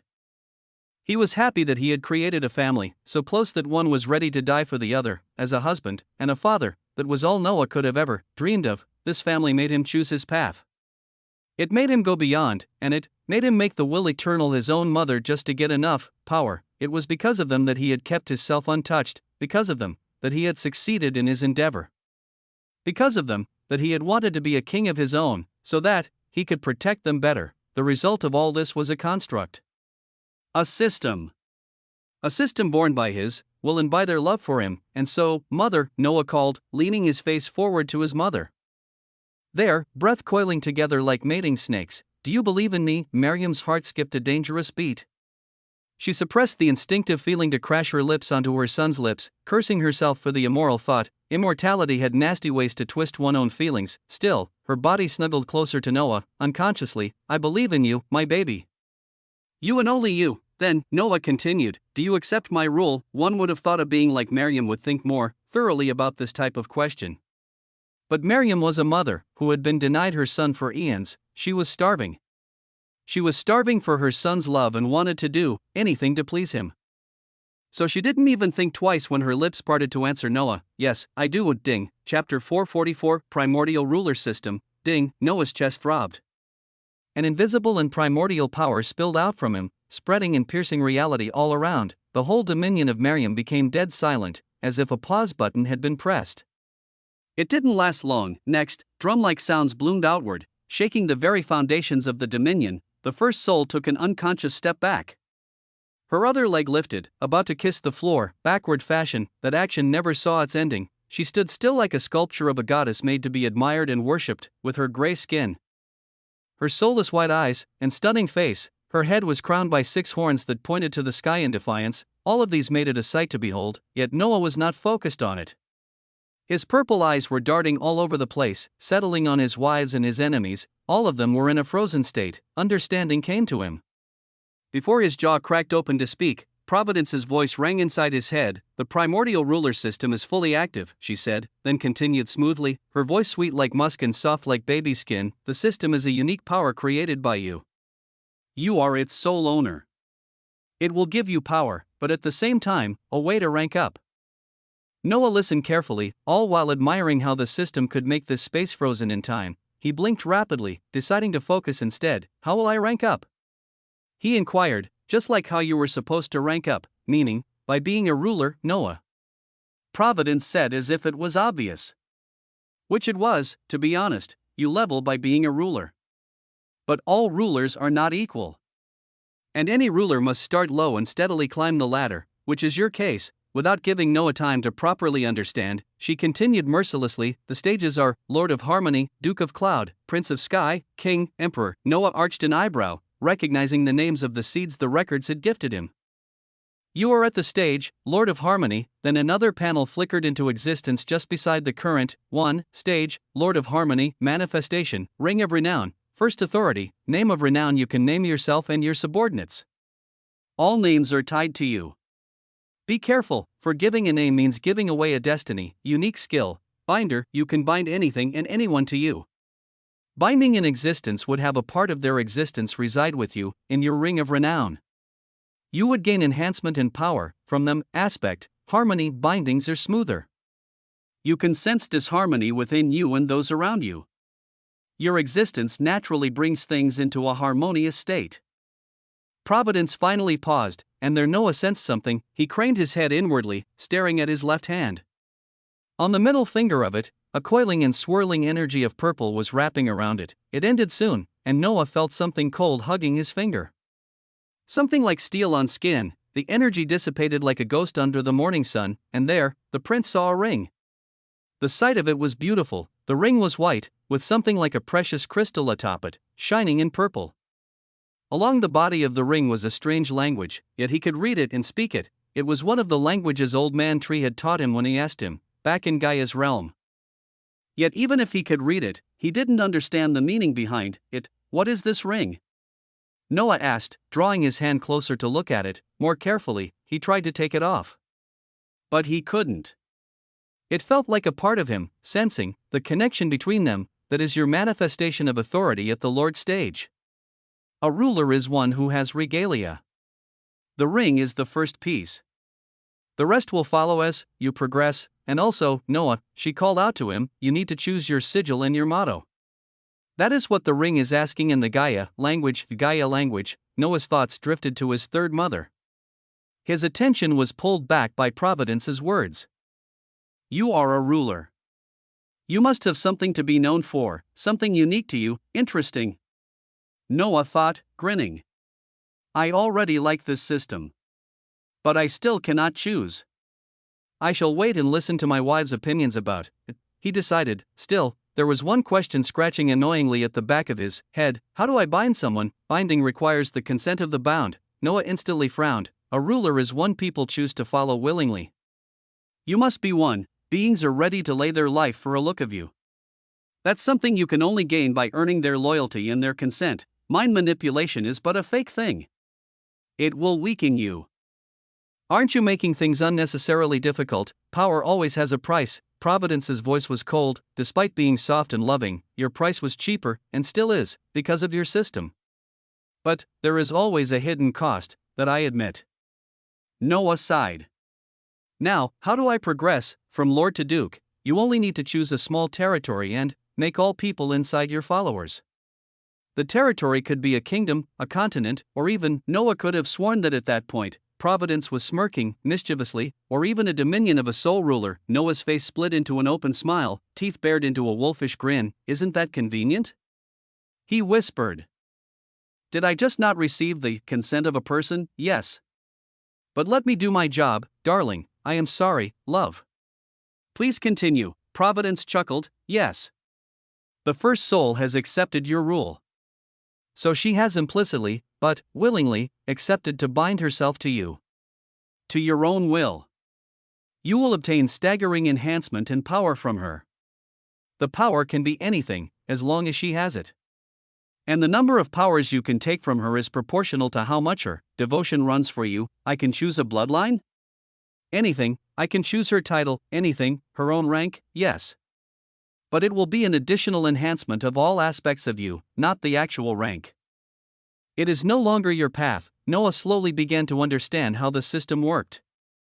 And he realized it was heavily influenced by his past system. If the past needed the affection of women, this time he needed the willingness of a being to ensure his power. But that was only the first stage, Lord of Harmony. He was eager to know what Duke of Cloud would be. A whisper of a smile smeared his face, and his ring flashed a mesmerizing purple light, matching his mood. I want one thing the most at this point, he said, looking at his frozen wives. I need a bloodline. My own bloodline. I have lost the Elisiari bloodline. Sacrificed and never to be regained again, he exhaled through his nose, swallowing back annoyance. But first, before I bind my mother, let's ask her. And let's find a way, through this particular situation, as you will, husband. The ring flashed again. This time bright enough to stop the paused time of the dominion of Miriam. Can you do this for all the spirit world? Noah asked as he watched people regaining their mobility. Only if all the rulers and the will accept your rule, I see. Noah answered dryly before focusing on his puzzled mother. Chapter 445. Miriam. A single word from Noah about wishing to speak with his mother alone, and Miriam immediately acted, creating an infinitely wide space made of fog. It was not the end. Under his eyes, the fog shifted and transmuted into solid ground, then rose upward and created a sky. Next it bloomed outward, and air and tangible space were birthed. Miriam exhaled through her mouth, and thousands of souls erupted from it. Those souls began to transform into a garden of gray flowers, with a peaceful sun looking like a white disk on a gray sky. The soul ruler next turned her face toward her son, and extended her hand toward Noah. Noah allowed himself a smile, and mirrored her gesture. They began to walk peacefully around the wide garden of flowers. passing through rivers that flowed in the air, through unseen canals, among chirping birds and rustling of cute squirrels. No words had been spoken, each one of them had a thing, or even thousands of things, to say to the other. Miriam wished to know how her son lived after her death. How the son of emptiness made him reincarnate, and if it was painful. She wanted to know if Celine had been a good mother, but that, she realized, was not a needed question. With how her son loved Celine, the answer was obvious. It pained her. She would have wished to know his stories, and how his journey had been until this point. Miriam wanted to know the person her son had become, and for that, she wanted to know everything of him. Everything. She clenched her hand tighter around his, swallowing back the surge of emotion trying to burst through her whole being. It was achingly hard, but she managed. Yet what she didn't know, or didn't have time to ponder because of her turbulent emotions, was that Noah was in the same situation as her. The revelations in the matter of Celine had made him dazed, unable to react properly. But now that a way out of this situation had been given, his emotions were now fully exposed. He breathed softly, raising his head overhead. Their steps were in eerie sync, crushing the flowers beneath them without much care. Creating a path in their wake, his thoughts wandered. They sank deeper into his mind, and pulled out memories of his life on earth with his mother, her loving side, and her sacrificial aspect, how she always put him above herself, and did her best to raise him in the cold embrace of Paris, where everyone had their own problems to deal with. Miriam raised him with respect and affection. And even if his birth caused her so much grief and suffering, the loving mother was never unreasonable enough to hate him for it. Her love went beyond all of that. Even after her death, and her coming into the spirit world, she didn't stop caring and loving him. She made a deal with an unknown being, and sacrificed an important piece of her soul, gambling with her life with so many enemies around, all for him to be reborn and have someone to protect him. Celine Weaverheart. She was a clone of Miriam who managed to bear her own feelings and her own love for him. With her, Noah felt loved. And now he knew where the origin of that love came from. He slowly turned his head and looked at Miriam, and saw her already looking at him with a strange expression. It was as if she still couldn't believe that Noah was there, with her, walking with her, holding hands with her. Her grip tightened, as if afraid that all of this was but one of her uncountable dreams she had over the course of her immortal life. Noah halted his steps. Miriam did too, with him. He pivoted his body to face her properly, approached her in one step, before taking her into a crushing, warm hug. Miriam froze, eyes dilating. Her mind dazed, her hands limp at each side of her body. "I have missed you, mother," Noah whispered, voice thick with restrained feelings. "I truly did." Miriam's eyes shimmered, tears threatening to patter onto the flowers below. She bit her lips and held them back. "Did you really?" she asked hoarsely, slowly returning the hug. "Did you forget about me? How could I?" Noah answered softly. "You are my mother, you have another mother," she countered, "one you are ready to grab hands with. One that made you break my hug when I hugged you. One that made you worry about her instead of reuniting with me." First, her voice became choked, breathing ragged as her chest heaved up and down, her hands shaking. Noah clenched his jaw and hugged her tighter. Miriam was not done. "I have waited for you, Brandon," she wheezed. "I have waited for you, for an untold number of years, with uncertainty burning my whole mind. I was not sure if you would come, and I died multiple times, with those poisonous thoughts inside of me. But I waited." Noah's chest tightened. He wished his mother would stop, yet he found no strength to tell her to stop. She needed to vent her feelings, her frustrations, and everything inside of her. It hurt him. He felt guilty for first worrying about Celine instead of being eager to finally meet her. Yet somehow, Noah knew that if the situation happened again, his actions would not change. He cursed himself for it, and steeled his heart to bear his mother's words. His heart was pierced easily. "I waited, Brandon. I waited amidst enemies, I waited amidst pain, I waited amidst insecurities, I waited amidst frustrations." She paused, gasping for breath. At that instant, she was nothing like a merciless ruler. At that instant, she was a mother who patiently waited for her son to return to her, only to see him caring more about another than herself. A fragment of herself, at that. It should normally have felt better, but somehow, ironically, it felt worse. Miriam was angry. And she was hurt, but her love was grander than anything. It was a love that survived across generations. It was a love that birthed Celine herself. It had no equal, and that was the love of a mother. So despite all of that, she still hugged her son lovingly. She said nothing else. Having already said what she needed to say, Noah fell silent for a while, trying to keep himself from folding in on himself in shame. Slowly, he broke the hug and faced Miriam. Their faces were close. So close that each one could scent the smell of the other. They basked in it, unconsciously getting closer and closer, until their bodies were practically plastered onto each other. Miriam felt the rise of heat through her body. She trembled, but she didn't avert her eyes from Noah's mesmerizing ones. "I am sorry," Noah said, tucking her hair behind her ears. It was long and pointed like an elf's. "I am sorry for disappointing you. Despite everything you have done for me, I did it because I wanted it too." Miriam answered, smiling, "I did it because I am a mother, and you are my son. It's my duty to take care of you. And that even if I need to sacrifice a part of me." Noah's body tensed at her words. Miriam raised her hands and held his cheeks between her palms. "But that doesn't mean what you did didn't hurt me." "I know it did." Noah nodded, voice like someone holding back cries, "And I am sorry." That was all he could say. "I am sorry," such plain words. But sometimes, or rather, most of the time, that was all one being could muster out of their mouth. His mother saw the regret and the pain, and it was more than enough. "I forgive you," she said, smiling now. "I always do." "Did you forget?" Noah managed a small smile. "Yes." He breathed, "You always do." The way his lips twisted into a smile made the heat inside Miriam's body jolt to an unseen degree. She licked her lips. Noah saw it, suppressing a gulp of anticipation. The tension suddenly became electric. Drenched in something unknown. Something forbidden, yet before it went into that zone, Noah smiled and kissed Miriam on the forehead, gently and lovingly, pouring into it all his feelings and uncertainties. After pulling his lips away from her forehead, his smile widened. "I love you, mother." He confessed, "Without you, I wouldn't be here, and I wouldn't be the man I have become today." Miriam was dazed, but slowly, she began to smile. "Celine is my mother too." Noah continued, "She is different from you, no matter how similar you are. I love her, and my wives love her. That is why, mother, I don't want you to absorb her." Miriam nodded, caressing his cheek softly. "I won't." "If you don't want it." She would just have to bear the feeling of incompleteness inside of her. She could do it for Brandon. For her son, "You won't feel incomplete," Noah said, smiling. Then he raised Miriam's hand and kissed it. "Mother," the soul ruler smiled foolishly at the act while nodding. "Yes, my baby, will you bind yourself to me?" Her face split into a smile, sensing the sudden authority wrapping around her when Noah asked the question. She stared deep into his purple eyes, then slowly, "Everything," she breathed. "Take everything of me and bind me to you, so that we would never part again." Chapter 446, New Bloodline. 1. Noah smiled, while some beings all over the reality were born alone with no parents or even someone to call a family.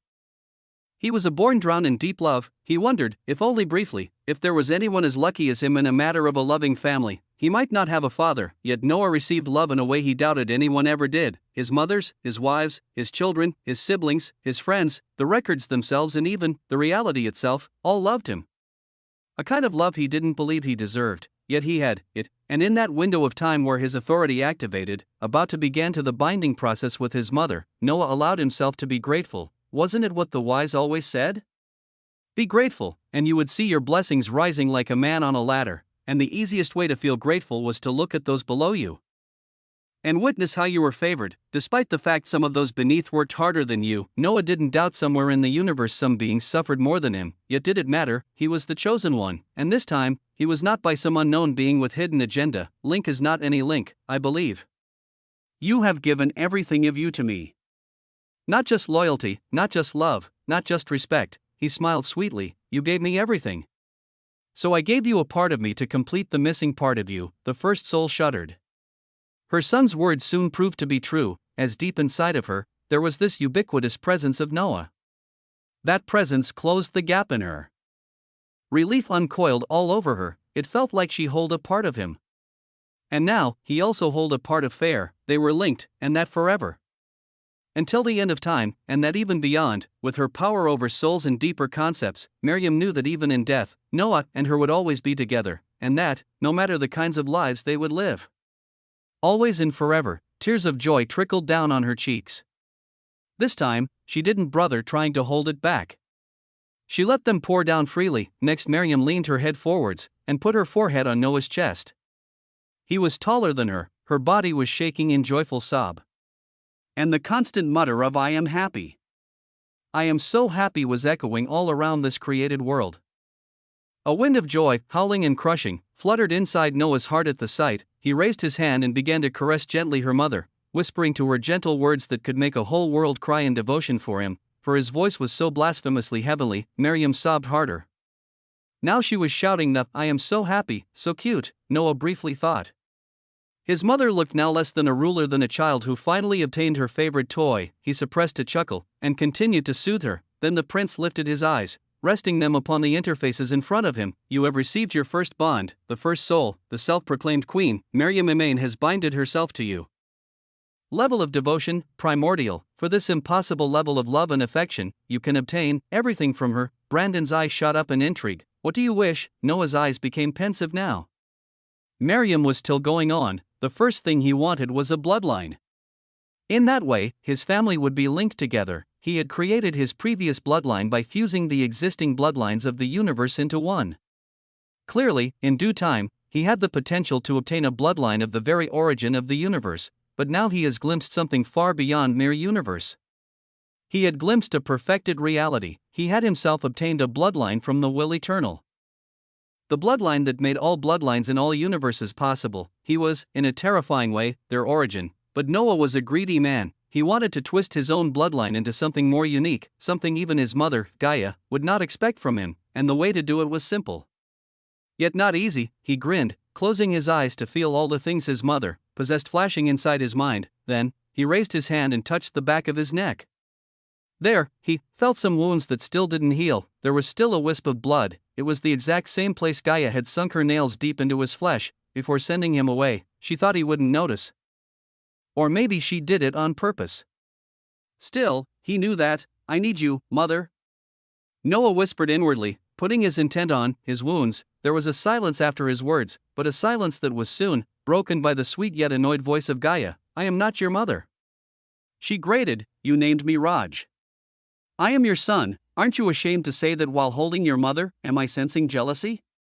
Noah joked. I could hold you. But you didn't want to, jealous of something I created? Gaia scoffed. My first mother did become jealous of something she created. Noah countered, now realizing a weird truth. Every one of his mothers created each other. Gaia created Miriam as a human. And Miriam created Celine next. He almost laughed at such a ridiculous situation. You are comparing me with such a dash. Gaia stopped herself. She wanted to belittle Miriam, but found herself unable to do so after seeing the love Noah held for her. She bit her lips and clicked her tongue. Inwardly, she berated herself, cursing and asking herself why she cared about hurting his feelings. She didn't know why. And she also didn't know why she wanted to prove to him that she was better, that she could help him better and even spoil Dash. Again, she halted her erratic feelings. She growled next, just tell me what you want and leave me alone. Noah smiled, still caressing Miriam. Was so adorable, thought, only Noah could dare to think that about the will eternal. Help me, mother. He added the word mother with a smirk. Gaia almost cursed him aloud, but she fell silent. Noah continued, I have a part of the son of emptiness's power inside of me. Gaia began to feel something dangerous. With the souls in my first mother's possession as a link, let's take the origin bloodline I inherited from you, and a fragment of the son of emptiness's power and authority. Don't tell me. Gaia exclaimed, yes. Noah grinned, help me create my bloodline with all of those. Chapter 447, New Bloodline, 2, Have you lost your mind? Gaia bellowed inside Noah's head. He winced at the loud sound of her voice, making Miriam check on him to see if he was okay. Noah smiled and hugged her back. Peacefully, Miriam returned to his embrace, a smile plastered on her face. She was living the perfect dream. Next, Noah sighed and focused back on the link he had with Gaia. Did you forget? You told me something along the line, the best of plans are those hidden within others' plans. Gaia listened, nodding even though Noah couldn't see her. But she could make him know whatever she did. Noah continued smoothly, the son of emptiness wanted to manipulate me for his own benefit. He wanted to use me without my consent, and don't you know? His voice became edged with coldness. If you stare at the abyss long enough, the abyss would stare back at you. In the same way, you must be ready to be used if you use someone. But he is not anyone. Gaia interjected matter-of-factly. He is unpredictable and powerful. He is the one fighting against those beings since the beginning. You cannot yet understand, but what is inside you of his power is nothing much to him. At worst, he could regain it back after some eons, and to the spawn of emptiness itself, time is meaningless. That's why I need you. Noah countered. I am not an idiot to openly oppose him. That would be gory damn foolish. The proof? I still keep his power inside of me despite being able to discard it back then. You did it because you wanted his power. Gaia said, that's not the point here, mother. Noah slightly shook his head. With your help, I will purify his power from his influence and take it for myself. You will use the souls as a glue, as refinement to keep everything together. After all, I knew from the knowledge I gained inside you. Here, Gaia unconsciously put her hand on her belly, that the soul is the purest aspect of existence. It's the most mystical and unique thing in what makes someone who he is. We will use these souls for our purpose, but why should I help you? Her voice was bitter. You are trying to change my bloodline. First you obtained it without my consent. Now you are discarding it as if it's nothing but garbage. Anger was bubbling deep inside Gaia's voice, hot and scalding like lava. Anger and injustice, she balled her fists, her palms went red in restrained rage. The Will Eternal didn't remember the last time she was this angry. Or simply, the last time her emotions were this volatile, but Noah, Raj progenitor Gaia, had this unique power to draw out of her the worst of her, but also, ironically, the best of her, and she loathed herself for that. I am sorry. Noah said.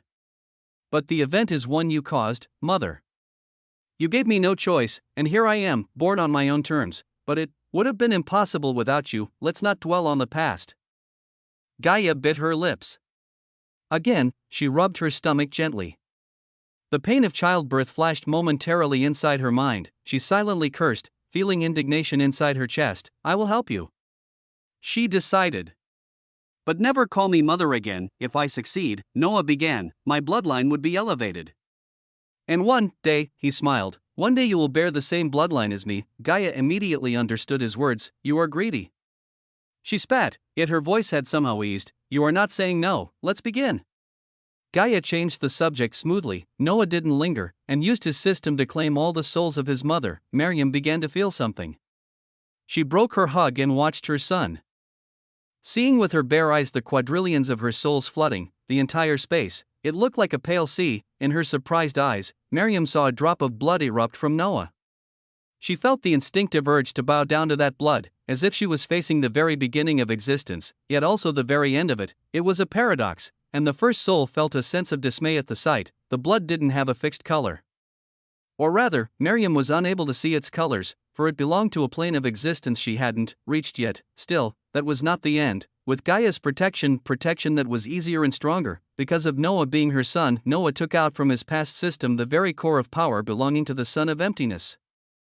This time, what came out was nothingness, and this time, Miriam's knees crashed onto the flowered ground. Loudly, she made a face, feeling a strain on her existence, different from Gaia's power, which was deliberately restrained for the sake of Miriam. The son of emptiness's power did not have such considerations. Miriam suffered from it, and Noah was trying his best not to follow. Though, with his birthright, he fared much better. The son of emptiness's power couldn't be seen. It was not invisible per se, it was just detained inside the very concept of emptiness. And it was that power that Gaia used, and mixed with Noah's blood, added to that with Miriam's souls. During the process, Noah added a fragment of his own existence inside. The pain was apocalyptic, making him shriek in horrendous agony, his eyes bleeding, his lips cracking and peeling. Raj! You damn idiot! Gaia bellowed, her voice thick with worry. The sight of her son hurting and bleeding was far more painful to her than, she thought, her maternal aspect couldn't bear such a sight. Jay, just do it. Noah groaned, feeling a part of him mixing with all those powers. He made sure his existence injected itself deep into the son's power, infecting it and slowly turning it into something fully his. Gaia understood his goal and shook her head. In her own realm, everyone was focused on her, themselves worried about their prince. The Will Eternal focused once more. Noah was showing her the direction and how everything must be handled, like a maestro in an orchestra. Gaia followed his orders perfectly. The process was wondrous. It was like alchemy being done, but on a scale never before seen. Noah was transmuting one concept from another concept. Then that concept into an idea. Before making that idea into a bloodline, his face was soaked in beads of sweat and blood, the space around them was shaking, fracturing, unable to bear the creation of such a bloodline. Even Gaia was watching with awe. Her eyes widened, wondering in a haze why she had never thought of that. That was how impossible it was. But when you were born at the top of power of an entire reality, the hunger and the craving to reach higher stages would hardly gnaw at your soul. Noah was not born atop reality. So he sought strength, and with luck and opportunities, he arrived where he was, and there, once again, he was creating something boundless. He was birthing his own bloodline, and this one was better than the last, and better than anything this reality had to offer. Gaia smirked, baring her teeth in a wide grin as the process came to an end. You are blasphemous, Raj, aren't you proud? Noah joked, his voice raspy and weak, and there, everything halted as a drop of blood appeared in front of him. Noah watched it for a brief moment, then the blood blurred, ripped through the air, and pierced into his body briskly. His body jerked atrociously, his mouth cracked open, and a wrenching cry erupted from it as he fell to the ground. The prince curled upon himself in agony, his body transforming into a new form, his mind shutting down. The last thing he saw through the tilting reality was Miriam running toward him, her expression worried, and the last thing he heard was the voice of the will eternal, his own mother, whispering gently into his ears, "Yes, I am proud, Ding, you have created a bloodline." Chapter 448 New Bloodline, 3, Life? Death? In the gory damn middle?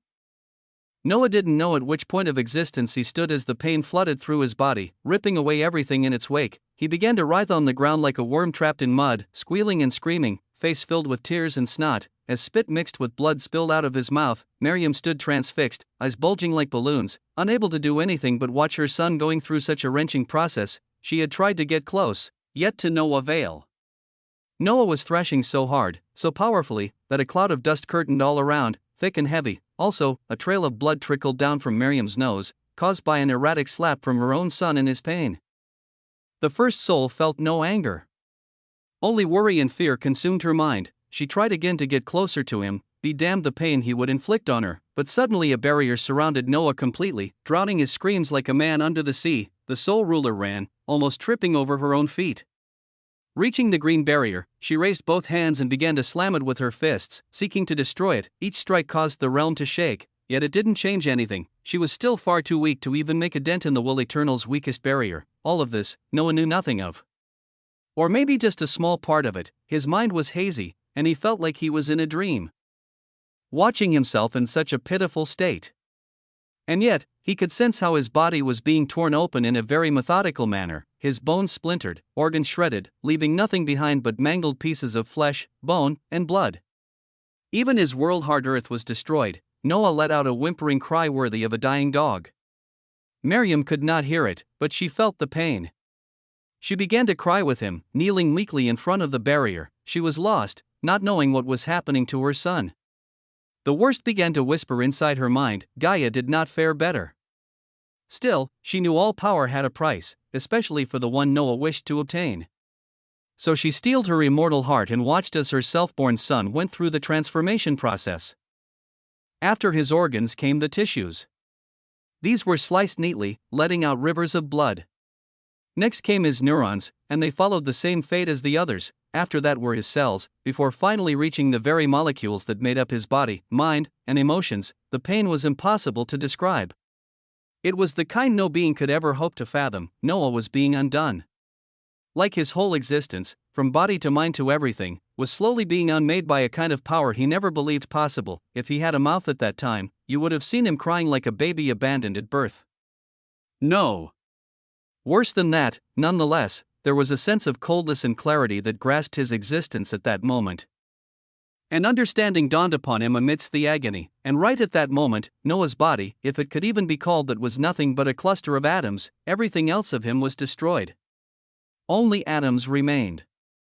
And there began the true creation. Noah knew from his knowledge that everything in the universe and beyond was mainly made of atoms, and the same atoms that made up the human body were the same atoms that made up stars and more. All depended on the composition and the direction those atoms took. That day, Noah watched how the atoms that made his existence chose a very unique pathway of combination, and the result was staggering. Slowly, but steadily, they began to assemble together. Once more, a mind-blowing power thundered down on Miriam's created realm. She coughed, mouth open in a wordless scream as her body burst into a rain of gory blood and ashes. The realm was destroyed in an instant, letting Noah's wives and the others glimpse the event happening inside. Madness almost claimed their minds, but Gaia immediately acted, aiding Miriam's revival while at the same time putting the realm back in place. She shook her head, recognizing that a certain force was going against Noah's bloodline birth. But it was too late to stop now. Gaia found herself unconsciously smiling, thrill and excitement pulsing inside her in a way she had never felt before. Miriam, meanwhile, gasped, her breathing coming out shallow and ragged. Her face was drenched in sweat. Yet the first thing she did after regaining consciousness was to look for her son. Noah's process was steadily developing. The same event happened, but this time, in complete reverse. Atoms began to create molecules, bringing into the fray mysterious particles, forming a kind of molecules never before seen. Gaia gasped in wonder. After the molecules came the cells, then neurons and the pathways, linking them to all the other parts. His mind returned, and it returned sharper and more primordial, more alien. The cells glided away and made up the tissues, followed by the organs. Here, Earth came back. Nothing changed for the world externally. But one could only wonder what happened internally. Earth and all organs were connected to each other and the rest of the whole structure by veins of gold and crimson. Those veins came from overhead, the heavens and hells in their purest form given by Gaia, and coursed through his whole body. At that point, bones made of emptiness appeared. Then flesh began to jiggle and writhe, appearing and stitching together along the tall frame of Noah's newly created body. His eyes formed, followed by his whole features and his hair. Slowly, the authority pressing on them lowered considerably, signaling the approaching end of Noah's transmutation from his past self to his newly evolved self. The barrier went down. Miriam staggered back up. She took a breath, then approached, taking in the new sight of Noah, and shock vibrated inside her gut. Soul rot, she exclaimed, by my own glorious name. Gaia followed, though her voice remained unheard except by her lovely creations surrounding her. Noah's new appearance truly was something. He lay there on the ground filled with his blood, yet his own body was devoid of it. The blood was running away from him, as if afraid of staining his holy yet demonic body. Noah had increased in size, now standing at 10 feet. His body was white creamy. His chest, back, and shoulders were riddled with gold and crimson tattoos, describing the birth of reality and its own destruction. On his right palm, the symbol of a snake biting its tail and shaped like an infinity was formed, glowing gold. On his left palm, the symbol of a circle half white and half black, constantly rotating, yet glowing faintly with red, was etched. His head was ignited with gold and crimson hair, long and thick. 2 horns erupted from his skull, deep black, exuding a feeling of nothingness. His ears were slightly elongated, like those of an elf. Unhurriedly, Noah opened his eyes, revealing a pair of heterochromic eyes, the left shining red, the right gold. Their pupils were the same as those of Gaia. The first thing Noah witnessed after opening his eyes were the glaring notifications from Providence, who looked uncharacteristically excited. You have created the bloodline. Primordial origin bloodline can be renamed. You are the progenitor of a new bloodline. You are eligible to create your own faction. Noah allowed himself a faint smile. Then his wife continued, happy beyond measure for her husband. Description of the bloodline. Overview. You have created a bloodline of creation yet of end. It represents life, death, anything between, and even beyond, touching even the concept of emptiness. Anyone with your bloodline will awaken an aspect of reality within them. That aspect will be accompanied by something called a gift, unique to each one of them. There is also the innate affinity of creation and destruction, and the unique transformation ability of your race. As a progenitor, you obtain in addition, atom manipulation, probability manipulation, continuity. Noah's eyes widened. You have received your gift, ignoramus. The prince watched the interfaces with surprised eyes, then felt hands closing tightly around his body in an embrace. Brandon, Miriam cried, her voice knotted with worry. My baby, are you okay? At her question, Noah could only smile, his mind swirling as new ideas popped up inside it. Mother, the prince called. Why yes, my son? Are you feeling unwell? Where? Tell Dash, do you want a gift? A pause? Miriam craned her neck, utterly confused. Then. Chapter 448 New Bloodline 3 Life? Death?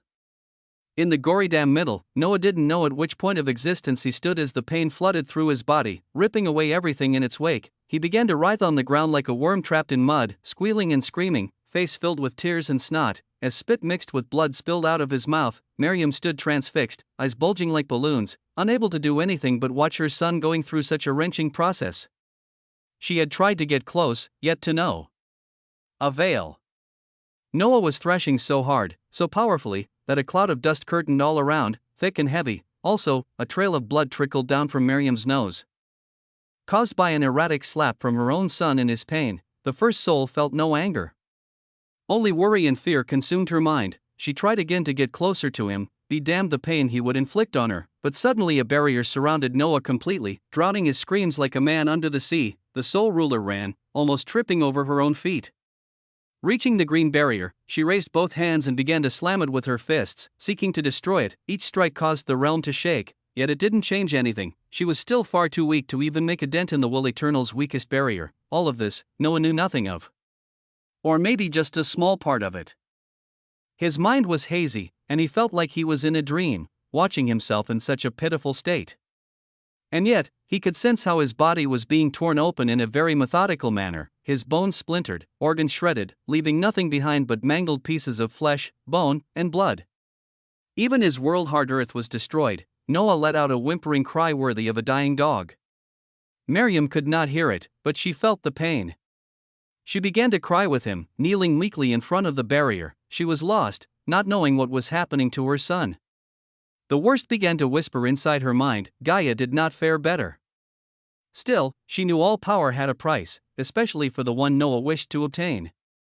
So she steeled her immortal heart and watched as her self-born son went through the transformation process. After his organs came the tissues. These were sliced neatly, letting out rivers of blood. Next came his neurons, and they followed the same fate as the others. After that were his cells, before finally reaching the very molecules that made up his body, mind, and emotions. The pain was impossible to describe. It was the kind no being could ever hope to fathom. Noah was being undone. Like his whole existence, from body to mind to everything, was slowly being unmade by a kind of power he never believed possible. If he had a mouth at that time, you would have seen him crying like a baby abandoned at birth. No. Worse than that, nonetheless, there was a sense of coldness and clarity that grasped his existence at that moment, and understanding dawned upon him amidst the agony. And right at that moment, Noah's body, if it could even be called that, was nothing but a cluster of atoms. Everything else of him was destroyed.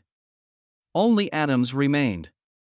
And there began the true creation. Noah knew from his knowledge that everything in the universe and beyond was mainly made of atoms, and the same atoms that made up the human body were the same atoms that made up stars and more. All depended on the composition and the direction those atoms took. That day, Noah watched how the atoms that made his existence chose a very unique pathway of combination. And the result was staggering. Slowly, but steadily, they began to assemble together once more. A mind-blowing power thundered down on Miriam's created realm.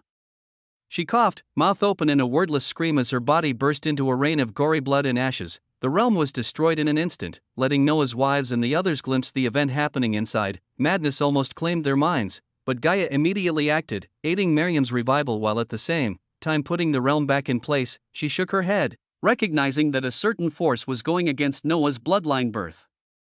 But it was too late to stop now. Gaia found herself unconsciously smiling.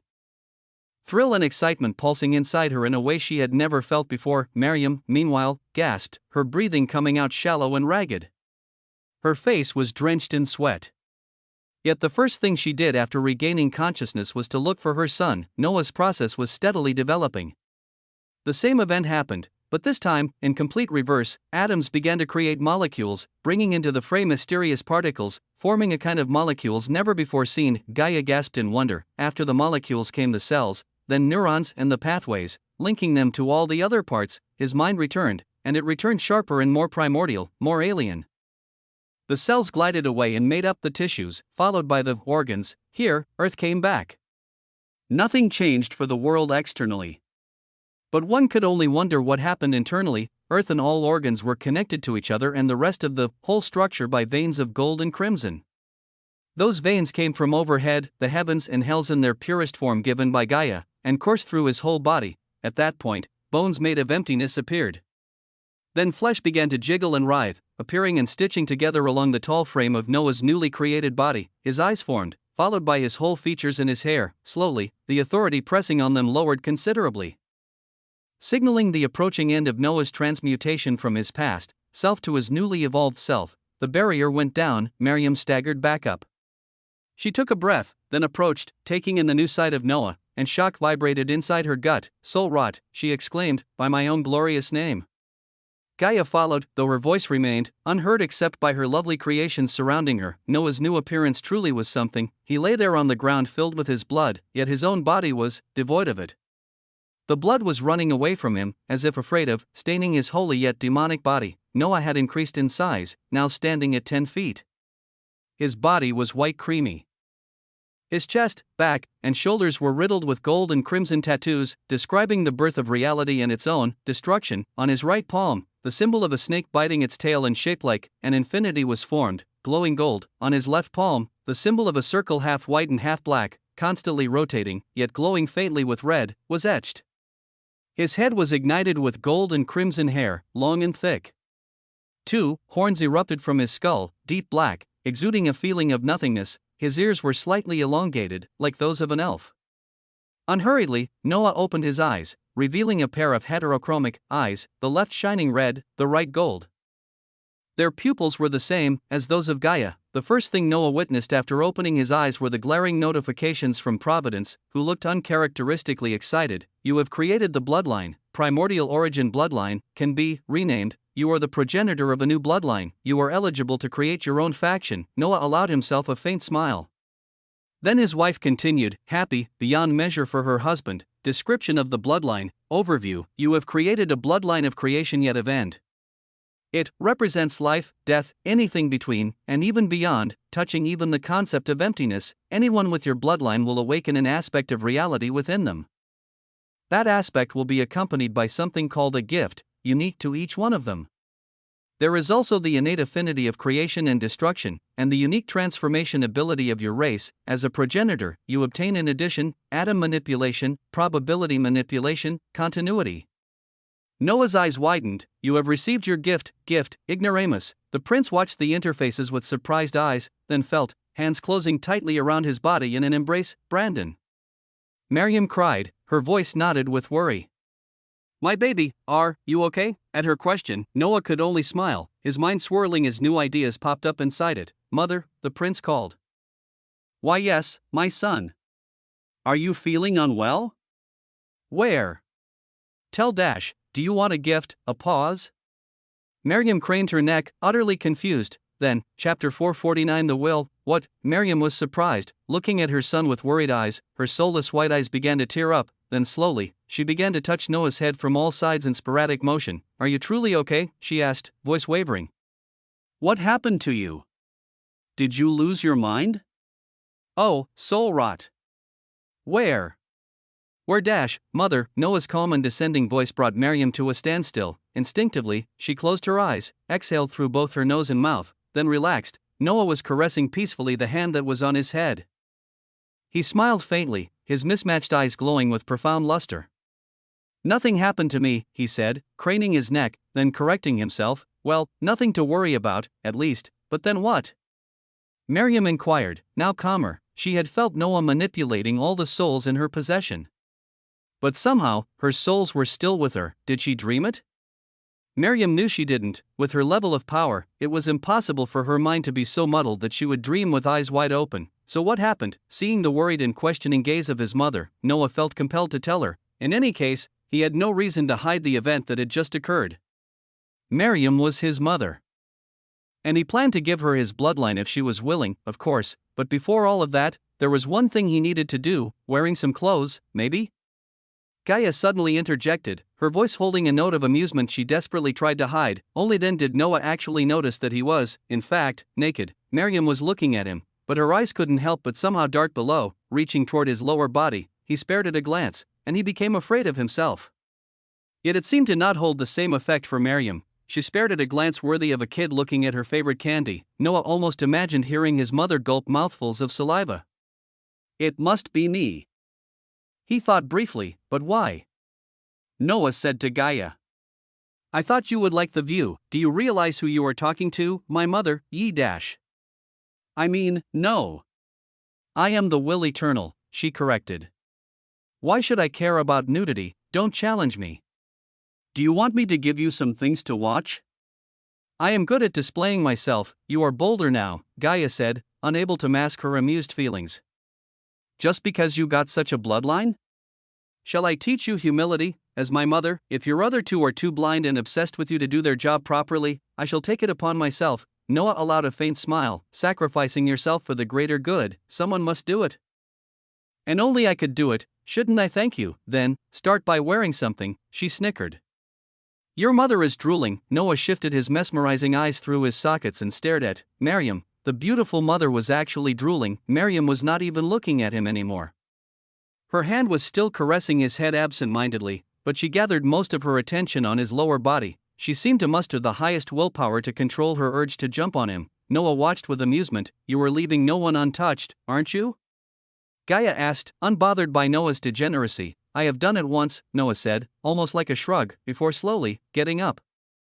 With his movement, Miriam gathered herself. Eons after eons without a man, Miriam thought bitterly. Eons after eons with only my son in my mind. It seems I have been holding such a thing inside of me. She was deeply ashamed, her face red as she looked away from her son. Her desire was too strong. And only Noah was the outlet of it, yet she couldn't, even if she knew Celine was her son's wife. She bitterly cursed herself. Noah, meanwhile, was already standing straight. Her mother exclaimed at how tall he was. He raised his right hand, slow and methodical, and touched the fog around him with the tip of his finger. With a simple touch, the information and properties of the fog came to mind. A diagram appeared inside his mind, riddled with complex signs and equations. Noah understood it at a glance. With a simple twist of his wrist, the fog transmuted into gray clothes thanks to his Adam's manipulation. A simple shirt covered his chest, followed by matching trousers. Miriam sighed softly in disappointment. Thank you, Noah said what he wanted to say before being interrupted by Gaia. Thank you for your help. Gaia fell silent, inside her own realm, surrounded by small water pools in her creations. The mother of mothers couldn't suppress a smile creeping at the edge of her lips. It seemed, she thought, that it was the first time a being had actually thanked her. It felt weird. Usually, they all feared her or worshipped her. Or both. Those who knew of her existence, of course. Even the records were no exception, but there were those like the son of emptiness who had no reason to thank her, so it was refreshing and pleasing to have Noah. He didn't fear her, not anymore. And he didn't worship her either. Instead, he liked to banter with her, provoking her even. Her smile widened. For a moment, she wondered if that was what it felt like to have a child, or simply to have a family, and not followers or subordinates. She shook her head and then, with a forced scowl, you should bow to me and thank me, Noah chuckled, making Miriam glance his way. Her left eyebrow raised quizzically. I don't mind bowing to my mother. Do you want dash? I am not your mother, she growled, and then Noah felt her connection with him snap. He barked a laugh. Have you gone mad?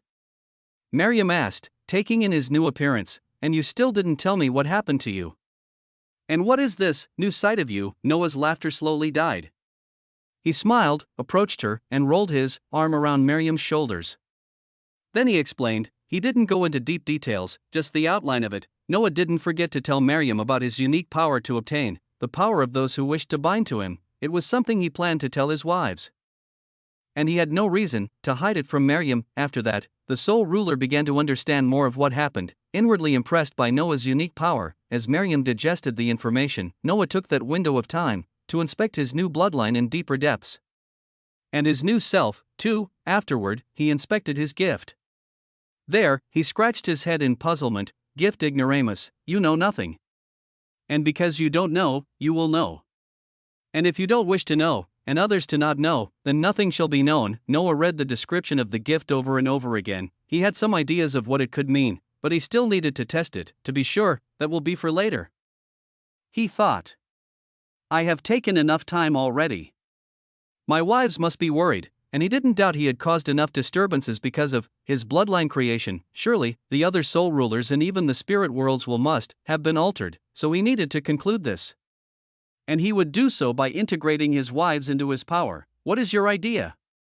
Providence asked. With my bloodline, each one of my wives will awaken an aspect of reality and a gift, yes, and I have my first authority, which is name. Indeed, then I will create a unique position for them called Paragon. Each of my wives will awaken an aspect, a gift, and I will name them with the distinction of Paragon added to their specialty. They will be above anyone in both my bloodline and my system of bound, the ruler and his paragons. How will they progress? Providence asked, excited by the idea. How else? Noah smiled. By achievements, then, Providence, he called out. Yes, you will be my records, Noah decided, and without giving Providence time to process such huge words, he turned to face his mother. She was already looking at him. Noah grinned. Mother, let's go, he said, extending his hand toward her. If you are willing, you will start the bloodline process with my wives. She grasped it with a smile. How could I not be willing? She pulled him toward her with frightening force. Noah let himself be pulled, and just when he hit her chest, the realm dissipated like fog, and they came back to the meeting room. There, Providence's voice echoed deep inside Noah's skull, still thick with confusion. What do you mean, records, Noah, you don't like the name? Noah said, then, with a faint smile as his wives looked at his new appearance in shock and awe. Then let's call you something else. He landed on the hard surface. The will, he grinned. You will be the will of my territory, darling. Imperceptibly, reality pulsed, sensing the beginning of something unheard of, something that would be the beginning of another beginning, and another, and another. Thus, the wheel began to turn.